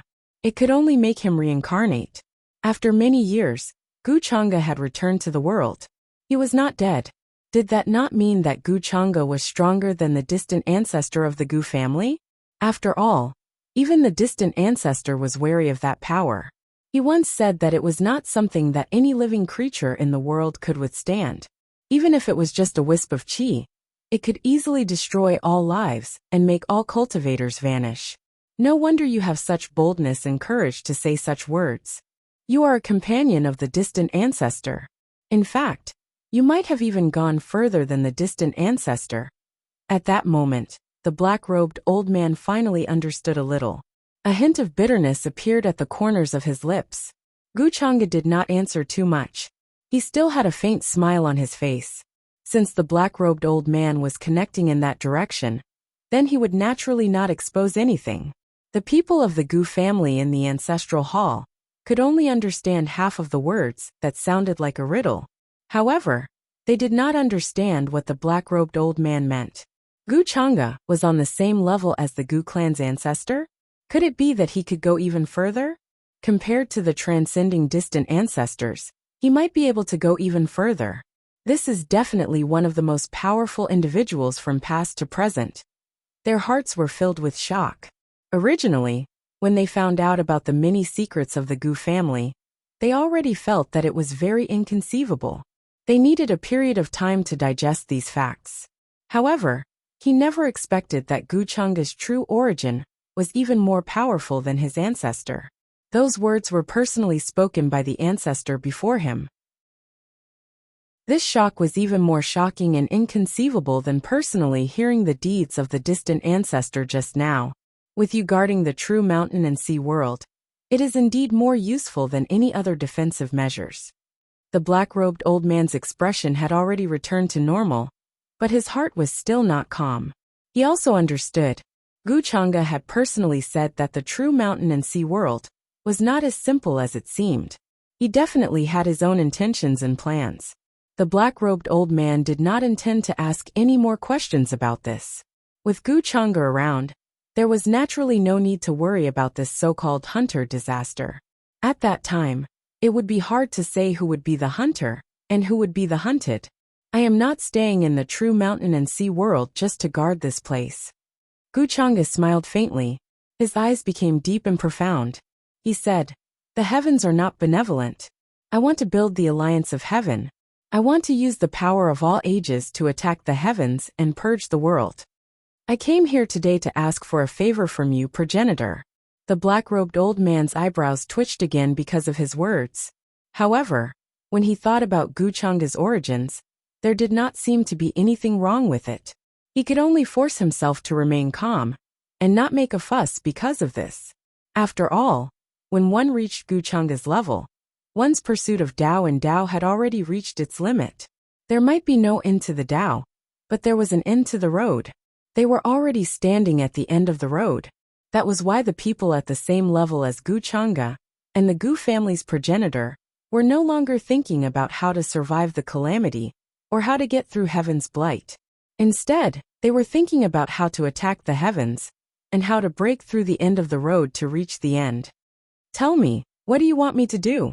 the black-robed old man asked in a low voice. He knew that he had no room to refuse. Even though his identity was that of Gu Chang'e's ancestor in this life, it was of no use. In this kind of situation, Gu Chang'e probably wouldn't give him a choice. "I want you to build the Heaven Crusade Alliance with me, progenitor." Gu Chang'e said these 3 words without hesitation. Just as the black-robed old man's expression was about to change drastically again, he continued, "The Heaven Crusade Alliance will not only have my power alone. Only by using the power of all ages will we have a chance to attack the heavens and prove our Tao. As you can see, I haven't recovered to my peak state. I also lack ancient cultivators who can control the situation. The birth of the Heaven Crusade Alliance can't be completed overnight. I can only play a role in it at most. If we want to break the cage and come into contact with the true power, we have to gather the power of all ages." Many of the Gu family members present did not understand what these words meant. However, judging from the black-robed old man's gradually changing expression, the information contained was absolutely terrifying. Attack the heavens and prove their Tao. They did not dare to imagine these things at all. The black-robed old man's expression became completely heavy. He remained silent. Because of Gu Chang'e's words, huge waves surged in his heart. He could not calm down at all. Attack the heavens and prove their Tao. This was something that even their progenitor did not dare to say. Who in the billions of universes and the vast heavens would dare to say such a thing? Even the Heaven Crusade sect, which was established in the 9 heavens, dared to name themselves this because of the uniqueness of the 9 heavens. If they walked out of the 9 heavens, they would probably suffer a terrifying backlash in an instant and would be destroyed easily. Of course, I will give you some time to think about it, progenitor. You don't have to decide whether to agree or not now. That's just a suggestion of mine. The profound expression on Gu Chang'e's face disappeared, and a faint smile appeared on his face once again. The Heaven Crusade Alliance was only the first step of his plan. In Gu Chang'e's opinion, the many subsequent plans were actually more important. He had spoken to the black-robed old man like this mainly because the current true mountain and sea world did indeed lack suitable ancient cultivators. Even the ancient existences who had survived the calamity might not have reached the immortal emperor realm, let alone the path of transcendence. "I understand." The black-robed old man nodded. He did not directly answer Gu Chang'e. This kind of thing was not something that could be easily said or agreed to. He had to be extremely careful. The gaze from the unseen was not a joke. It was just like how when Gu Chang'e mentioned the Heaven Crusade sect, thunder had exploded in the void, and a terrifying might had almost enveloped this place. The higher the level, the more they had to pay attention to this. If a normal person said this, it would definitely not affect them.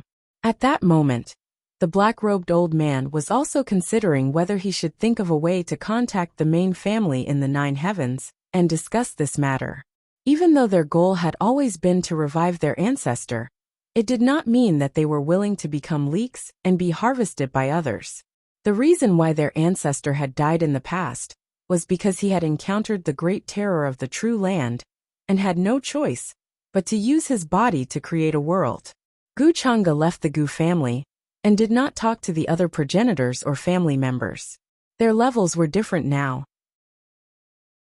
Even if he let go of everything and spoke to them calmly, they would still be afraid and uneasy.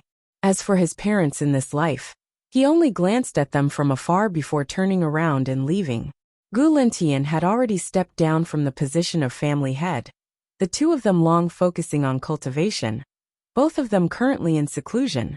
Guchanga secretly sent over a strand of innate natural luck energy. Even though it couldn't help them reverse the innate heavens, it was still easy for them to be reborn, to break out of their cocoons and become butterflies. In this great world, everyone was striving to cross over. If they remained stagnant, they would soon be submerged by the great era's flood, buried within. Even though the various lands were in chaos, great calamities descending, many cultivators were still unwilling to give up, trying to seize that trace of life. Guchanga's emotions were actually not that deep. He had seen this type of scene too many times, already too familiar with it to the point where he couldn't be any more familiar with it. In the following few months, the higher realms, immortal domain, and even the foreign side all displayed heaven-shocking irregular scenes. It was to the extent where several Emperor clan ancestors appeared in the foreign side. They were previously sleeping in a certain desolate region, not moving since the ancient times. Now the instant they revived, half-immortal emperor might rushed into the heavens, shaking up the world. The cosmos of all sides rumbled, great Tao clashing. Countless natural laws interweaved, pouring down from the limits of the heavens like a waterfall. Only after reviving, they all kept a low profile. They already learned about many things that happened during this period of time, not daring to act arrogantly. Even though half-immortal emperors were strong, in this chaotic great world, it didn't mean that they were unmatched. This was especially the case when they learned that in at most 100 years, there would be powerful enemies descending from beyond the boundless expanse, bringing endless disaster to this realm. At that time, everyone would become sacrifices, sacrificed together with the heavens. Even immortal kings were only cannon fodder. Half-immortal emperors were merely slightly stronger cannon fodder. They were even more alarmed, feeling a wave of uneasiness. They originally thought that reviving in this great world would give them hope of advancing their cultivation a step further. However, they never expected it to be this cruel and bitter, to the extent where it could even be described as despair. Of course, this was only a scene from the foreign side. It was like in immortal domain, the higher realms, and some other places, there were still many ancient figures reviving. Luo Wang and the others who were in charge of overseeing the boundless battlefield saw quite a few figures appear there during this period of time. They even saw a white-bearded and white-haired elder, bringing a woman with him, crossing that realm dike, heading into the boundless expanse. This left them shocked. This was definitely a supergiant whose cultivation exceeded immortal king realm, even exceeding half-immortal emperor. Previously, when Moon King tried to cross Realm Dike 523, he almost died along the way, unable to even touch the Realm Dike. This white-bearded and white-haired elder was even more unfathomable. This was especially the case when there was a young woman at his side, an existence suspected to be his disciple. Luo Wang and the others immediately reported this matter to Guchanga. However, Guchanga didn't pay it too much attention. During this period of time, more and more ancient giants revived. Among them, there was no lack of individuals whose cultivation exceeded half-immortal emperor, cultivating immortal emperor radiance. However, unless they already exceeded the immortal emperor realm, stepped into the Tao realm, starting the Nine Blight path, they still couldn't draw Guchanga's attention. He placed more of his thoughts on refining the Demon Lord True Blood, recovering to his peak state when he was the Demon Lord. The drop of Demon Lord True Blood that was left in the Demon Burial Abyss was actually a backup plan that Guchanga had left behind a long time ago. Although he destroyed the Demon Lord's body with a thought, the Demon Lord's creation realm cultivation had long been condensed into the first drop of True Blood. When he sealed Chan Hongyi in the demon burial abyss, he sealed the drop of true blood together with her. She would gradually become demonic, although it was due to the influence of her mental state. However, it was also due to the aura emitted by the drop of true blood for countless days and nights. Of course, when Gu Chang'e did this, how could she not have wanted Chan Hongyi to guard the drop of true blood as well? Although it was said that he sealed her there, he actually wanted her to guard the drop of true blood, waiting for Gu Chang'e to retrieve it in the future. In the blink of an eye, many years had passed. Gu Chang'e rose from the boundless void. The many foundations that he had accumulated before were mostly refined and absorbed by him. The path of transcendence had a total of 9 tribulations, and this path was also known as the Tao realm. However, he didn't need to comprehend many Tao techniques like ordinary cultivators. When his cultivation reached a certain level, he would naturally break through to the next realm. Just like before, when he added points through the system, he further evolved the destiny value, which was also luck, into energy through certain rules. In fact, it was essentially the same, but with the appearance of a system, it was more like an anomaly. He looked at the current situation of the various realms. Compared to the chaos and uneasiness before the catastrophe, the various realms had temporarily restored peace and order with the gradual recovery of the experts of various races. However, this was only on the surface. Gu Chang'e wasn't interested in these matters. He only swept his gaze across the many familiar faces. The Gu clan's ancestor hadn't given him a reply yet, as if he was still considering. Chapter 942. Gu Chang'e did not rush him. There was no need to rush this kind of thing. Besides, there was still some time before the group of hunters outside the vast expanse sea would descend upon the true mountain and sea world.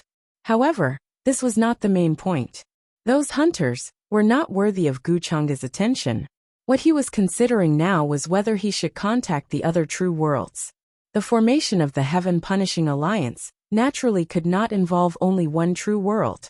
If they wanted to rely on a true world to shake the real world, which was also the origin world, then that was practically a fantasy, a fool's dream. Gu Chang'e swept his gaze across the other true worlds. While the power of nothingness was refining the demon lord's true blood, even Jiang Chuchu, Yin Mei, and the others had entered seclusion. They were also trying to break through to a higher realm. Compared to before, there was not much to deal with in the divine nation and the heavenly court. Usually, there were only a few heavenly soldiers and generals patrolling the area to maintain order. The various races and orthodoxies were not stupid. They would not offend the divine nation and the heavenly court. Moreover, during this period of time, many old monsters had revived.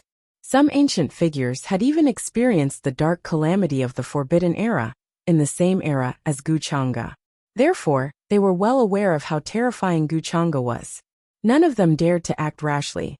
They all holed up in their own territories. Come to think of it, it's been a long time since I last saw Xian Air. Gu Chang'e's figure appeared in the heavenly court's 4-cardinal divine palace. The magnificent palace was exceptionally cold and quiet. There was no sign of human habitation. It had been a long time since anyone had appeared here.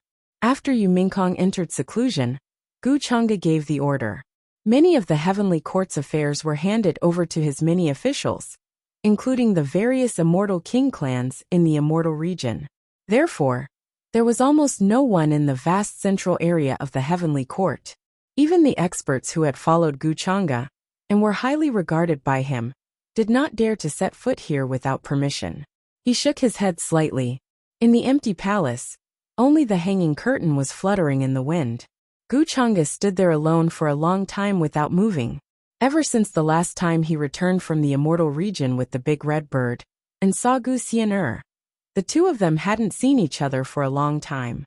According to the big red bird, Gu Xian'er was the reincarnation of an heir from the true mountain and sea world. He had once died in the true mountain and sea world while resisting the culpa of measure. However, Gu Chang'e's memories of the true mountain and sea world's heirs were very vague and limited. In the past, he had not paid much attention to it. He had placed most of his attention on the true spirit of the true mountain and sea world Qingyi. It's still missing the smell of human smoke. Even though I'm used to the loneliness of eternity, I'm still not used to not seeing this punching bag for so long. Gu Chang'e sighed slightly. He knew that Gu Xian was probably training and becoming stronger with the help of the big red bird. Therefore, he did not use any means to deduce her whereabouts. After a long time, he walked out of the hall. The space before his eyes was blurry. He walked slowly within it. In the Shrine of Destiny, Xiao Ruoyin, who was dressed in a plain long dress, was sitting on a praying mat with her eyes closed. She did not move at all. She had also entered some kind of deep level of isolation. However, the Shrine of Destiny had always been quiet.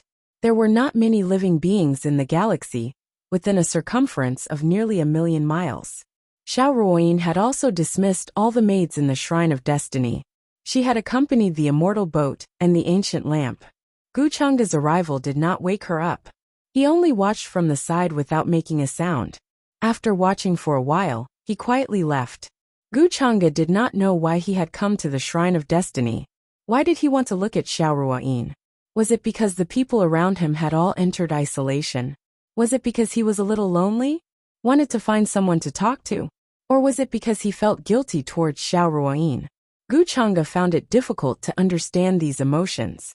He did not cultivate the Tao of emotionlessness, but whether it was the body of a demon lord or the body of a true ancestor, he was destined to be different from ordinary people. It was impossible for him to follow the prescribed order and experience all kinds of things like ordinary people, experiencing all kinds of things in the world. Why would I have such emotions? Is this the internal audit telling me that my emotions are incomplete? Gu Chang'e gently shook his head. He had never felt that he could be considered a person with emotions. In order to achieve his goals, he could use any means at his disposal by hook or by crook. In his view, the process was more important than the result. Therefore, when considering many things, he would first consider the result, and then consider what means to use in order to achieve this result as quickly as possible. This was a natural habit that had already been branded into the depths of his soul like a brand. In Gu Chang'e's eyes, all kinds of things in the world, whether people or objects, could be regarded as tools. The only difference between them was the level of their value. Therefore, most of the time, it was difficult for him to develop true feelings for these tools. Perhaps I should also, in a true sense, experience the 7 emotions and 6 desires of all living beings, true emotions. Gu Chang'e looked inside himself, and then calmed his heart and pondered. At his level, there were many things that he felt, which were not groundless. It was very likely that this was a great opportunity. The more simple a problem seemed, the easier it was to return to the essence, to return to nature, and to approach the origin of nature. When he reunited with Xing-Yi on the moon in the boundless sea, he discovered this problem. At first, he was also slightly puzzled as to why he felt some guilt towards Xing-Yi, and could not bear to. This was something that was impossible in the past. As long as Xing-Yi could help him complete his plan and achieve his goal, he would not hesitate to abandon her. Therefore, there was no such thing as soft-heartedness and compassion. But when Xing-Yi hugged him and treated him as her only support, never doubting him from the beginning to the end, he still felt some palpitations in his heart. This made Gu Chang'e think of Yu Mingkong, Gu Xian'er and Jiang Chuchu. During this period of time, when he was refining the drop of true blood, Gu Chang'e was also thinking about this problem. How did he view the family around him? A tool? Or a plaything? He did not cultivate the Tao of ruthlessness.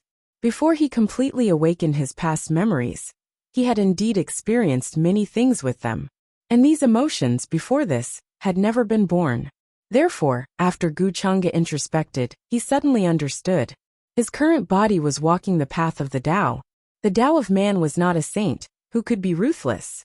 If a comparison had to be made, then the body of the demon lord and the true ancestor was the Tao of heaven, in the true sense of ruthlessness. All these, the 100 states of the world, were all illusory bubbles. And Gu Chang'e, he now felt compassion and other emotions. In his view, this was the transformation process from the Tao of heaven to the Tao of man, the Tao of Heaven, takes from the surplus and makes up for the deficiency. The vast common people, the boundless myriad of spirits, this is the so-called surplus. And the Tao of man takes from the deficiency and makes up for the surplus. The two complement each other. Gu Chang'e had a lot of understanding in his heart. For now, this was indeed a great opportunity. In his view, it could even increase the chances of success of the many schemes he had set up by 30%.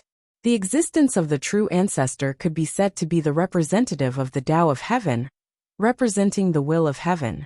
And now, what he needed to do was to make up for the Tao of man. The birth of the true ancestor was a secret that no one could trace or know. Because if one truly followed the established path, even if one added in the existence of variables and variables, it was impossible for a new existence like the true ancestor to appear. The true ancestor originally represented the concept of the Tao. Because of their existence, the Tao was born. They stood at the end and beginning of all tangible and intangible matter. Their strength was in the truest sense inconceivable. It was impossible for such an existence to be born in the world. Even if one deduced from the beginning of time to the end of time, one would not be able to find an existence like them. No one could truly describe what kind of existence it was. No one knew what kind of existence it was. Gu Chang'e knew all this, which was why he had set up for so long. But now this opportunity allowed him to see another possibility. After all, he was originally a true ancestor, and naturally knew the strength of that level. And the appearance of the Tao of man, in a sense, there was a glimmer of possibility that in terms of fundamental level, he could surpass the true ancestor's realm. After leaving the divine palace of destiny, Gu Chang'e began to travel the various universes. He also went to see the assassin nation that Bai Lianer had cultivated. Its predecessor was the Dark Heavenly Court that Gu Chang'e had established. But after the merger of the Dark Heavenly Court and the Heavenly Court, several major factions were split up and controlled by Bai Lianer. For example, the Evil Suppression Department, the Azura Palace, and the Hall of Life were all under her management. All these years, Bai Lianer and Ji Qingxian were in charge of the Divine Nation and the Heavenly Court's selection of geniuses. The two women were enjoying themselves. In their eyes, the pursuit of cultivation wasn't that important. Gu Chang'e just watched all of this from the void, then quietly left without showing himself. Bai Lianer had also become an enlightened Tao, a true killing emperor. But in the current great era, the power of an enlightened Tao was too weak and could not be of much use. Ji Qingshuan's cultivation was not strong. She was not good at cultivation in the first place. After all these years, she was only at the quasi-emperor level. In Gu Chang'e's opinion, with her talent, it was very difficult for her to break through the shackles and enter the enlightened Tao, which was the emperor realm. If there was no other fortune, she would be trapped in this realm for life. In fact, if he wanted to, he could see Ji Qingshuan's future with just a glance. However, Gu Chang'e did not do so. Everything was so complicated that she could see the future at a glance. It was really too boring. Now, he just wanted to experience the various emotions of mortals, to see the 7 emotions and 6 desires, and to make up for the missing Tao of man. But seeing Ji Qingshuan's words, Gu Chang'e suddenly thought of her sister Su Qingge. After the last time, he had not seen Su Qingge for a long time. Although Su Qingge wanted to go against him after being bewitched by Chan Hongyi. But Gu Chang'e had said a long time ago that he did not want to kill or punish her. He was not a good person. From the beginning, he had been using Su Qingge to create an almost perfect image for her, making her trust him with all her heart. Finally, after knowing the truth, Su Qingge was on the verge of collapse, feeling that the world had collapsed. This was normal. Gu Chang'e was not crazy enough to think that Su Qingge would still trust him after knowing the truth. There was another soul in Su Qingge's body. That true soul had stayed in the demon burial abyss and was infected by the demonic qi. All of its actions and thoughts were inclined towards the demonic path. Over time, Su Qingge would more or less be affected. Moreover, later on, she even rushed to the demon mountain to seek protection from Chan Hongyi. She was bewitched by Chan Hongyi's words, so she wanted to go against Gu Chang'e and wanted Gu Chang'e to give her an explanation. Of course, more than that, she wanted to give herself an explanation. She wanted to know what kind of position she had in Gu Chang'e's heart. Was she a worthless chess piece that could be casually thrown away? Or was she not even a chess piece? Was she just a laughable plaything that he played with? From the perspective of a bystander, Su Qingge was actually a pitiful person. After being brought to the upper realm by Gu Chang'e, because of the two souls in one body, she had to become an inheritor of demonic arts. And Gu Chang'e, the original body, openly threw the blame of many disasters on the inheritor of demonic arts. Although these things were not done by Su Qingge, she had no choice but to escape everywhere, fearing that her true identity would be discovered. In the end, even she firmly believed that she was the inheritor of demonic arts, and would bring disaster to the world in the future. She would stand on the opposite side of Gu Chang'e. For her, every day during that period was torture and pain. Gu Chang'e left this area and continued to travel in various universes. He passed through various star regions with life, and then landed in the ancient star of life. He walked in the mortal world and truly returned to nature. Like an ordinary creature, he admired the mountains and rivers, and went down the river. He did not deduce Su Qingge's current whereabouts, nor did he want to do so.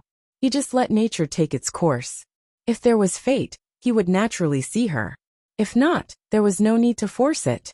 In today's great world, she no longer needed to worry about her identity as the inheritor of demonic arts. She could totally choose to live the life she wanted. Gu Chang'e also did not want to disturb her peace. In the end, he traveled through many mountains and rivers. Sometimes he would be with others, and sometimes he would be alone in the mountains and swamps. He stepped on many small mortal countries, experienced wars, witnessed the birth of ancient countries, witnessed the collapse of ancient cities, and witnessed the demise of dynasties. Chapter 943. This was not a very long process. During the decades along the way, Gu Chang'e walked through mountains, swamps, and ancient cities with the identity of a mortal, not revealing the slightest bit of cultivation. Even those who traveled with him treated him as a real mortal. During this period, Gu Chang'e saw with his own eyes the chaos between cultivators, fighting for wealth, companions, techniques, and land, and killing each other. He had also seen ancient dynasties disappear one after another under the Great World, vanishing just like that, drowning in the torrent of history. Gu Chang'e also witnessed the separation of life and death between many mortals. He saw the birth of life, and also saw the death of life and the aging of life. His understanding of mortal emotions was obviously much deeper. Later on, he walked through the starry universe and appeared in many ancient realms. He even went to the demon realm and left his footprints there again.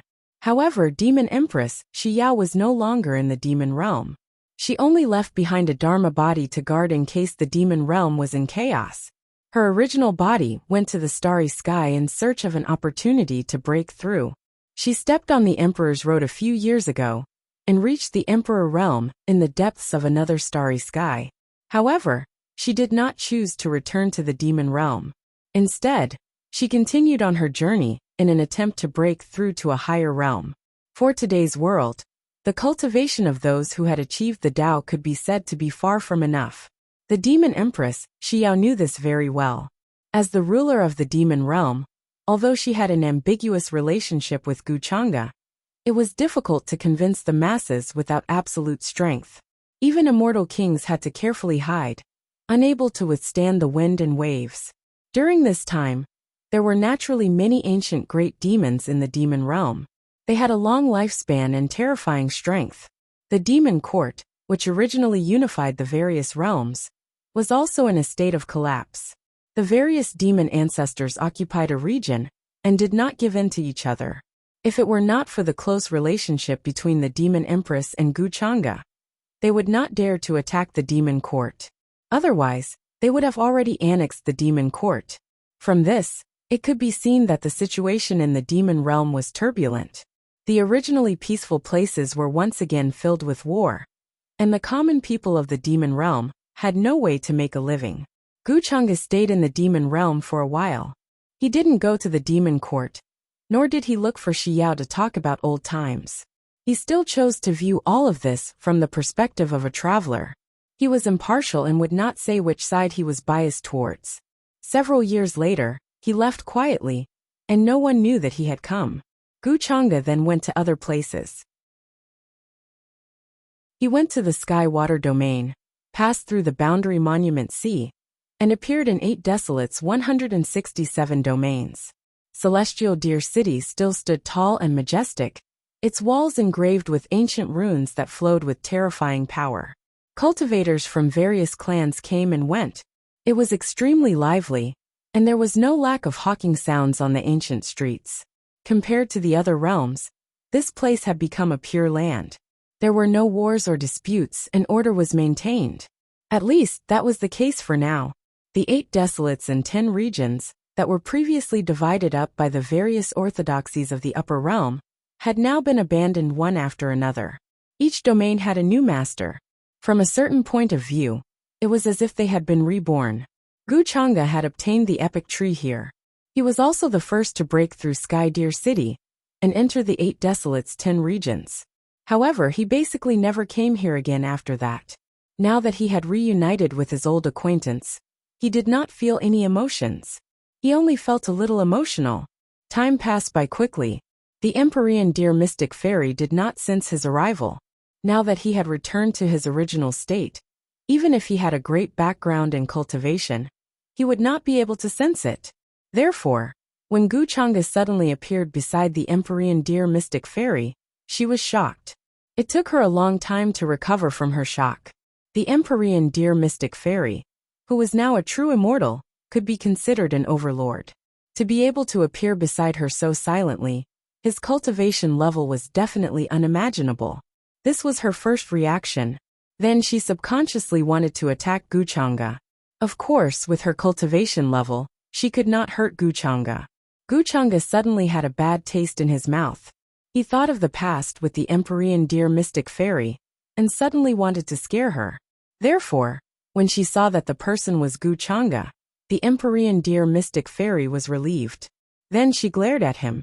The two of them did not have deep feelings for each other.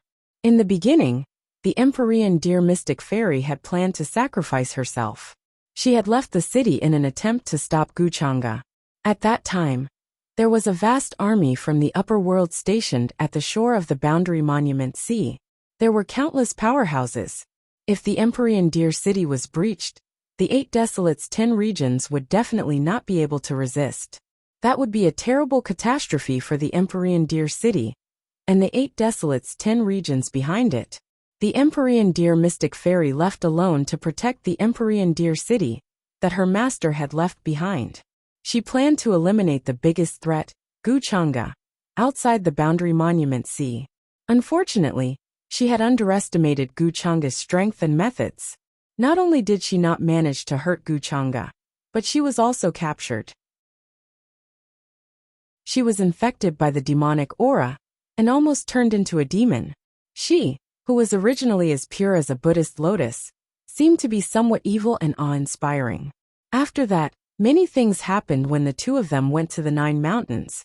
With Gu Chang'e's help, the Empyrean Deer Mystic Fairy got rid of a senior sister who had betrayed her master and had been hiding for many years. Then, she called herself Gu Chang'e's concubine. All the cultivators in the Empyrean Deer City and the 8 Desolates' 10 regions thought that the Empyrean Deer Mystic Fairy had betrayed them. In order to survive, she did not hesitate to submit to Gu Chang'e, and was even willing to be his concubine. The Empyrean Deer Mystic Fairy did not care about the insults and ridicule. She continued to do her own thing, and did not care about the opinions of others.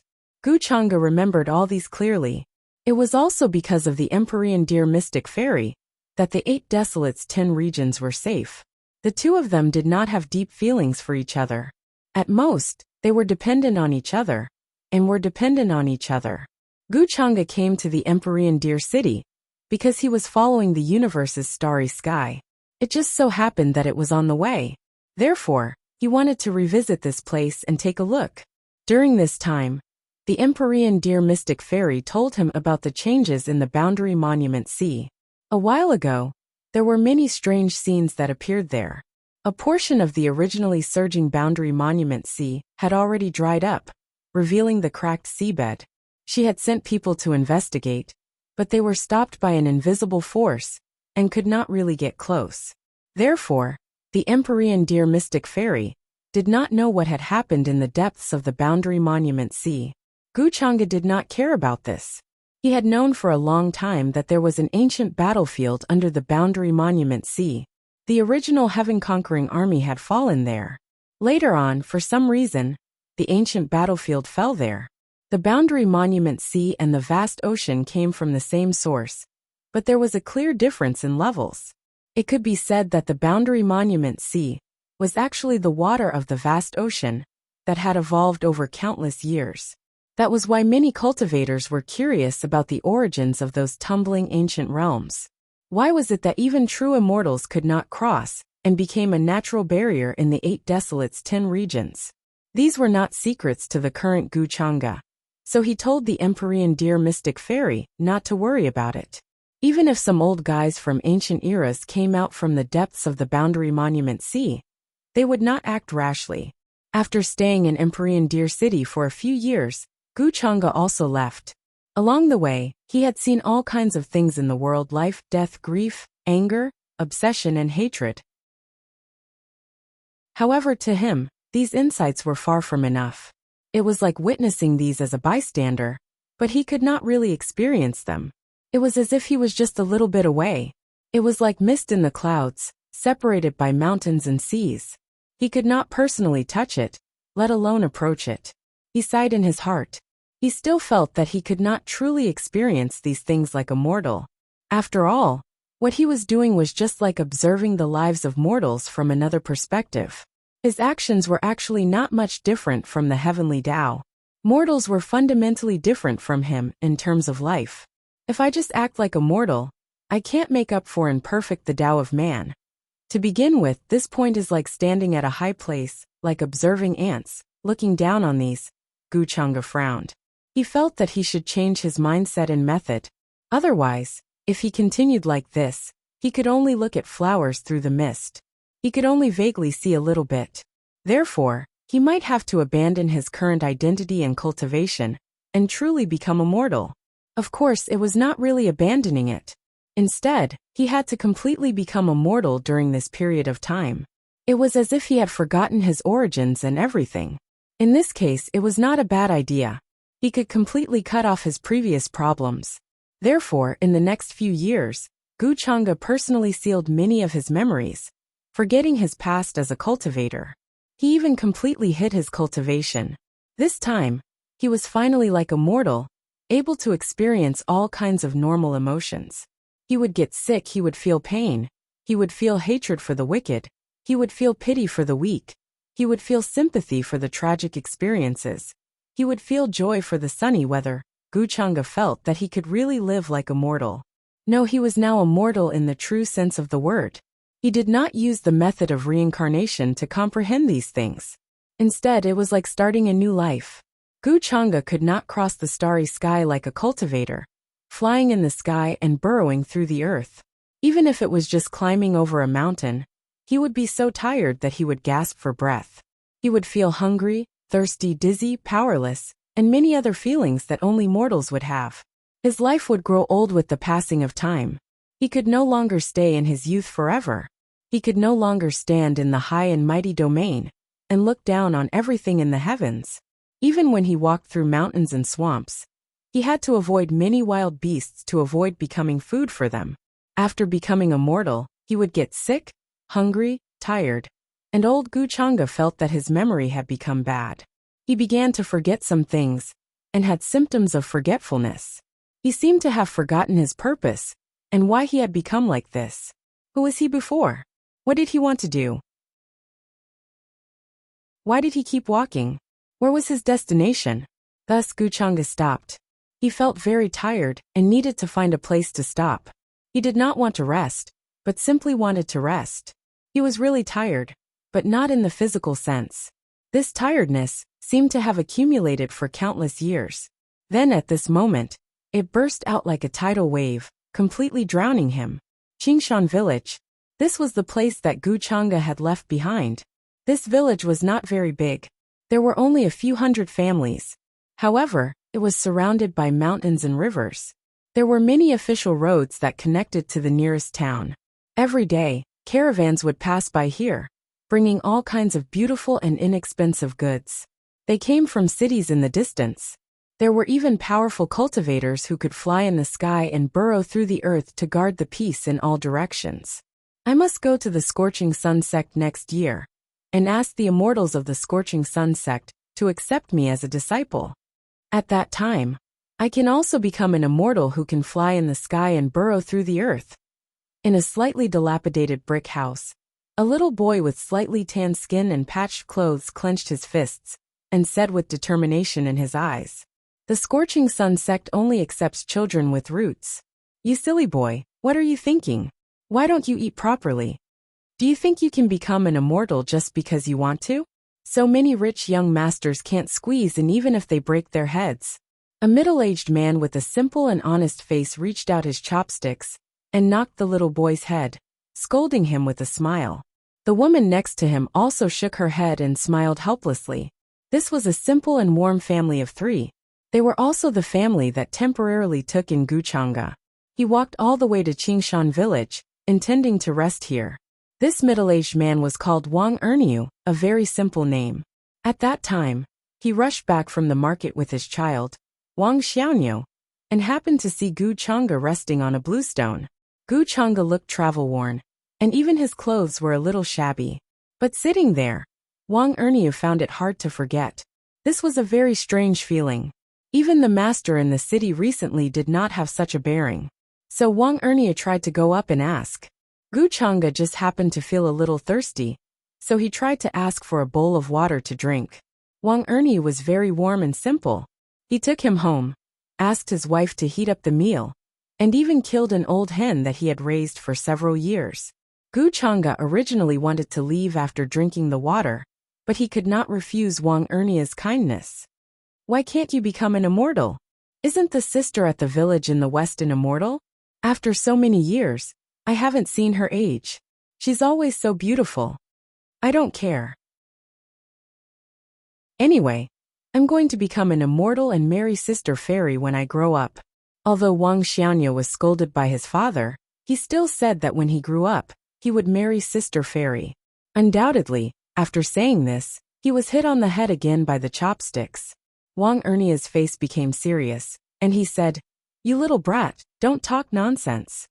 That Miss Su is the reincarnation of a living Buddha. For so many years, not only did she treat the villagers for free, but she also taught you to read and write. If you dare to say this again, I'll beat your ass." Chapter 944. When Wang Erniu mentioned that Miss Su, his face was full of undisguised respect. They were not cultured, but they knew how to be grateful. When he was still a child, that Miss Su appeared in Qingshan Village. At that time, the village, as well as the surrounding villages and towns, encountered a plague of unknown origin. Many people died in it, and there were floating corpses everywhere. Everyone was in despair. Even the most famous doctor was infected by the plague, and in the end, he chose to burn himself with fire. Some of the cultivation sects in the distance were also helpless. In order to prevent the disaster from spreading, they could only think of a way to burn this place. When everyone was in despair, it was Miss Su, who passed by, who saved everyone. It was a plague that could harm people, but when it fell into her hands, it was completely fine. Even now, Wang Erniu could still remember the scene. Miss Su, who was as beautiful as a fairy, was dressed in white and walked over like a fairy. She held a white jade bottle in her hand, and there was a freshly picked willow branch in it. Wherever she walked, drops of water would sprinkle, and everyone's symptoms would be resolved.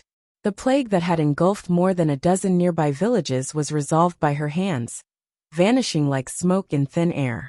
In everyone's hearts, that Miss Su was a living bodhisattva who saved people. Subsequently, Miss Su temporarily settled down in the east of Qingshan Village, near a lake. She built a small courtyard surrounded by green bamboo. The lake was clear, and she raised some poultry and some medicinal herbs. Sometimes, she would sit cross-legged in the middle of the lake and play the zither. When some villagers fell ill, they would also come to ask her for help. Sometimes, she would also appear in the private school outside and teach some children in the village to read and read. That Miss Sue had stayed like this for several decades, and her appearance had never changed. There were also powerful cultivators who wanted to visit after hearing the news. However, before they could get close, they became respectful on the way. When they did not see her in person, they turned around and left respectfully, not daring to show any disrespect.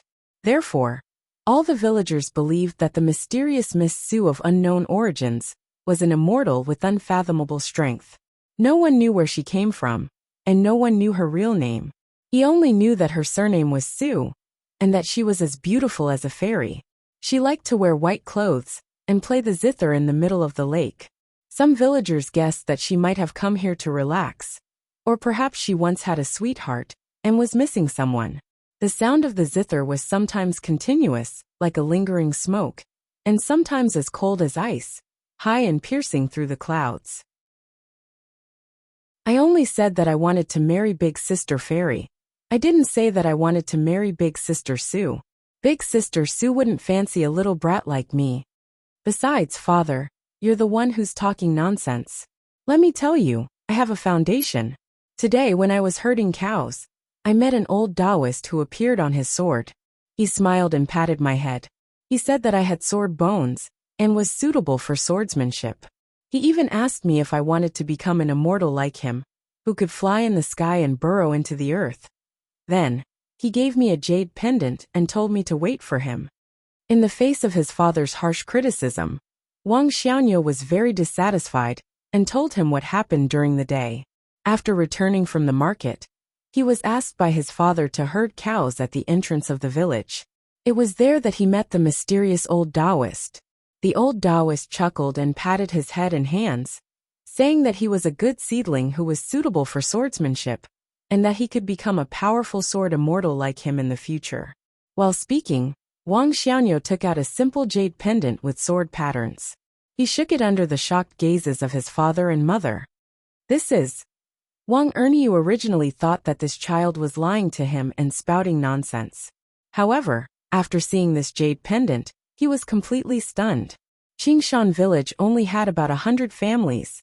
However, the surrounding villagers were no stranger to immortals or cultivators.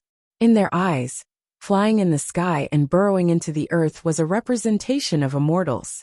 The strong ones could even live for hundreds of years, or even thousands of years. The Scorching Sun sect was the cultivation sect closest to Qingshan village. The sect master was called Master Scorching Sunday. It was said that he had lived for more than 800 years, and could easily control fire and boil the sea. Even many rich young masters in the nearby cities were racking their brains in an attempt to join the school. However, the Scorching Sun sect had a high requirement for accepting disciples. Even if they paid a lot of money, they could only become a servant disciple at most. If they wanted to cultivate superior cultivation techniques, they must have a suitable foundation. Otherwise, they would have to work hard for the rest of their lives. Although Wang Erniu and the others were ordinary people, they knew that immortals were not something they could pursue. Therefore, when he heard his son say these words, he wanted to scold him and tell him not to be delusional and to herd cows obediently. If he was capable in the future, he would pass the exam and become a scholar and bring glory to the family. If not, he would sell the cows and find a wife to carry on the family line. However, Wang Erniu did not expect that his son would be so lucky to encounter the legendary immortal fate. Is this true? He suddenly became excited and almost forgot that there was a guest in the family, Gu Chang'e. He could not even complete his sentence and became trembling. What did immortals mean to ordinary people? Flying in the sky and burrowing into the earth, glory and wealth, longevity and longevity, those were not people they could come into contact with or even imagine. Now he suddenly learned that his son could become such an immortal? The couple's excitement and disbelief could be imagined. Although Wang Xiaonuo was young, he knew what this meant. He raised his face and said proudly, "Of course it's true. Why would I lie to you, father? I saw with my own eyes that old Taoist master controlled a flying sword and fell from the sky. That's great, that's great. Wang Erniu was extremely excited. His rough hands caressed the jade pendant as if it was a treasure. Suddenly, he realized something and hurriedly turned around to look at Gu Chang'e, who had been silent and eating the dishes on the table. Xiaoniu, keep this jade pendant. Don't let anyone know. He hurriedly instructed. It was not that he was worried about Gu Chang'e, who was suddenly brought home. It was just that he was used to being honest. When he suddenly saw an immortal fate, it was as if he was used to being poor and suddenly received a priceless treasure. Moreover, this jade pendant was definitely not simple. If he lost it, and was blamed by the exalted immortal, wouldn't he lose his immortal fate? Moreover, what if this jade pendant was the exalted immortal's test for his son? I know, father. Don't worry. Although Wang Xiaoniu was young, he was very sensible and smart. He hurriedly kept the jade pendant, knowing that there was an unknown outsider in the house. After this incident, Wang Erniu and his wife were no longer in the mood to continue eating. At first, Wang Erniu thought that Gu Chang'e looked a little extraordinary. However, he looked a little travel-worn, and his face looked weary and even haggard. Out of kindness, he brought him home and let him have a meal. He did not know Gu Chang'e's background or name. Only when Gu Chang'e opened her mouth to ask for water did he ask. However, Gu Chang'e did not explain much, and only smiled amiably. This made Wang Erniu have a good impression of him. Although this person looked travel-worn, he seemed to have walked a long way. However, it was difficult to hide the nobility and extraordinariness in his actions and words. It was not something that boorish people like them could compare to. Moreover, this was the first time he had seen such a good-looking man. Although he looked travel-worn, it was difficult to hide his handsome facial features. After washing his face, he and his wife were a little dazed. This made Wang Erniu wonder if Gu Chang'e was a fallen noble who had wandered here. Big brother, where are you going? I think you seem to have walked a long way. Seeing that the family of three was talking about the jade pendant immortal fate, Gu Chang'e seemed to be indifferent. He did not hear them, and just quietly ate the dishes in his bowl. Wang Erniu finally could not help but ask, "Where am I going?" When Gu Chang'e heard this, he raised his eyes, but there was some confusion in his expression. He did not know where he was going. It was as if he was looking for an invisible path to the end of this path. However, he did not know what this path was, nor did he have any memories of it. It was as if only his instincts were urging him to continue on his journey. However, he was quite tired now, and just wanted to find a place to stop. Perhaps after resting enough, he would continue on his journey. Seeing Gu Chang'e's expression, Wang Erniu was also stunned. He did not expect that Gu Chang'e himself did not know the answer to this question. This state did not seem right. Could it be that he had forgotten something? At this moment, Wang Erniu's guess became more and more certain. He felt that Gu Chang'e had become like this because he could not take a huge blow. In fact, he already had a complete story in his heart. Gu Chang'e was originally born in a wealthy family and had a noble status. However, an unforeseen event caused a drastic change in the family. He lost his previous status and identity. Unable to take such a huge blow, he began to wander around. He did not know where he would go in the future. He's also a pitiful person. Wang Erniu shook his head. He had seen many such things. Over the years, he had heard that many dynasties had fallen, and there had been wars everywhere. There were many people like Gu Chang'e. They were once noble young masters with noble statuses and rich lives. They had stretched out their hands and opened their mouths to eat, and they enjoyed endless glory and wealth. However, now he was just a pitiful person wandering around. He could not even be compared to a villager like him. At least now, he could eat his fill and wear warm clothes. He did not have to eat his fill or starve. He also had a place to stay and shelter from the rain. He had a hard-working and virtuous wife, and a sensible and smart son. Moreover, his son had obtained the legendary immortal fate, and would soon become an immortal. Thinking of this, Wang Erniu could not help but reveal a blissful smile. He was very satisfied. Gu Chang'e looked at this scene, and seemed to be a little moved. He looked slightly confused. Was he being pitied by a person? Was this what it meant to be satisfied and happy? So simple. But why had he never felt like this before? What had he always been pursuing? He was always trying to fill that empty gap. He was always on the path of pursuit, but he was never satisfied. What was he not satisfied with? What was he missing? Gu Chang'e felt his head hurt a little. He knew that he should have forgotten something. As long as he wanted to, he could instantly recall it. However, he did not do so. I just want to experience all of this personally. Gu Chang'e regained his calm and did not continue to investigate. Everyone had different pursuits. There was no need to measure yourself by other people's pursuits and satisfaction. He just wanted to quietly experience all of this and understand what it was. When I become an immortal, I will take father and mother to the best city to live. I will buy the best wine for father and the best jewelry for mother. Look at you. Immortals can fly and burrow into the ground. They are omnipotent. Not to mention living in the city. They can even buy it easily. Hee, I'm just saying. First, think about the scene at that time. When the time comes, I will find an elixir for mother to stay young forever. She will always be beautiful and moving like Sister Sue. Okay. Mother knows that you are filial. Big Sister Sue? Miss Sue is even older than your father. You little brat, if you dare to call her that, I'll beat you up. Under the dim oil lamp, the faces of the family of three were filled with happy smiles. They were imagining and looking forward to the future. Gu Chang'e watched quietly. He seemed to have some kind of enlightenment in his heart. After the meal, Wang Erniu cleaned up a clean guest room for him and changed the bedding. They usually could not bear to live in this room. Wang Erniu felt that Gu Chang'e was used to living with a noble identity and would definitely not be comfortable. So he specially put a layer of soft hay under the bed. Gu Chang'e was not used to this simple and honest man's kindness. But he also did not want to owe him anything. After thinking about it, he also took out an exquisite jade pendant.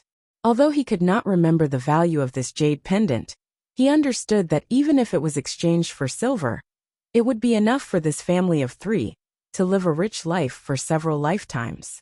But Wang Erniu would not accept it even if he was beaten to death. He knew that this jade pendant was definitely expensive, but he was not willing to accept it no matter what. In his eyes, this little bit of help for Gu Chang'e was not as valuable as this jade pendant. Moreover, this jade pendant may be very important to Gu Chang'e. What if it could help him remember something in the future? Although he guessed that the jade pendant's value was amazing, he did not think of monopolizing it at all. Gu Chang'e was not used to owing people anything, but since he was staying here for the time being. The next day, he still followed Wang Erniu, wanting to do something to compensate him.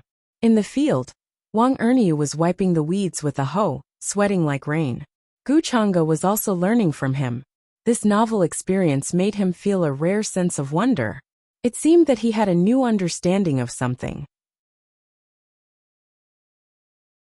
Wang Erniu could not persuade him, so he could only give up with a bitter smile and let Gu Chang'e help. Chapter 945.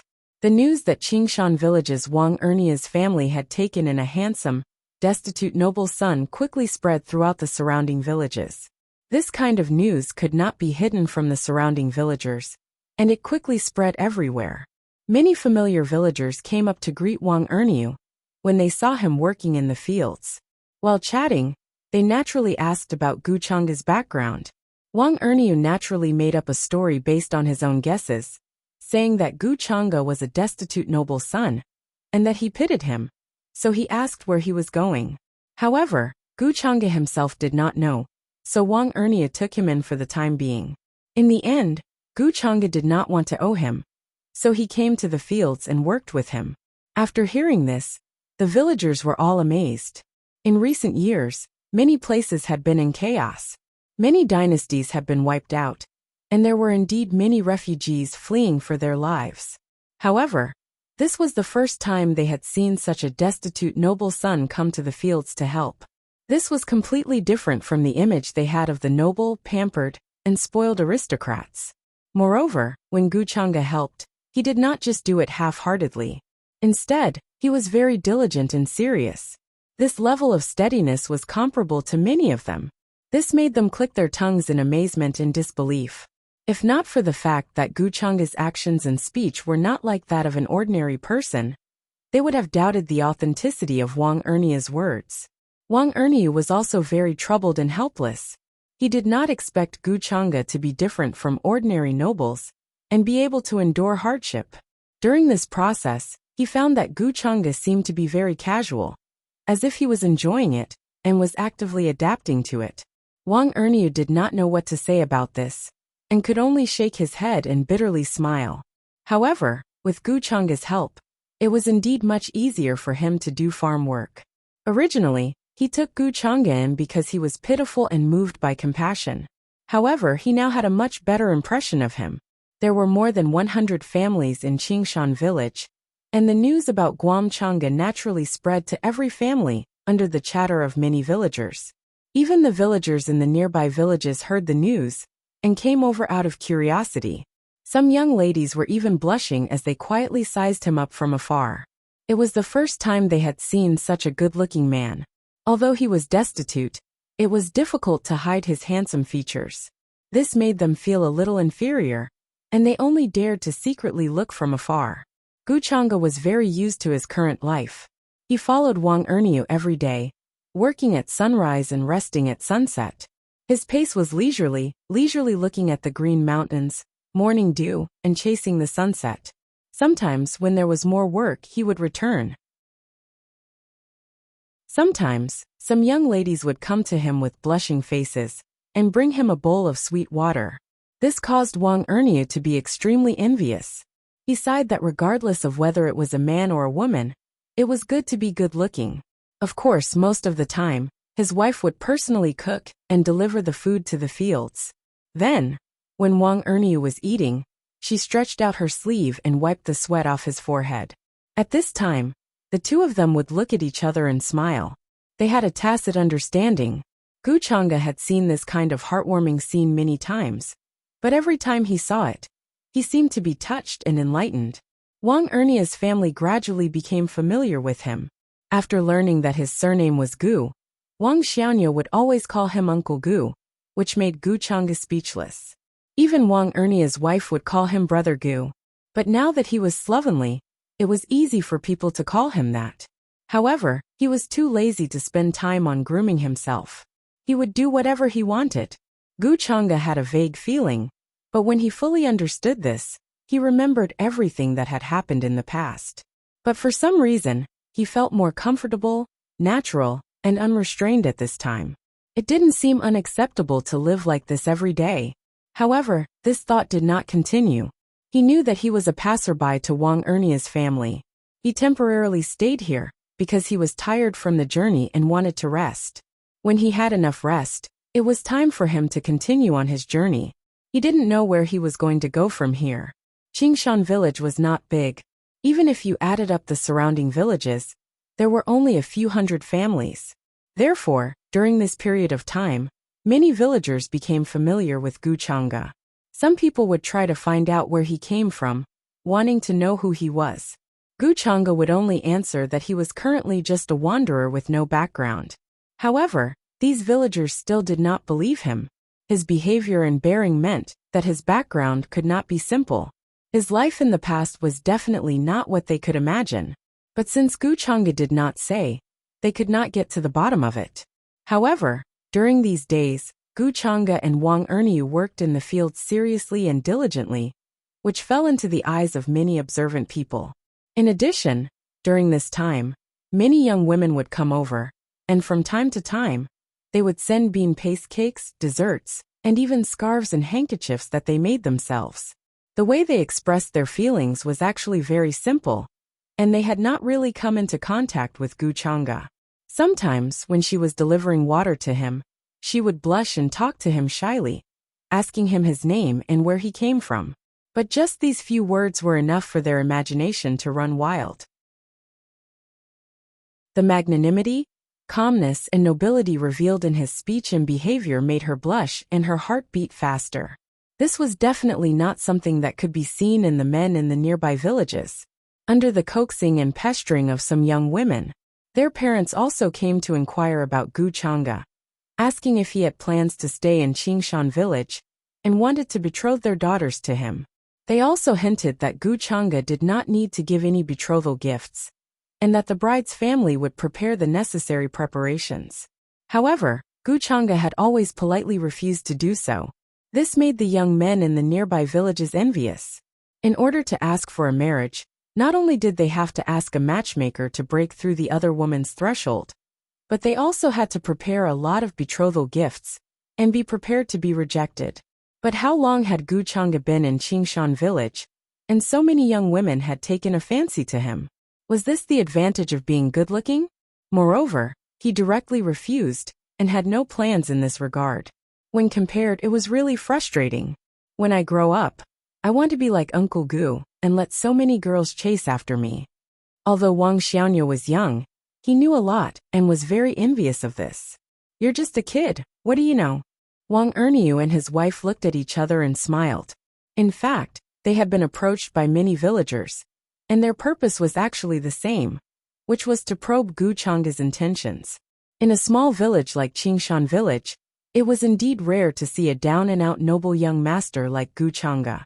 He had a good personality and was hard-working, unlike those rumored nobles who were spoiled since childhood. It was inevitable that many young women would have a good impression of him.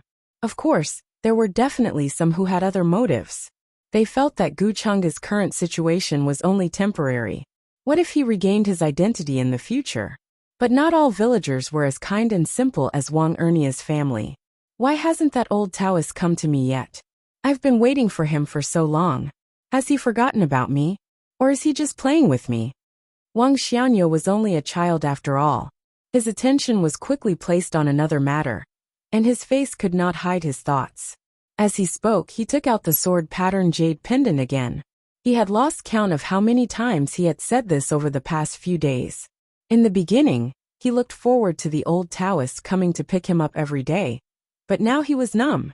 Even Wang Xiaonuo felt that the old Taoist priest might be lying to him and teasing him.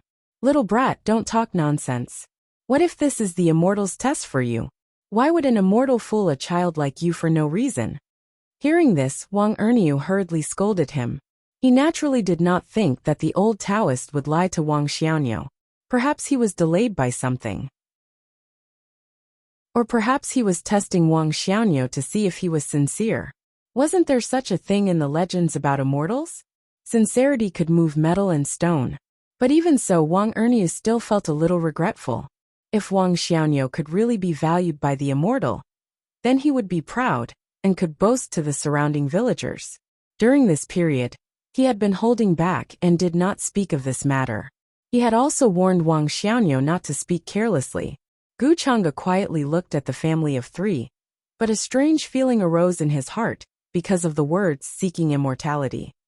The next morning, Gu Chang'e still followed Wang Erniu to work in the fields. The morning glow was like fog, slowly appearing on the other side of the mountain. Wisps of the morning glow flowed over, diffusing between the mountain and the treetops. There was no noise of carriages and horses, a peaceful scene. And Wang Xiaonuo also went to the private school at the east side of the village as usual. But today, he was a little excited because he would be able to see that beautiful big sister Su again. In the eyes of all the children in Qingshan village, there was no woman more beautiful than Sister Su. Every month on this day, Sister Su would appear in the private school and teach them to read and write. Even some adults would rush over and peek at Miss Su from outside the academy. Everyone has a love for beauty. No one dared to disturb Miss Su in the bamboo house where she usually lived, unless she really encountered some trouble, problem, or incurable disease and needed her help. However, no one had forgotten that Miss Su was also a powerful cultivator. In the academy, the sound of reading came out, like the wind blowing through the forest, full of vitality. All the children sat honestly and seriously, holding the books and reading aloud. A white-clothed woman wearing a veil that covered her face, only revealing a pair of limpid eyes, slowly walked over. She held the book with one hand, and the other hand behind her back, seeming to have a slight smile on her face. From time to time, she would use the book to knock on the heads of some of the less serious children. The woman in white was tall and slender like a fairy. Her beautiful hair was tied up, revealing part of her slender white neck. But part of her black hair poured down, giving her a cold and dignified temperament, like an untainted fairy. She was the living bodhisattva that all the villagers of Qingshan village called. That Miss Su who had saved everyone and resolved the plague that had swept through many villages and towns. In fact, no one had seen her real face. All along, she was either wearing a bamboo hat or a veil, not revealing her real face. But this didn't reduce people's various guesses about her real face. Beneath the veil was definitely a devastatingly beautiful face that was as beautiful as a fairy. Soon the morning reading was over. The woman in white also let the children take a break, and she would teach them how to read later. For her, it was also a pleasure to teach these children 5 words. Building a cottage in the human realm, without the noise of carriages and horses. Picking chrysanthemums under the eastern fence, leisurely looking at the southern mountain. This was the true portrayal of her current life. Away from the cultivation world, away from her former acquaintances, away from the intrigue and life and death battles. She was truly unrestrained and free. But sometimes it was inevitable that she would feel lonely and frustrated. However, this was her own choice. There was a true meaning behind the return of the birds. Xiaoniu, remember to put in a good word for my elder sister. This morning, she told me again. If you don't help me, then I won't talk to you in the future. Next to Wang Xiaoniu, a little girl with a twist braid was blinking her big eyes, talking to him and asking for his help. After hearing this, several children on the side surrounded them, as if they wanted to join in the fun. I know. Leave it to me, Aria. I will definitely persuade Uncle Gu to agree. Looking at the little girl in front of him, Wang Xiaoniu showed a happy and proud expression, patting his chest and promising. Hihi Xiaoniu, you are so nice. Hearing Wang Xiaoniu's reply, the little girl immediately showed a satisfied smile. Then her eyes rolled, and she said with a smile, my elder sister is the famous bean-curd beauty in the village. The men who want her can line up from the beginning of the village to the end of the village. Except for Sister Su, no one is more beautiful than my elder sister. I advise your Uncle Gu not to be ungrateful and quickly agree to my elder sister's marriage.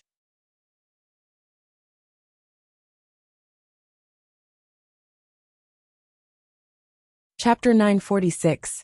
Let me tell you, the people who want to marry my sister line up from the beginning of the village to the end of the village.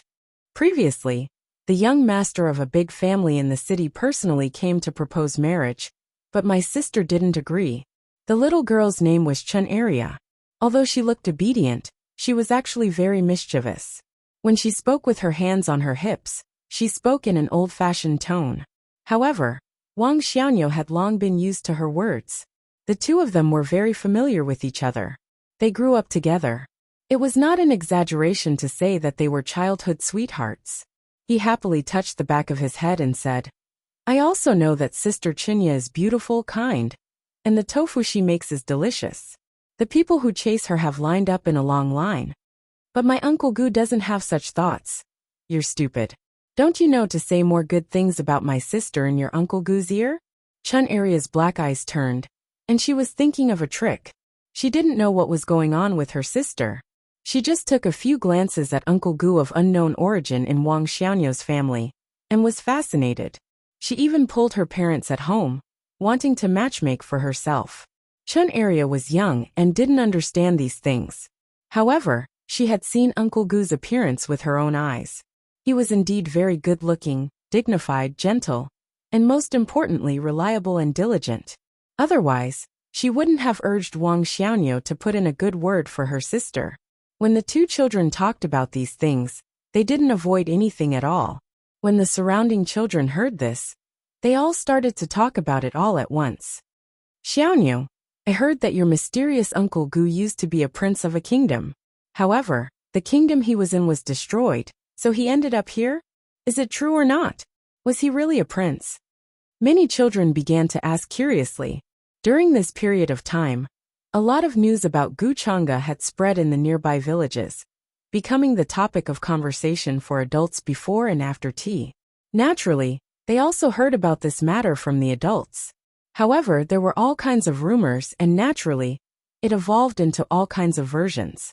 A down-and-out prince of a kingdom, a noble young master, a wandering young master of a big family. Many of these speculations came from the mouths of those young ladies. When Wang Xiaoniu heard all this, his head started to swell. He didn't know that Gu Chang'e had such a background. He had never heard of it before. As a result, all kinds of rumors appeared, and they were all very ridiculous. The woman in white quietly watched this scene, listening to the laughter of these children, but her expression was slightly absent-minded. She recalled many things. Many scenes involuntarily appeared in her mind, spreading like wild grass. The surname was Gu. This surname was not common. She had been in the upper realm for many years, but she only knew that the surname of that clan was Gu. Other than that, he had never seen or heard of another tribe with the surname Gu. In this remote and peaceful little mountain village, hearing this familiar family name again by chance made her feel absent-minded, and she fell into many memories. Is it a coincidence? Or is it just a random person with the surname Gu who ended up here? The white-clothed woman shook her head, feeling frustrated. She had actually heard the news a few days ago. She knew that the Wang family at the entrance of the village had taken in a fallen aristocrat who had ended up here. That fallen aristocrat was not only dignified, but also humble and courteous. He did not mind the work in the fields, and was diligent and serious. He worked with Wang Erniu from the Wang family, working at sunrise and resting at sunrise. Many villagers were discussing and guessing his identity. They only knew that his surname was Gu, and they knew nothing else. The white-clothed woman was a little surprised at first, and even had some indescribable surprise, because she had not heard this surname for a long time. So much so that at that moment, it felt like years had passed, as if it was a lifetime ago. She had some unbelievable guesses. However, later on, the white-clothed woman shook her head and rejected all of these guesses. It was unrealistic, like a fantasy story. He was a god high above, overlooking all living things. How could he end up in the mortal world? A fallen aristocrat? What was she thinking? It was purely a coincidence, a person with the same surname Gu. Over the years, the white-clothed woman had also gotten used to life in Qingshan village. She accompanied the breeze and the moon, welcomed the morning glow, and watched the sunset. Outside the elegant bamboo house, there were grass and some poultry and spirit beasts. Not far away, there was a green lake with rippling blue waves, and the scenery was pleasant. The green hills were always accompanied by the green water. How elegant and peaceful it was, compared to the killing and fighting in the cultivation world, where there was mutual deception and intrigue. This kind of life seemed to be more suitable for her. When she came to the upper realm, she also thought about becoming a powerful cultivator, standing at the top of the power and looking down on everyone. However, later on, such thoughts became fainter and fainter. To her, being able to live seemed to be an extravagant hope. She once thought that if she worked hard to cultivate, she would not hesitate even if she became the inheritor of the demonic technique. That way, she might be able to be valued by him and truly enter his eyes. All along, she hadn't desired much. She just wanted to have a small corner in his heart, and that was enough. Therefore, after 743 found out about her identity as the inheritor of the demonic technique, she thought about a lot of things, and also thought about ending it so as not to cause trouble for him. After all, he was a young existence who stood at the top of the upper realm with a bright halo and a boundless future.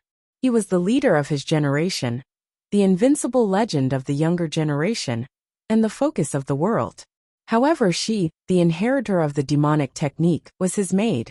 In the future, she would bring disaster to the heavens, and was destined to stand on the opposite side of him. Once this identity was exposed, it would definitely become a stain in his life that would be difficult to erase. For this reason, she hid everywhere, hid her identity, and carefully lived on. This identity of the inheritor of the demonic technique that the world feared, to her was a shackle, a curse that could easily kill her. She still remembered that her identity was almost exposed when she was in the Immortal Academy. At that time, she asked him what if she was really the inheritor of the demonic technique? He smiled and answered that he would kill her with his own hands, and then accompany her in the afterlife. Because of this sentence, at that moment, She felt that she could do anything for him. No matter what the outcome of this life was, it was already worth it. Many memories came to her mind, but the white-clothed woman's expression became more and more absent-minded. If this was a dream that he made for her, if she never woke up, how good would that be? Chapter 947. I don't care. Anyway, when the time comes, you must put in a good word for my sister in front of your Uncle Gu. Otherwise, I won't spare you. Got it? You are so barbaric. No one will marry you when you grow up. Humph, it's none of your business. The bickering of the two children, Chen Area and Wang Xiaoniu, interrupted the woman in white's thoughts and made her come back to her senses. She regained her composure and looked at the children in front of her. Almost all the children were giving suggestions to Chen Area's elder sister. Although they were not old, they knew quite a lot about the matters of men and women getting married. Each of them acted like an old man and seemed to know it very well. This made the woman in white smile and shake her head with a smile. However, this scene also caused her to withdraw her many thoughts. No matter what, the past was gone, and the past could not be recalled. Even if she was immersed in these past memories every day, it was impossible to change anything. Instead of such endless fantasies and expectations, it was better to face all this and regain her sobriety. That beautiful dreamland had long been shattered, and even the edges were badly mangled. What else did she not dare to face? Wang Ernia's house was located at the entrance of the village, which was not far from the private school. It was only a few miles away. After the woman in white finished teaching all the children, she left the small academy. She hid in the void and followed behind Wang Xiaoniu, Chen Area, and the other children, intending to take a look at the man surnamed Gu. These children were innocent. On the way home, they did not forget to tease Chen Area about what happened in the morning. Area, when you grow up, will you also find a good-looking man and marry him like your sister? Several girls of the same age said with a smile. Of course. Chen Area's big eyes rolled, and she said with a confident smile, when I grow up, I will definitely be more good-looking than my sister, and find a husband who is more good-looking than Uncle Xiaoniu. You are so barbaric. He won't like you. Wang Xiaoniu curled his lips. However, as soon as he said this, he was punched by Chen Area. The two began to play again while running to the entrance of the village. The rest of his companions chased after him. They were carefree and happy. When the woman in white saw this, she felt a little envious. This was a pure and unadulterated emotion. Perhaps the two children couldn't feel it now, but when they were a little older, they would understand. Today's playfulness was such a rare moment of pure affection. They were childhood sweethearts, childhood sweethearts. At this moment, the scene in front of Wang Xiaoniu's house was quite lively. Many villagers gathered around, as if they were watching a show. Many busybodies were still cracking jokes and making fun of the newcomers. A woman with fair skin and a beautiful face wearing a light green dress stood behind her parents with a slightly shy expression on her face. Her jade-like hands were tightly gripping the hem of her dress. She had a thin layer of powder on her face and a little makeup on her face. In this nurturing landscape, there was a kind of bright and moving beauty. She was the sister that Chen Area mentioned, Chenya. The famous beauty of Qingshan village owned a tofu shop at the entrance of the village. Not only was she beautiful, but she was also kind-hearted. The tofu she made was also delicious. Many busybodies also called her the tofu beauty, which showed her beauty. Many young men nearby wanted to marry her. Even the big families in the city had come to propose marriage, but she rejected them all. In front of Chenya were her parents and a matchmaker with a very kind smile.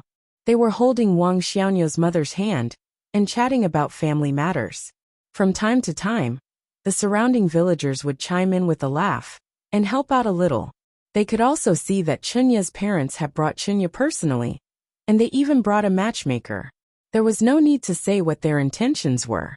However, the man surnamed Gu that they wanted to meet had followed Wang Erniu to the market today. He had been selling some fruits and melons that he had grown, and he hadn't returned yet. Many young men, who heard the news, were extremely envious. To them, Chenya was like a goddess. Usually, no matter who proposed marriage, she would politely reject them. But who would have thought that a girl like her would be so bold? She would not hesitate to persuade her parents and personally bring a matchmaker.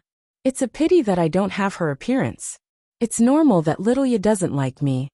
Since ancient times, it's only right for a beauty to be matched with a handsome man. However, they also knew what they looked like. They knew that they were ugly, so it was natural that Qinya would not like them. The Qin family was considered wealthy in Qingshan village. Therefore, Qinya and her parents did not think about asking for any betrothal gifts. They came in person to persuade Wang Xiaonu's mother to help say something.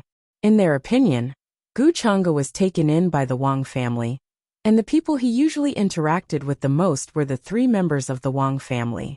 He had led a wandering life and had no relatives. Perhaps he had already regarded the 3 members of the Wang family as his family in his heart?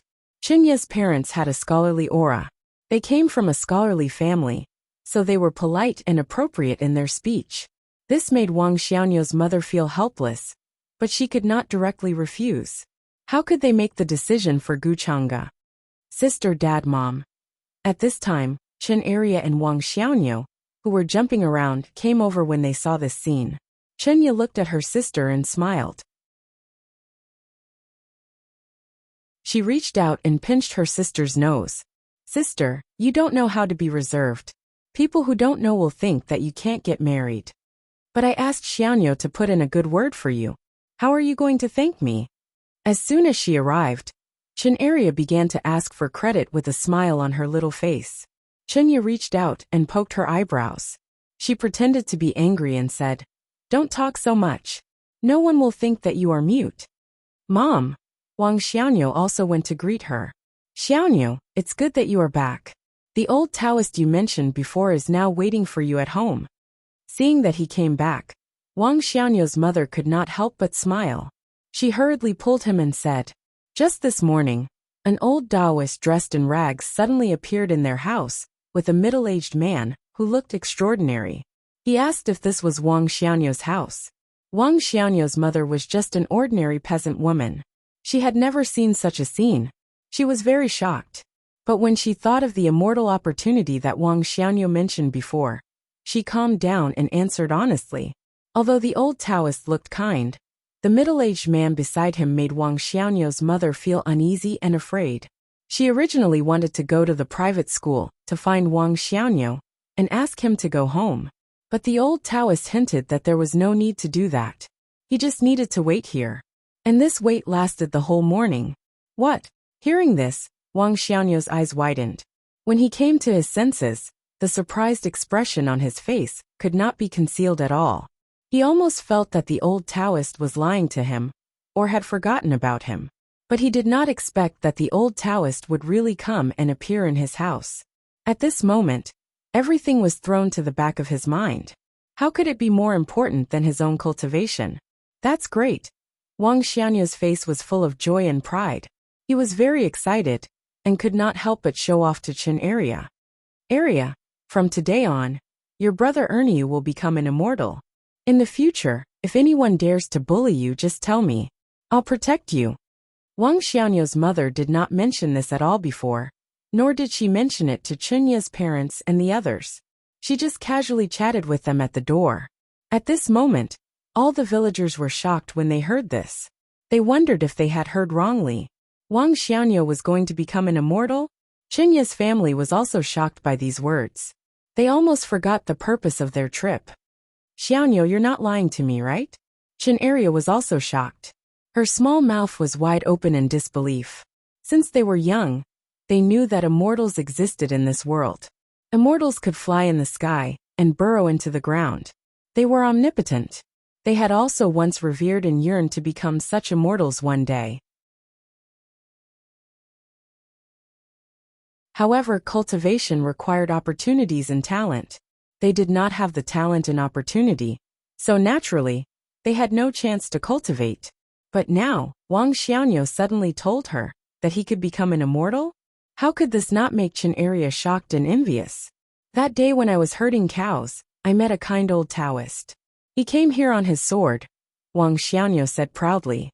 Many of the villagers around him were even more shocked because of his words. His luck was simply unparalleled.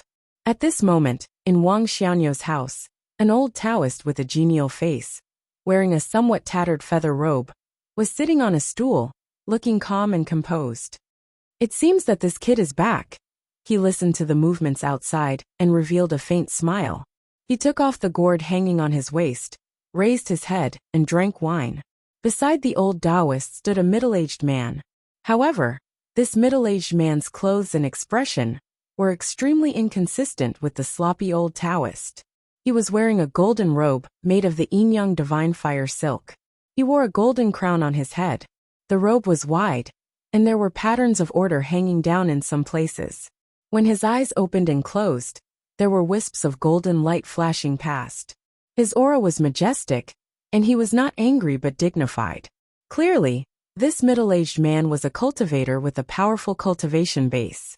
Even if his aura was restrained, he still looked extremely terrifying. Ancestor, are you sure that the guy outside is really a good seedling? But in my opinion, he is really useless. He is even worse than those disciples in the sect. The middle-aged man was very respectful to this old Taoist in front of him. At this moment, he also showed some confusion, and could not help but ask. In such a remote small mountain village, there was a seedling that even the ancestor praised? He felt a little unbelievable. Just now, he had actually used all kinds of methods to size up the guy named Wang Xiaonu. However, not to mention the root bone, he probably could not even sense the aura. As for Sword Bone's talent in the way of the sword, he had to be able to cultivate first.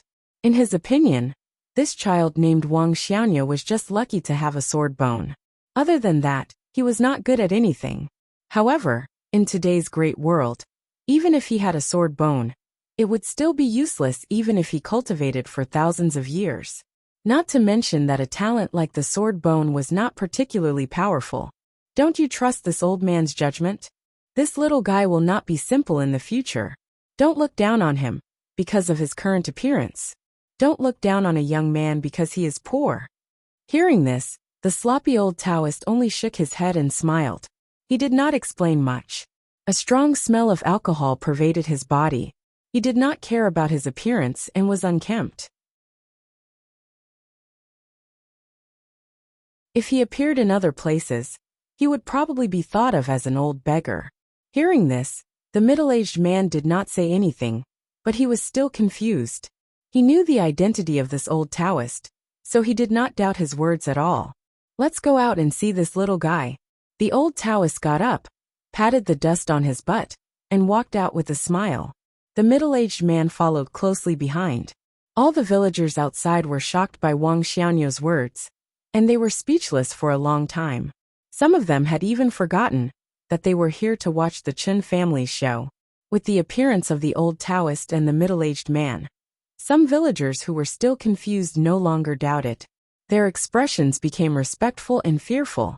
No matter what, immortals were not people in the same world as them. The strong lived as long as the heavens, and could destroy the world.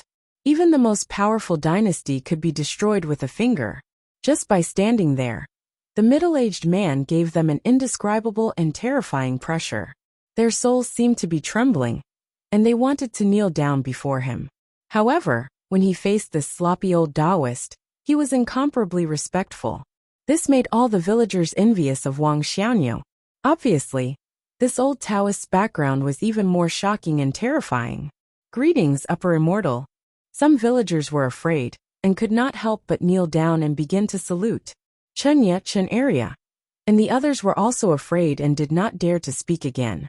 Before this, they did not know that there would be an immortal in the Wang family. Little guy, do you still remember me? The old Taoist did not care about this. He looked at Wang Xiaonu with a smile and a kind expression. Wang Xiaonu was not too afraid of him. Hearing that, he quickly nodded and said hurriedly, "Yes, I remember. This is the jade pendant you gave me. I have been keeping it well." As he spoke, he took out the exquisite jade pendant with sword patterns, and handed it to the old Taoist in front of him. Seeing this jade pendant with sword patterns, the middle-aged man's pupil shrank, and he was shocked. He did not expect that his ancestor would even give away this jade pendant. However, he soon noticed that his ancestor glanced at the void not far away, and then withdrew his gaze. The middle-aged man was puzzled. He also looked in that direction, and then he quickly noticed that something was wrong. He immediately frowned and snorted. Who is spying here, hiding and not daring to show up?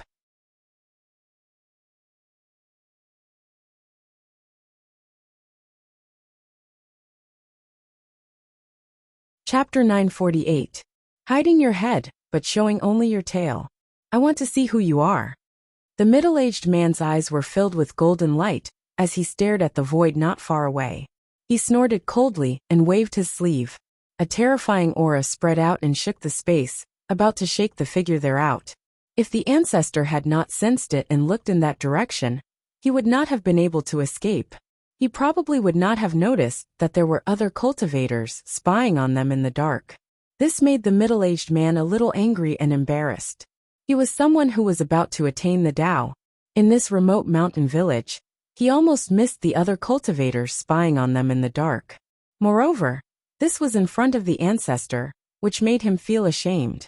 All the villagers were frightened by the middle-aged man's actions. Their faces were pale, and the villagers who were kneeling on the ground were trembling. They did not know what the middle-aged man meant, but they could feel the fear. Why are you acting like this in front of mortals? The old Taoist priest was a little dissatisfied with the middle-aged man's actions. He frowned and scolded him softly. Wang Xianyu was also shocked, and his face turned pale. Because the first cultivator he came into contact with was the old Taoist priest in front of him, he subconsciously thought that all immortals were as amiable as the old Taoist priest. He did not expect this middle-aged man to be so terrifying. Yes, ancestor. The middle-aged man's expression changed after being scolded by the old Taoist priest, and he hurriedly withdrew his pressure. However, his gaze was still cold as he stared at the void. As a cultivator, is this how you show off in front of mortals? At this moment, a faint figure appeared in the void not far away. A woman in white with a veil on her face appeared there. She spoke with a calm expression and a calm tone. She did not care about the middle-aged man's strength at all. She was the living Buddha in the eyes of all the villagers of Qingshan village, the girl surnamed Su. Miss Su. Sister Su. Seeing the woman in white appear, the villagers could not help but be surprised, and some of them could not help but exclaim. Chen Area shouted excitedly. In their eyes, Miss Su was also a powerful cultivator. She was gentle and kind, and no matter who she was very kind and treated everyone equally. All these years, Miss Su had helped them a lot. As for the middle-aged man in front of him, he was also a powerful cultivator, but he made others feel fearful and uneasy. The two of them could not be compared at all. Sister Su. Wang Xianyu couldn't help but shout. He was a little excited, because he didn't expect that the woman in white would appear here. In the past, she would leave the private school after class and return to her own residence. It was very difficult for others to see her. But today, she actually appeared here, which was too surprising. I didn't expect such a beauty to be hidden in this small mountain village. What a surprise! When the middle-aged man saw the woman in white appear, he was stunned at first. Then a trace of amazement flashed through his eyes. What surprised him the most was the cultivation of this woman in white. From the looks of it, his bone age was not considered old, but he was already at the level of a quasi-emperor. Although the current era was suitable for cultivators to cultivate, it was rare throughout the ages. However, quasi-emperors were not cabbages that could be found on the streets. They were strong enough to occupy a territory and establish an ancient sect. But now, it gave him the feeling that he could grab a handful of them anywhere. The old Taoist priest didn't seem to be surprised by the existence of the woman in white. He just glanced at her, and then looked away. If it was in other eras, a quasi-emperor might be able to stir up trouble and have extraordinary significance. But in today's chaotic era, not to mention quasi-emperors, even those who had attained the Tao or perfected immortals were just cannon fodder. This woman in white was not worth his attention at all. I also didn't expect that a quasi-emperor would appear in this remote mountain village. It is indeed surprising. Hearing this, the woman in white just responded calmly. She put more attention on this old Taoist priest that she couldn't see through. As for this middle-aged man, although he was in the same realm as her, She didn't take him seriously. Because she basically couldn't find an opponent in the same realm, she was very confident in her own strength. It was really surprising that these two people appeared in Qingshan village, especially when they mentioned that they wanted to see Wang Xiaoniu. This confused the woman in white. She had been in Qingshan village for decades, and no one knew the situation of these villagers better than she did. Wang Xiaoniu was not suitable for cultivation, and didn't have the corresponding wisdom, unless they were willing to pay a huge price to rebuild his foundation. But instead of paying a huge price, it was better to find a new seedling. Therefore, this made the woman in white wonder if these two people had other motives.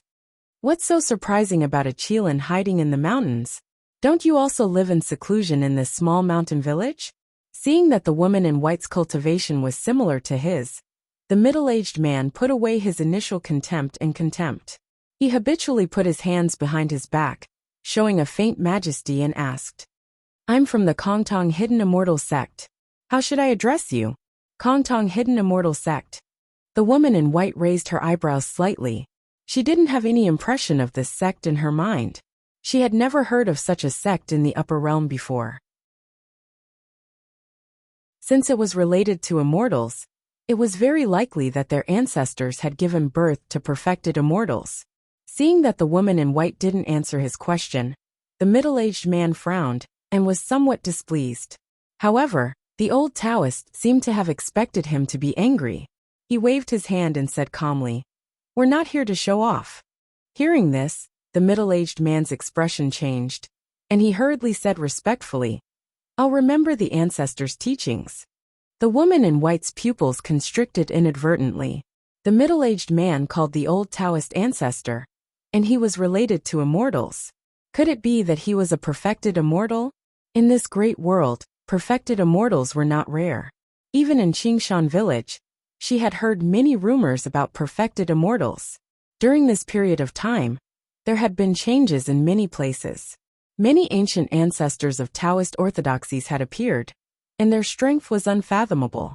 Among them, there were even existences beyond perfected immortals. An old Taoist who was suspected to be beyond perfected immortals suddenly appeared in Qingshan village and asked for Wang Xiaoniu. No matter how she looked at it, this seemed abnormal. "I don't mean any harm. I just want to take this child to cultivate. You don't have to worry. If I really want to harm this child, you won't be able to stop me." The old Taoist seemed to be able to see through the woman in white's guess. He reached out and stroked his beard, smiling slightly. His attitude was much kinder than the middle-aged man's. The surrounding villagers could also see it. The origin of this old Taoist was probably not simple. Even Miss Zhu seemed to be very afraid of him. However, the old Taoist's expression was very gentle, and there was no malice. Many people were relieved, and they were very envious of Wang Xiaoniu. "Since Senior said so, I'm relieved." The woman in white nodded. The old Taoist was right.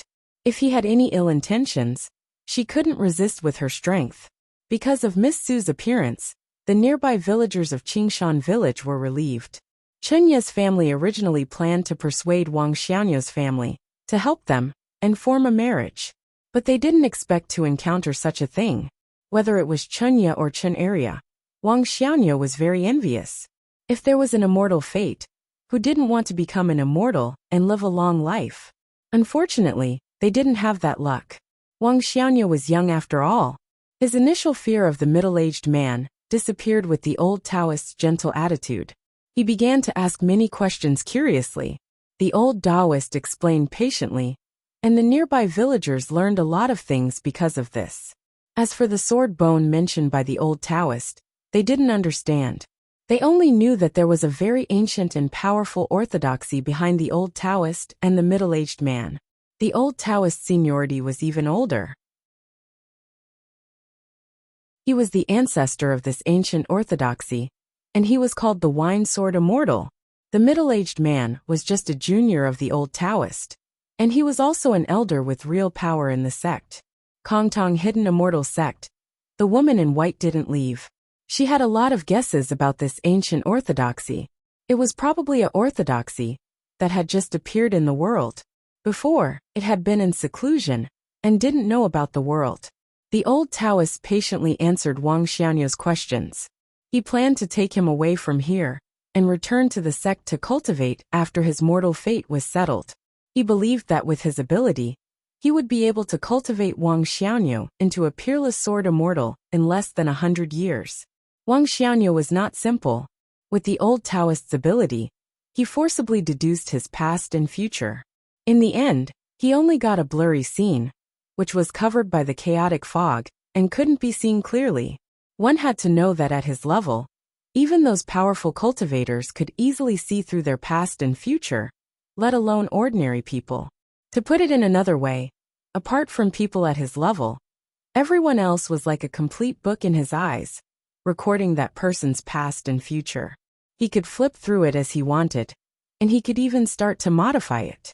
However, he encountered a fog when it came to Wang Xianyou, and it was difficult for him to see through his past and future. This made the old Taoist extremely surprised. He knew that he had found a treasure, and it was very likely that Wang Xianyou was the legendary variable. At the very least, he was the reincarnation of a powerful ancient cultivator, and his cultivation at his peak would not be weaker than him. The current Great Era caused the heavenly secrets to be in chaos, and the Great Tao to be blurry. Some variables and anomalies could be born in response to disasters. In the past epochs, it was almost impossible for an existence with outlier talent to appear. The right time, the right place, and the right people were indispensable, and it still took a long time to accumulate. It evolved from the collision of billions of instantaneous changes. For example, a person with extraordinary talent could no longer be predicted in the future, and he could easily break through common sense and transcend the shackles of heaven and earth. Therefore, in the old Taoist's opinion, Wang Xianyou in front of him was a future Tao state seedling.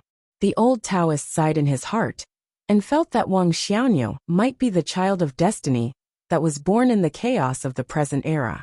In the future, he might take on the heavy responsibility of fighting against the outer heavens and saving all living beings. At this moment, on the village road in the distance, Wang Xianyou's father, Wang Erniu, was pushing a carriage back. The villagers he met on the road all greeted him and looked at him with envy. Behind Wang Erniu, Gu Chang'e was wearing a bamboo hat and carrying a backpack, which contained some fruits that had not been sold out. This time, he went to the market a little late and missed the most crowded time, so he couldn't sell them all. Wang Erniu didn't care. With someone helping him, he was much more relaxed than before. The most important thing was that many young girls deliberately came to talk to Gu Chang'e, under the guise of selling melons, and bought some while they were at it. But Wang Erniu still felt sorry. He was very simple, but he just felt that he had caused a lot of trouble for Gu Chang'e. He had no choice but to buy a bamboo hat for Gu Chang'e and put it on to cover his face for the time being. But since it had already come to this, there was nothing he could do, because even if his face was covered, it was difficult to hide his tall and slender figure and extraordinary gentleness and nobility. Many girls had heard the news early and knew that there was a down-and-out noble in Qingshan village who was extremely handsome, like an immortal descending to the mortal world. Such news spread like wildfire, and it caused a lot of waves in the vicinity. "Dad!" Wang Xianyou was talking to the old Taoist at the entrance of the village. He saw Wang Erniu coming back with a carriage from afar, and immediately shouted excitedly, wanting to tell his father the good news. "Your filial piety is commendable. Not bad, not bad." Seeing this, the old Taoist smiled and stroked his beard. In the conversation just now, he had a deeper understanding of Wang Xianyou. This was a simple and honest little fellow with a pure and innocent heart. He was unpolished and was a good material for teaching. Although Chenya's family was a little fascinated by the old Taoist story just now, but when they saw Wang Erniu coming back, their eyes lit up. They were not fated to be immortals, but marriage was something they could fight for. "Young Master Gu." Chenya tightened her grip on her dress, looking very nervous. She looked at the other figure following behind Wang Erniu, but at this moment, the woman in white with the surname Su looked over with her. "What?" But the reaction of the woman in white was far more intense than her reaction. Chapter 949. Is this the guy with the surname Gu that you've been talking about? Why are you still wearing that bamboo hat? Why are you acting so mysterious and not showing your true appearance? Chunya clenched her fists. Her heart was filled with anticipation and shyness. Hearing her parents' question, she couldn't help but guess. Maybe he doesn't want to cause a commotion and bring unnecessary trouble? Young Master Gu has been quite famous recently. How is that possible? The white-robed woman with the surname Su clenched her hands that were originally behind her back. Her bony fingers turned white because she clenched them too hard. Her heart was in turmoil. She simply couldn't believe what she was seeing. It was a familiar figure and a familiar face. Even though he was wearing a bamboo hat and looked like he had been through a lot, it couldn't hide his familiar features. Even the way he walked was incomparably familiar. It could be said that she was one of the people who understood him the most in this world. She had followed him for a long time. Her face under the veil was filled with shock and confusion. She couldn't calm down at all. Her entire body was trembling slightly. Her eyes were a little moist and misty. It's really him. Why would I meet him again in this place? Is it a coincidence? Or is it an accident? Or is it a surprise that he arranged for me? At this moment, she even suspected that she was dreaming. Everything in front of her was just an illusion that could disappear at any time. Father. On the village road, Wang Xianyo greeted him excitedly. He couldn't wait to tell his father this good news. Wang Ernia's face was also full of smiles. He was very excited. On the way home, he learned about this from some villagers. One day, his old Wang family actually had the opportunity to meet the elusive exalted immortals. How could this not make him excited? If it weren't for the presence of outsiders, he would probably have burned a few incense sticks for his ancestors. Uncle Gu, I'll be able to cultivate and become an exalted immortal soon. Wang Xianyo didn't forget to share this good news with Gu Chang'e, who was wearing a bamboo hat. You finally don't have to worry about it every day. Gu Chang'e smiled and reached out to pat his head. Hee, I was worried before. Wang Xianyo touched the back of his head. He didn't know why, but he didn't dare to be naughty in front of Gu Chang'e. He tried his best to appear steady and mature in his speech and actions.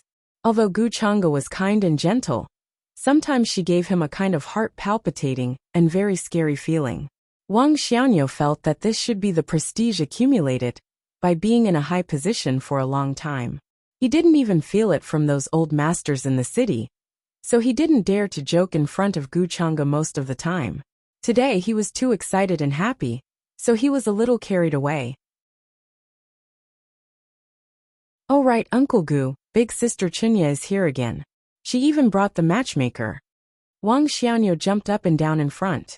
Rolling his eyes, he couldn't help but whisper in Gu Chang'e's ear. I think big sister Chunya really likes you. What do children know? Shut up. Wang Ernia's face darkened when he heard this. He reached out and patted Wang Xianyo's head to tell him not to talk nonsense. After all, Gu Chang'e's origin was mysterious. Although he was temporarily living in Qingshan village, no one knew when he would leave. A person whose origin was unknown. But many young girls in and out of the village were infatuated with him, and they would marry no one but him. This made Wang Ernia helpless, and he could only sigh in his heart. Moreover, although their family of three was familiar with Gu Chang'e, it didn't mean that they could decide his marriage. At most, they could give Gu Chang'e some advice. The priority couldn't be reversed. Chunya? Is it the girl who sells osmanthus cake at the entrance of the village? She is a good person, thoughtful and kind. Gu Chang'e heard this, showed a surprised expression, and then couldn't help but agree. No, not that. Wang Xianyo and Wang Erniu, father and son, heard this. The expression on their faces was a little awkward and stiff. The sister who sells osmanthus cake is called Huang Xiaoyu, not Sister Chunya. Wang Xianyo quickly explained. He didn't expect that Gu Chang'e would even make a mistake. Moreover, the nearby villagers were all listening. How embarrassing would that be? Oh, did you remember wrongly? Is that the one who sells candied dates and candied haws?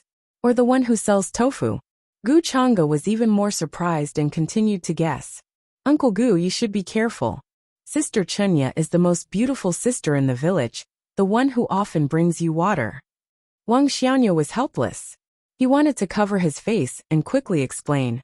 Although he was young, he basically knew everyone in the village, so it was impossible for him to be mistaken.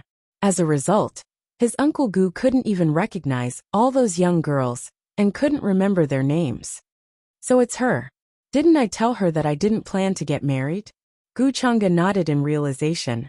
Outside the Wang family, Chenya's family of 4 looked a little ugly. Although there was a distance between them, they could hear the conversation over there. The nearby villagers also looked like they were watching the show and wanted to laugh out loud.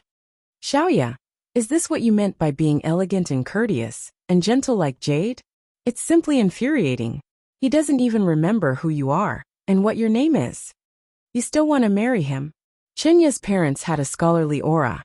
They came from a scholarly family and had good self-restraint. But now they were a little angry, and there was a hint of anger on their faces. Their daughter had said all the good things about this person in front of them to convince them. He didn't hesitate to lower himself and come to the Wang family in an attempt to propose marriage. But before they even met, their impression of Gu Chang'e had dropped to the freezing point. Chen Aria's small face was also full of anger. She clenched her small fists and said, "Sister, you can't be fooled by his appearance. This person doesn't know how to respect you. He can't even remember who you are." She was very angry, revealing a pair of small canine teeth, grinding them there. Chenya's face was originally filled with shock and embarrassment, as well as some embarrassment. Her cheeks were burning. Today, she came to the Wang family's door, intending to personally come to the door to propose marriage. She had already made up her mind, no matter what outsiders thought and said. But she didn't expect to hear this. But now that she thought about it, when she was chatting with Gu Chang'e before, he wouldn't speak like this. In her impression, Gu Chang'e was the image of a graceful young master. His words were gentle and polite, decent and humble, making it easy for people to have a good impression of him. Young Master Gu is not such a person. He must have said that on purpose to make you angry, so that you can retreat. Chenya explained to her parents in a low voice. This explanation stunned both her parents. Young Master Gu. However, at this moment, a soft murmur came from the side, giving Chenya a fright. Only then did she realize that Miss Su had unknowingly appeared beside her. She was clearly still standing in the air and had not landed. Of course, Chenya didn't notice the abnormality of the woman in white just now. She hurriedly bowed and said, "Miss Su." This. In front of the Wang family's door, the old Taoist who was stroking his beard and smiling froze on his face at this moment, then gradually disappeared. His brows furrowed, seeming to be somewhat bewildered. Ancestor. Ancestor. The middle-aged man at the side was puzzled, not knowing what the ancestor was doing. He called out a few times, but there was no response. He followed the gaze and found that the ancestor was staring at the bamboo hat man, who was walking over with Wang Xiaoyo. Could it be that there's something special that made the ancestor have such an expression? But why can't I see anything? The middle-aged man couldn't help but guess in his heart. But no matter how he looked, he couldn't see anything unusual. He was just an ordinary mortal. He had no bone structure, no talent for cultivation, and naturally, he had no cultivation. However, even the woman in white with the surname Su appeared, as if she was very interested in this bamboo hat man. At this moment, the middle-aged man even had an illusion that this woman with the surname Su's expression was a little strange. What happened? Why are these immortals all looking like this? The nearby villagers who hadn't left yet were all shocked by the scene in front of them. Looking at the 3 immortals' solemn, bewildered, or puzzled expressions, they couldn't help but guess. Little Ya, are they all looking at that man with the surname Gu? Chenya's parents also noticed, and they couldn't help but ask. It should be. Could it be that young Master Gu has some other identity? Chenya was also confused at this moment. Why was this situation happening? This was a little strange. Wang Xiaoyo saw that everyone was looking in his direction, and he was quite proud, showing off to his father. Did you see that, Daddy? I'm so impressive now. But Wang Erniu was not blind. He could naturally see that everyone's eyes were actually on Gu Chang'e. He couldn't help but be surprised, and he couldn't help but start to guess. Gu Chang'e, however, acted as if he didn't see these gazes, casually walked over, intending to tactfully reject Qinya.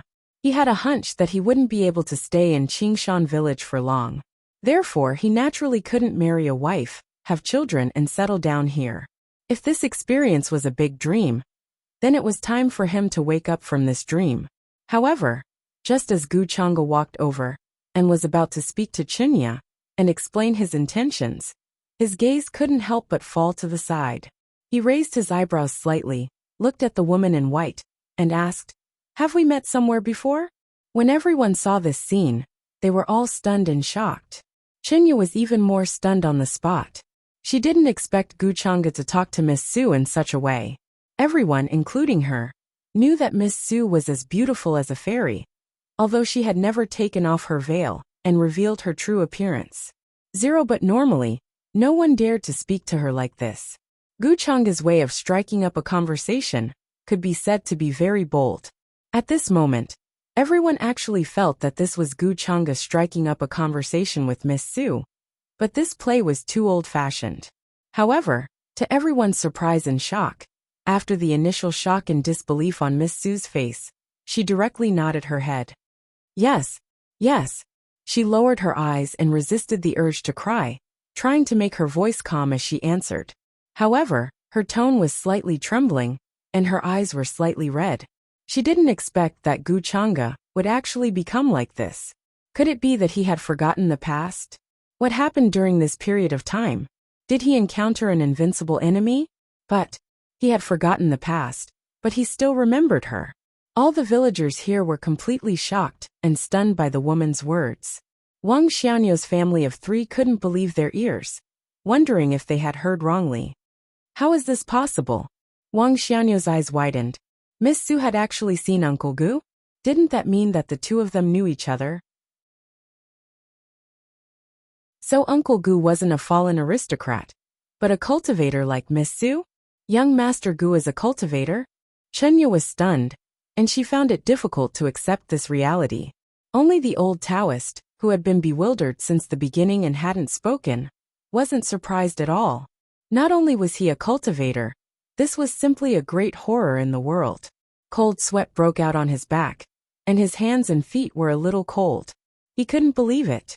Logically speaking, at his level, it was impossible to have such a feeling. In this world, what existence could truly threaten him? However, the Gu Chang'e in front of him gave him a great fear. His whole body trembled, and his scalp went numb. The old Taoist couldn't help but recall countless years ago, when he had just stepped into the cultivation world. He was afraid of the road ahead, as if he was facing an abyss, and he was cautious. What kind of small mountain village is this? The old Taoist didn't dare to make any moves. He wasn't sure what Gu Chang'e was experiencing now. However, he could understand that if the other party wanted to kill him, he only needed to stretch out a finger and gently press. Ancestor. The middle-aged man on the side also swallowed his saliva. Since he could reach this step, he was naturally not stupid. What did he see on his ancestor's face just now? Was that fear? Have you seen it before? I said that I felt that you were a little familiar. Gu Chang'e ignored the surprised and shocked expressions of the crowd. He looked at the woman in white in front of him and smiled. We haven't just seen each other. The woman with the surname Su smiled gently. She wanted to reach out and touch his face, but she stopped. My name is Su Qingge. Young master, long time no see. Chapter 950. No one had expected that the lady in white would call Gu Chang'e that way. Her expression and tone were even more unexpected. It was not as simple as just knowing each other. The surrounding villagers were completely stunned by the scene in front of them. Many of them even began to associate love and hate in their minds when they came to themselves. Su Qingge, is that Miss Su's real name? Qinya was the first to react. She did not know what had happened between Su Qingge and Gu Chang'e, but judging from Su Qingge's expression and behavior, something must have happened between them. They might even be very close. As a lady, she was too familiar with such gaze and tone. Chinya's heart sank. If she were to compare herself with other ladies in the village, she would not hesitate to fight, and would not think she was weaker than anyone. But in front of Suchinga, she would only feel inferior and extremely dim. Suchinga. At this moment, Guchanga slightly muttered this name. He just felt that this name was very familiar from the bottom of his heart. He did not simply remember it, but seemed to have known it for a long time. There was a long history between the two of them, but he did not force himself to recall it. He just let nature take its course. When he reached a certain level, he would naturally remember everything. That's a nice name. Then Guchanga smiled. It's not the first time you said that. Suchinga also smiled, her eyes full of gentleness. Not far away, the old Taoist hesitated for a long time. At this moment, he also walked over and made a fist and palm salute to Guchanga. Greetings, Taoist brother. Although his strength was unfathomable, he knew that he was no different from an ordinary person in front of Guchanga. So he was not sure what Guchanga was going through. He could only brace himself to greet him, so as not to be impolite. Greetings, senior. Seeing this, the middle-aged man also followed behind his ancestor and hurried to greet him as a junior. Although Guchanga looked very young, how could he be judged from his appearance when even his ancestor was afraid of him? To guess, the surrounding villagers all opened their eyes wide. In their eyes, the old Taoist and the middle-aged man were high and mighty, but in front of Guchanga, they had such expressions. This made them feel that it was inconceivable, as if they were dreaming.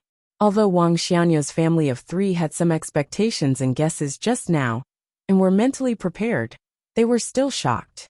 Uncle Gu is also an extremely powerful cultivator? I'm not dreaming, right? Wang Xianyo felt a little dizzy. Was he dreaming? He had always yearned for and pursued the immortal. He had always been by his side, and he kept calling him Uncle Gu. Wang Xianyo's father, Wang Erniu, also felt like he was in a dream. During this period of time, Guchanga was still helping them with farm work, welcoming the sunrise and the sunset, full of the simple atmosphere of life. He even kept calling him Brother Gu. And in his heart, he even wanted to persuade Guchanga to stay and not wander around. In the end, he learned that this mysterious Brother Gu might actually be an unbelievably powerful cultivator. It was just that they were mortals and couldn't see it. While Wang Ernius smiled bitterly in his heart, he also felt very lucky. Fortunately, his family of 3 got along well with Guchanga during this period of time. Judging from his many actions, Guchanga didn't look like a cultivator at all. He had completely integrated into the mortal world, and there was no difference between him and an ordinary person. I'm not a cultivator or an immortal now. You don't have to be so polite. Guchanga shook his head. He didn't think that the old Taoist and the middle-aged man were different from the surrounding villagers, just because they were cultivators. The old Taoist let out a bitter laugh. He didn't know what Guchanga was going through now, but from his words, he understood that he was no longer a cultivator now. That didn't mean that he wasn't a cultivator in the past or in the future. The sudden appearance of such a terrifying existence in this small mountain village made him feel shocked and incredulous. He also felt that the world had changed greatly. The catastrophe had descended and the world was in turmoil. In this vast world, there were still many mysterious and unsolved things. Originally, he thought that he was already standing at a certain peak, but now he suddenly realized that wasn't he looking at the sky from the bottom of a well. Guchanga's appearance made the old Taoist understand this in a real sense. You can only know the sky from beyond the sky, and you can only know people from beyond the people. Everything that happened in Qingshan village spread to the nearby areas at a very fast speed. Many villagers were shocked and in disbelief when they heard the news. If someone didn't see it with their own eyes, who would dare to believe that an immortal was actually by their side? During this period of time, those who had come into contact with Guchanga were all shocked and felt like they were dreaming. Some people even thought that they had bought the melons that he sold. At that time, they even joked that if they looked like him, why would they sell melons? Who knew how many young ladies were waiting for him to marry? Now that they thought about it, they were shocked and bitterly smiled. For a time, Qingshan village was covered with a layer of mystery. With so many mysterious people appearing one after another, it made people wonder if this was because the scenery was good, or if there was some secret hidden here. Some of the nearby cultivation sects had also tried to inquire about the Kongtong immortal sect, but the results shocked them. This was actually a supergiant force that spanned across the immortal realms and the upper realms. Even if it had only appeared in recent years, it was impossible to measure how long it had been in existence. This was no longer a level that they could imagine and come into contact with. In the following period of time, Qingshan village gradually returned to its former tranquility after the initial shock and bustle. Although many villagers knew that Gu Changge's identity was extraordinary, they found that he was no different from before. He did what he had to do. His daily life was very regular. He worked at sunrise and rested at sunset. However, the people who delivered water and food to him changed from many of the young ladies in the village to Miss Su. After learning of Gu Changge's identity, basically all the young ladies gave up on him, including Miss Chunya, who sold tofu at the entrance of the village. In their eyes, the huge gap in identity was almost an insurmountable gap. However, there were still some people who would secretly peek. Young people did not worry, but who did not yearn for love? Time passed quickly, and Wang Xianyu was finally taken away by the old Taoist. Although his parents were reluctant, they also understood that from now on, their child would become a real cultivator, which was much more honorable than being the top scorer in the exam. Therefore, they did not let Wang Xianyu feel too much of a burden. With smiles and expectations, they watched him go away. Before leaving, the old Taoist left a lot of good things for the couple. Not to say that it would make them immortal, but it would be easy to extend their lives by decades or centuries. Whether it was for Gu Changge's sake or for Wang Xianyu's sake, he had to do so. As soon as Wang Xianyu left, Wang Erniu and his wife were more or less reluctant to part with him, because they did not know how many years Wang Xianyu would cultivate after this departure, and when would be the next time they saw him. Of course, in addition to Wang Erniu and his wife, there was another person who was very reluctant to part with Wang Xianyu. The youngest daughter of the Chen family, Chen Area, was just her nickname. Her real name was Chen Xiaoya. Before leaving, Wang Xianyu secretly came to see her and gave her the jade pendant with sword patterns that the old Taoist gave him. He said that he would come back to see her after his cultivation was successful, and he would bring her delicious food and fun things to play with. The two of them were not old. Although they were not at the age where they first fell in love, they already had a vague good impression of each other. Moreover, Chen Xiaoya did not accept his jade pendant. She just wiped her tears and asked him to cultivate well. In the end, the two children directly hugged each other and cried. Gu Changge knew about this matter because Chen Xiaoya took the initiative to tell him, because she thought that Gu Changge was also a cultivator, and he was respected by the old Taoist. She wanted to know if she had the fate to become an immortal. Gu Changge did not answer this question, but Su Qingge told Chen Xiaoya that she and Wang Xianyu would definitely meet again in the future. The thing called fate was actually predestined. For Su Qingge, everything that happened today was her fate. She did not know why Gu Changge experienced such things, but it was the best gift that God allowed her to meet him again here. Before Wang Xianyu left with the old Taoist, Gu Changge moved out of the Wang family and lived with Su Qingge. Of course, it was Su Qingge who took the initiative to mention this. For Gu Changge, this was very natural. It seemed that this was how it should be.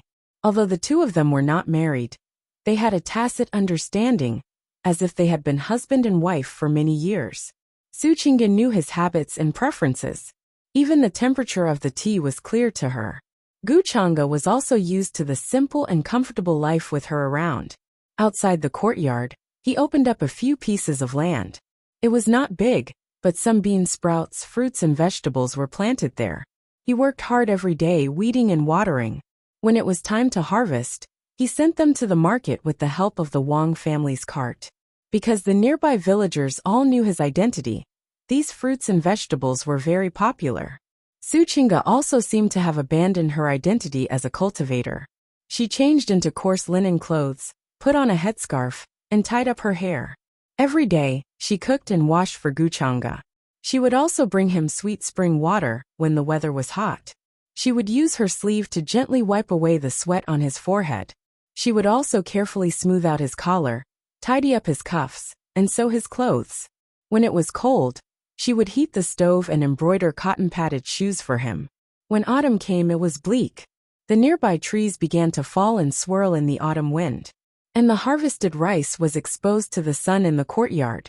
Each grain was golden. When the sun set, there would be a few wisps of twilight. Suchinga looked at it and felt that all this was very gentle. Guchanga was busy with it, but he also enjoyed it. At night it was snowing. The weather was getting colder and colder. It was winter. The nearby villagers were used to Guchanga's identity, so they were not overcautious because of his origin and identity as a cultivator. In addition, Suchinga had a good reputation in the village. In this season, the villagers also sent cured meat, homebrewed liquor, and other things. And at this time, Suchinga was happy to show the cooking skills she learned. Although the dishes were not perfect in color, smell, and taste, in Guchanga's eyes, they were good in appearance and taste. It was getting colder and colder. Even the lake was covered with a layer of ice. Soon, the courtyard was covered with a thin layer of snow. The whole world was silvery white and silent. Inside the room, the fire in the stove was burning fiercely. The dry wood crackled and splashed some sparks from time to time. The two huddled together on the bed, which was not very big, and slept in each other's arms. Guchanga listened to the falling snow outside. Some snowflakes drifted in through the gaps. He tightened the quilt around the two of them, hugged Suchinga tighter, and smoothed the hair around her ears. And Suchinga leaned on his chest, listening to his steady and powerful heartbeat of 5. 4 with a smile on her face. At this moment, it seemed that only the two of them were left in the whole world. Winter came and went, and the sun and moon flew. Time passed quickly. Guchanga's perception of the world became clearer and clearer. He felt that all of this had something to do with mortals. So what if they were cultivators? Some pursued natural Taoist methods and longevity, while some pursued returning to nature and being plain and natural. Everyone had a different view on mortals. The so-called mortals were actually not mortals in the real sense, but a kind of ordinary state of mind and ideology. Cultivators pursued longevity and immortality. They were dissatisfied with the current situation and fought for it. And mortals pursued glory, splendor, wealth, and power. Wasn't this also a fight? Both of them did not want to live an ordinary life. Wang Xiaonu's family of 3, and all the villagers in Qingshan village were mortals, but they were still fighting for it. The poor wanted to live a rich life, and those with chronic diseases wanted to live a healthy life, while the rich wanted to have a complete family with plenty of children and grandchildren. Wang Ernie worked hard on the farm tomorrow. He worked at sunrise and rested at sunset.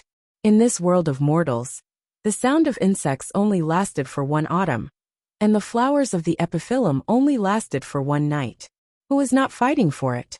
In Guchanga's view, the words immortal and mortal had long been out of their original meaning. What was immortal? What was mortal? What was heaven? What was human? Immortals fought, robbed, and deceived each other? Or immortal, lofty, and ethereal, not competing with the world, and quietly watching the world of mortals?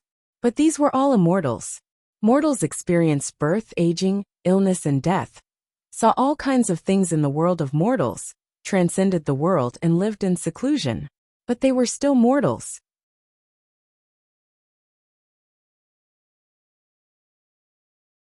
Chapter 951. In Guchanga's eyes, the words immortal and mortal were not so important anymore. Originally, there was no definite boundary between immortals and mortals. People lived on the mountain, and people walked down the mountain. This was also immortal. Immortals and mortals were in the category of the Tao of man. Even if one had reached the peak state of immortals, it was still difficult to escape from this category. Because of the existence of man, immortals and mortals existed. Guchanga understood a lot. He felt that he had caught something in the unseen world. The original vague concept of man gradually solidified and took shape. Time flew by. Several years had passed. The trees around Qingshan village turned yellow season after season. Those children had all grown up. Some even got married, started their own careers, and had children. The old villagers passed away, and new babies were born. It was like flowers and plants that withered for a season were reborn in the early spring. The cycle repeated. However, Guchanga and Suchinga still looked the same as before. It seemed that time had never passed on them. After all, Suchinga was a powerful cultivator with a long lifespan. To her, these few years seemed to have passed in the blink of an eye, passing by in the blink of an eye. Although Guchanga looked like an ordinary mortal, even the concept of time had been blurred on him. Of course, he would not grow old in a real sense. Only when he subconsciously wanted to adapt to life and death and grow old did his body show the signs of aging. But this kind of aging was just a facade. When he adapted to nature, everything returned to its original state. To him, the concept of time was almost non-existent. The days in Qingshan village made him understand a lot. It could be said that he had experienced a new life in a real sense, and experienced all the forms of life. During this time, Guchanga and Suchinga were like a real mortal couple. They looked at the mortal world in silence. Spring went and winter came. Time passed quickly. All the forms of life seemed to be condensed in this moment. For Guchanga, he seemed to have made up for the missing Tao. He also seemed to have transcended his original humanity and looked at another self from another angle. This was a new life, and also a different kind of reincarnation. However, there were too many experiences in the world, and Guchanga could not truly experience every single one of them. It could be said that he had personally experienced all of this. If it could be said that he had originally stood at the end and end of the Tao of heaven, overlooking all living things, then he would have been able to do so. Today, it was as if he had transformed from a mortal into a human, and personally walked the path of a human. Of course, he had only walked the Tao that he had never walked before. Naturally, he had not walked to the end of the Tao of man. There was no distinction between immortals and mortals. In fact, they all belonged to the Tao of man. There was no sense of time in the mountains. During the years that Guchanga had disappeared, the situation in the upper realm had also undergone great changes. The ancient existences of the various orthodoxies appeared one after another, wielding great power. This was equivalent to truly raising the ceiling of the upper realm's battle prowess. Even those celestial kings of the celestial realm were in awe. As for the powerful warriors of the other realm, they began to communicate with the celestial realm to discuss how they should deal with the chaotic situation. Some of the celestial kings guarding the borders of the vast expanse battlefield discovered some ancient warships closing in on the celestial realm. Their momentum was shocking, and the waves shook all directions. Many of the ancient universes were shaken because of this. The ripple that came from the other side was like a storm of the great Tao, and all the worlds were disintegrating. Did the people from the other true worlds also discover this place? Great waves surged into the sky. An old man in white robes and a white beard stood at the realm dike with a young woman beside him. The one who spoke at that moment was the old man in white robes. He was the old man who had walked out of the Sea of Realm Monuments, Ming. The young woman beside him was his disciple, Shen Xian'er. People from the other true worlds? Are they not the hunters you mentioned before, Master? When Shen Xian'er heard this, surprise appeared on her face, and she could not help but ask. Ming shook his head and frowned.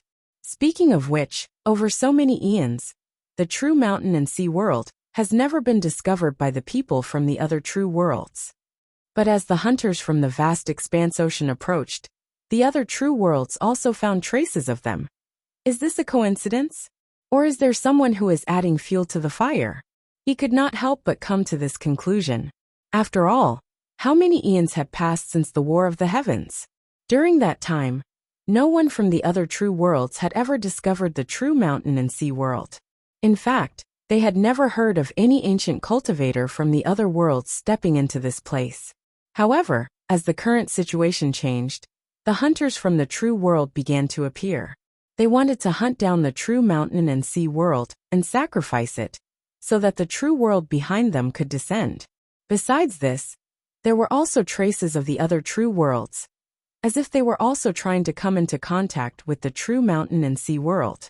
This forced Ming to connect all these things together. It was difficult for him not to believe that there was no invisible hand behind all this. Shen Xian'er had been by Ming's side, and under his influence, She had gained some understanding of the current situation in the true mountain and sea world. At that moment, she could not help but put on a puzzled expression. Master, based on what you said, is there a possibility that the true spirit protecting the true mountain and sea world has not disappeared since the ancient era? In truth, it has always been protecting the true mountain and sea world in the dark. But in the current era, something happened to the true spirit, and it no longer had the strength to protect the true mountain and sea world. As soon as she spoke of this guess, Ming's expression instantly changed slightly, and then her brows knit together tightly. There is indeed such a possibility, he mumbled. Golden light instantly shone brightly in his eyes, as if he wanted to see through the ages and see the present. If he thought about it this way, then he could indeed connect all these things together. Could those ancient existences who were continuously reviving be the handiwork of the Lord True Spirit over the years? Looks like something has really happened. Ming's expression turned solemn. He did not feel happy, because he had guessed that the Lord True Spirit had not died. I didn't expect that there would still be a true world in this region, but it seems to be a newly born true world. It has long since lost the protection of the True Spirit, and its presence is exposed in the vast expanse. Looks like Lord Joyu's guess was correct. At that moment, there was an ancient warship that was entirely dark green in color in the vast expanse of space. He was breaking through the huge wave and charging through it, heading in the direction of the true mountain and sea world. The ancient warship was incredibly huge, as if it was carrying all the stars in the universe on its back.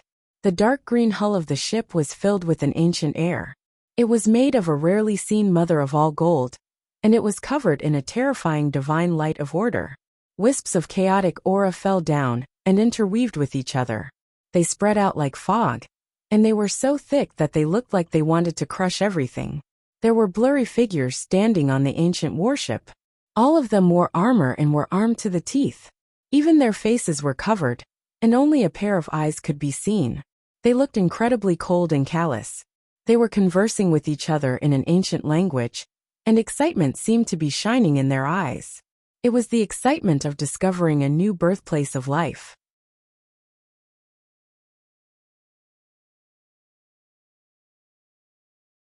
Chapter 952. This new true world has let me smell the aura of the immortal Tao. There was once a spark of the immortal Tao left behind here. Perhaps we can analyze it and replenish it. Perhaps there are still remnants of the true spirit. Without the protection of the true spirit, it means that a battle of Tian Fa must have occurred here.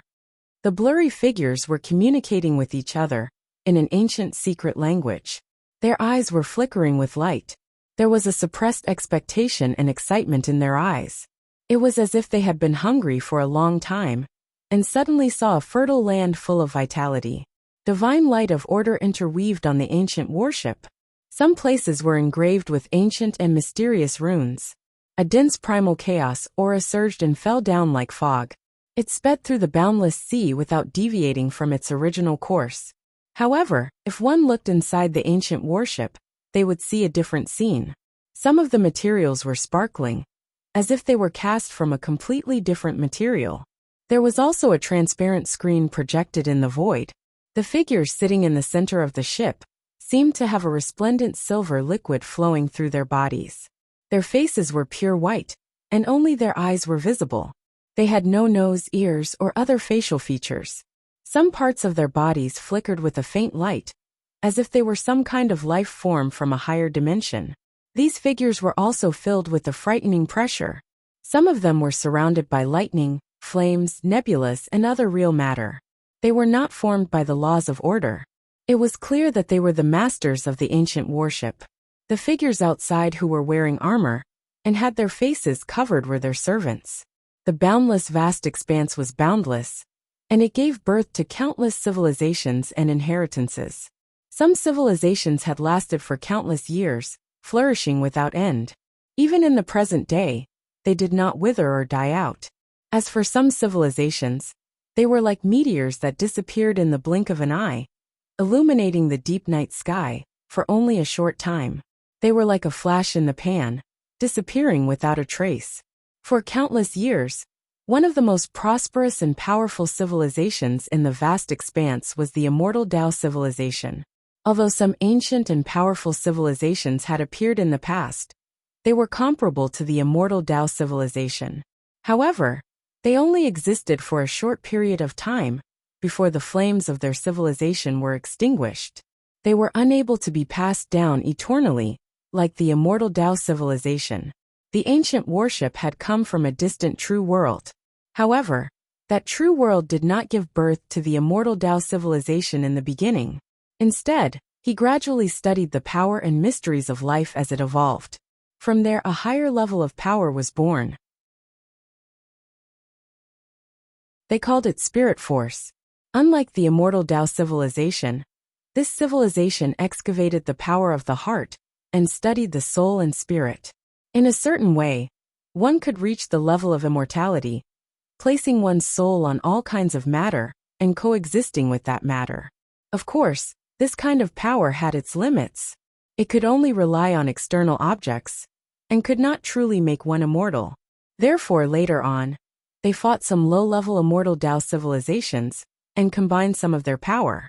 After many epochs of evolution, they called themselves the immortal spirit civilization.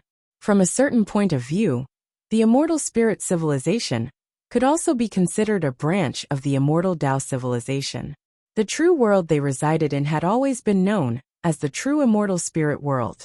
It might not be ranked at the top of the vast true world, but it was definitely an ancient true world that was famous for giving birth to many living beings in Tao realm. To us, a new true world that has lost the protection of true spirits means a rich supply of resources and a vast territory. It can bring us endless wealth. Perhaps there are still remnants of the immortal Tao flame left behind. If we can successfully occupy it, we can advance to a higher level. It was a human figure with a much more graceful figure and eyes shining with a faint dark light. She was looking at the picture in the air and muttering to herself in a language that was difficult to understand. If Lady Zhuoyu can successfully occupy this new true world, there is hope for her to undergo the fourth transformation of her soul, placing her soul on an origin substance and condensing the fourth lattice. Then, she will be comparable to the fourth tribulation, void Tao realm ancient cultivators of the immortal Tao civilization. At that time, we will have a much higher chance of conquering the ancient true worlds. The eyes of the other figures around this figure flickered with faint excitement when they heard her words, and they echoed her words. They were very respectful towards this female figure called Zhuoyu. Although the immortal spirit civilization had used the inheritance crystals of many immortal Tao civilizations as reference, in their eyes, their level clearly surpassed that of the immortal spirit civilization. In the immortal Tao civilization, void Tao realm ancient cultivators, who had passed through the fourth heaven's blight tribulation, were extremely rare. Over the course of countless epochs, only a few of them were born. For example, in those new true worlds, it was impossible to find a single cultivator who had walked on the path of transcendence. They had to go through too many tribulations. Moreover, there was a large amount of luck involved, and it couldn't be done by accumulating innate talent. But in the immortal spirit civilization, they could use all kinds of methods to make the origin crystal of their soul be passed down generation after generation, achieving some sort of immortality. When the soul power of the ancestors was exhausted, they would condense the origin crystal of their descendants. As long as they placed their soul power on the origin crystal of their soul, they would be able to completely receive the power of their ancestors. From father to son, from son to grandson, and from grandson to grandson, there was no end to the number of descendants. Through this method, although the immortal spirit civilization was born later, it possessed a terrifying power that couldn't be ignored. The figure called Zhuoyu before them had a huge ancient race supporting her. They analyzed the immortal Tao civilization, condensing origin substances and laws, and placing their soul power on these origin substances to achieve a true transformation. They also traveled through various true worlds and experienced the remnants of the blight tribulation in the battlefields of various true worlds, condensing the remnants of the true substance and carrying out a higher level of transformation. Some of the true worlds of the immortal Tao civilization had immortal Tao fire seeds. In those immortal Tao fire seeds, there were remnants of substances that were close to corporeal. They called them origin substances, which meant that they were the origin of all things. The origin substances of all things were incomparably mysterious and could evolve into all things in the world. The world was turbid and clear, the universe was black and yellow, and chaos was reincarnated. Even now, the immortal spirit civilization didn't clearly understand the origin of origin substances. They only knew that they were highly likely to appear in some of the true worlds that had given birth to the immortal Tao civilization. The ancient warship rumbled as it moved forward. It was like a huge mountain range that crushed through the vast expanse, heading straight for the true mountain and sea world. In another direction, there was also an ancient warship speeding forward. However, the material of this ancient warship seemed to be even more ancient and broken. The figure standing on the ship was very tall and looked very similar to a human, but there was an ancient picture at the center of his brows. It was the group of hunters from the true spirit ruins world. The terrifying existence called Ancestor Whitebone King sat quietly on the ship, as if he was motionless. A vast expanse of fog swept over from all directions, surging forward like waves. We're almost there, we're almost there. We'll be able to guide the descent of our homeland. I can already sense the presence of that new life. The living beings from the true spirit ruins world sensed the presence of the true mountain and sea world that was getting closer, and there was excitement in their voices. It was as if they had been waiting for this moment for countless years, waiting for this moment. The waves of darkness continued surging forward, causing the dikes in the vast expanse battlefield to tremble. The edges of the horizon had become indistinct. A lot of substances that looked like bubbles continuously piled up. This might cause people to shudder. The frequency of the waves of darkness is getting faster. I just don't know how much longer they can last. The expressions of Luo Wang and the other immortal kings, who were keeping watch at the edge of the vast expanse battlefield, turned solemn. They stood tall on the war fort. They could see wave after wave of terrifying waves crashing towards them from the other side. They covered the sky and covered the earth, and there was no end to them. The entire world was shaking because of the waves. They didn't dare imagine how the immortal region would be able to withstand this sort of impact without the dikes serving as a buffer. It would probably crumble in an instant and turn into powder that filled the sky. Is there still no news from the Moon Queen? Hasn't she always been in contact with Sir? Why did she suddenly seem to have vanished from the face of the earth? The hearts of the immortal kings were heavy. The atmosphere of a disaster pressing down on their hearts was like a mountain, making them palpitate and feel oppressed. They tried to contact Gu Chang'e and report this matter. However, they discovered that Gu Chang'e had suddenly disappeared, as if he had evaporated from the world. Even the Moon Queen, who had a closer relationship with Gu Chang'e among the immortal kings in the immortal region, did not know where Gu Chang'e had gone. This made them have some bad guesses. Could it be that Gu Chang'e had already left the immortal region, like some of the emperors in the foreign realm, and given up on this world? After all, during this period of time, they also discovered that the people who were close to Gu Chang'e seemed to have disappeared without a trace. Regardless of whether it was the divine country of the higher realms or the heavenly court of the immortal region, they all gave off a quiet and peaceful feeling, as if there weren't many people. We also have to make preparations. I have already received news that some clans are already considering the matter of migration. A veteran immortal king spoke with a heavy voice, not optimistic about the future situation. This was especially so when in their eyes, their only pillar of support, Gu Chang'e, actually disappeared at this time. This made them even more terrified, worried and uneasy. In addition, some ancient existences revived, starting to take charge of various places. Then there were news of them trying to open up a tunnel to the outer realm and migrate their clans. Of course, they treated Gu Chang'e as their pillar of support, because Gu Chang'e's strength was powerful and unfathomable. Perhaps when the disaster descended, there was hope for him to contend against everything. However, it was clear that with Gu Chang'e's personality, It was more like he would do something that the entire world had nothing to do with him. However, because of this, they had no choice but to place their hopes on Guchanga. However, while the hearts of the immortal kings were heavy, two figures suddenly appeared on the other side of the realm embankment.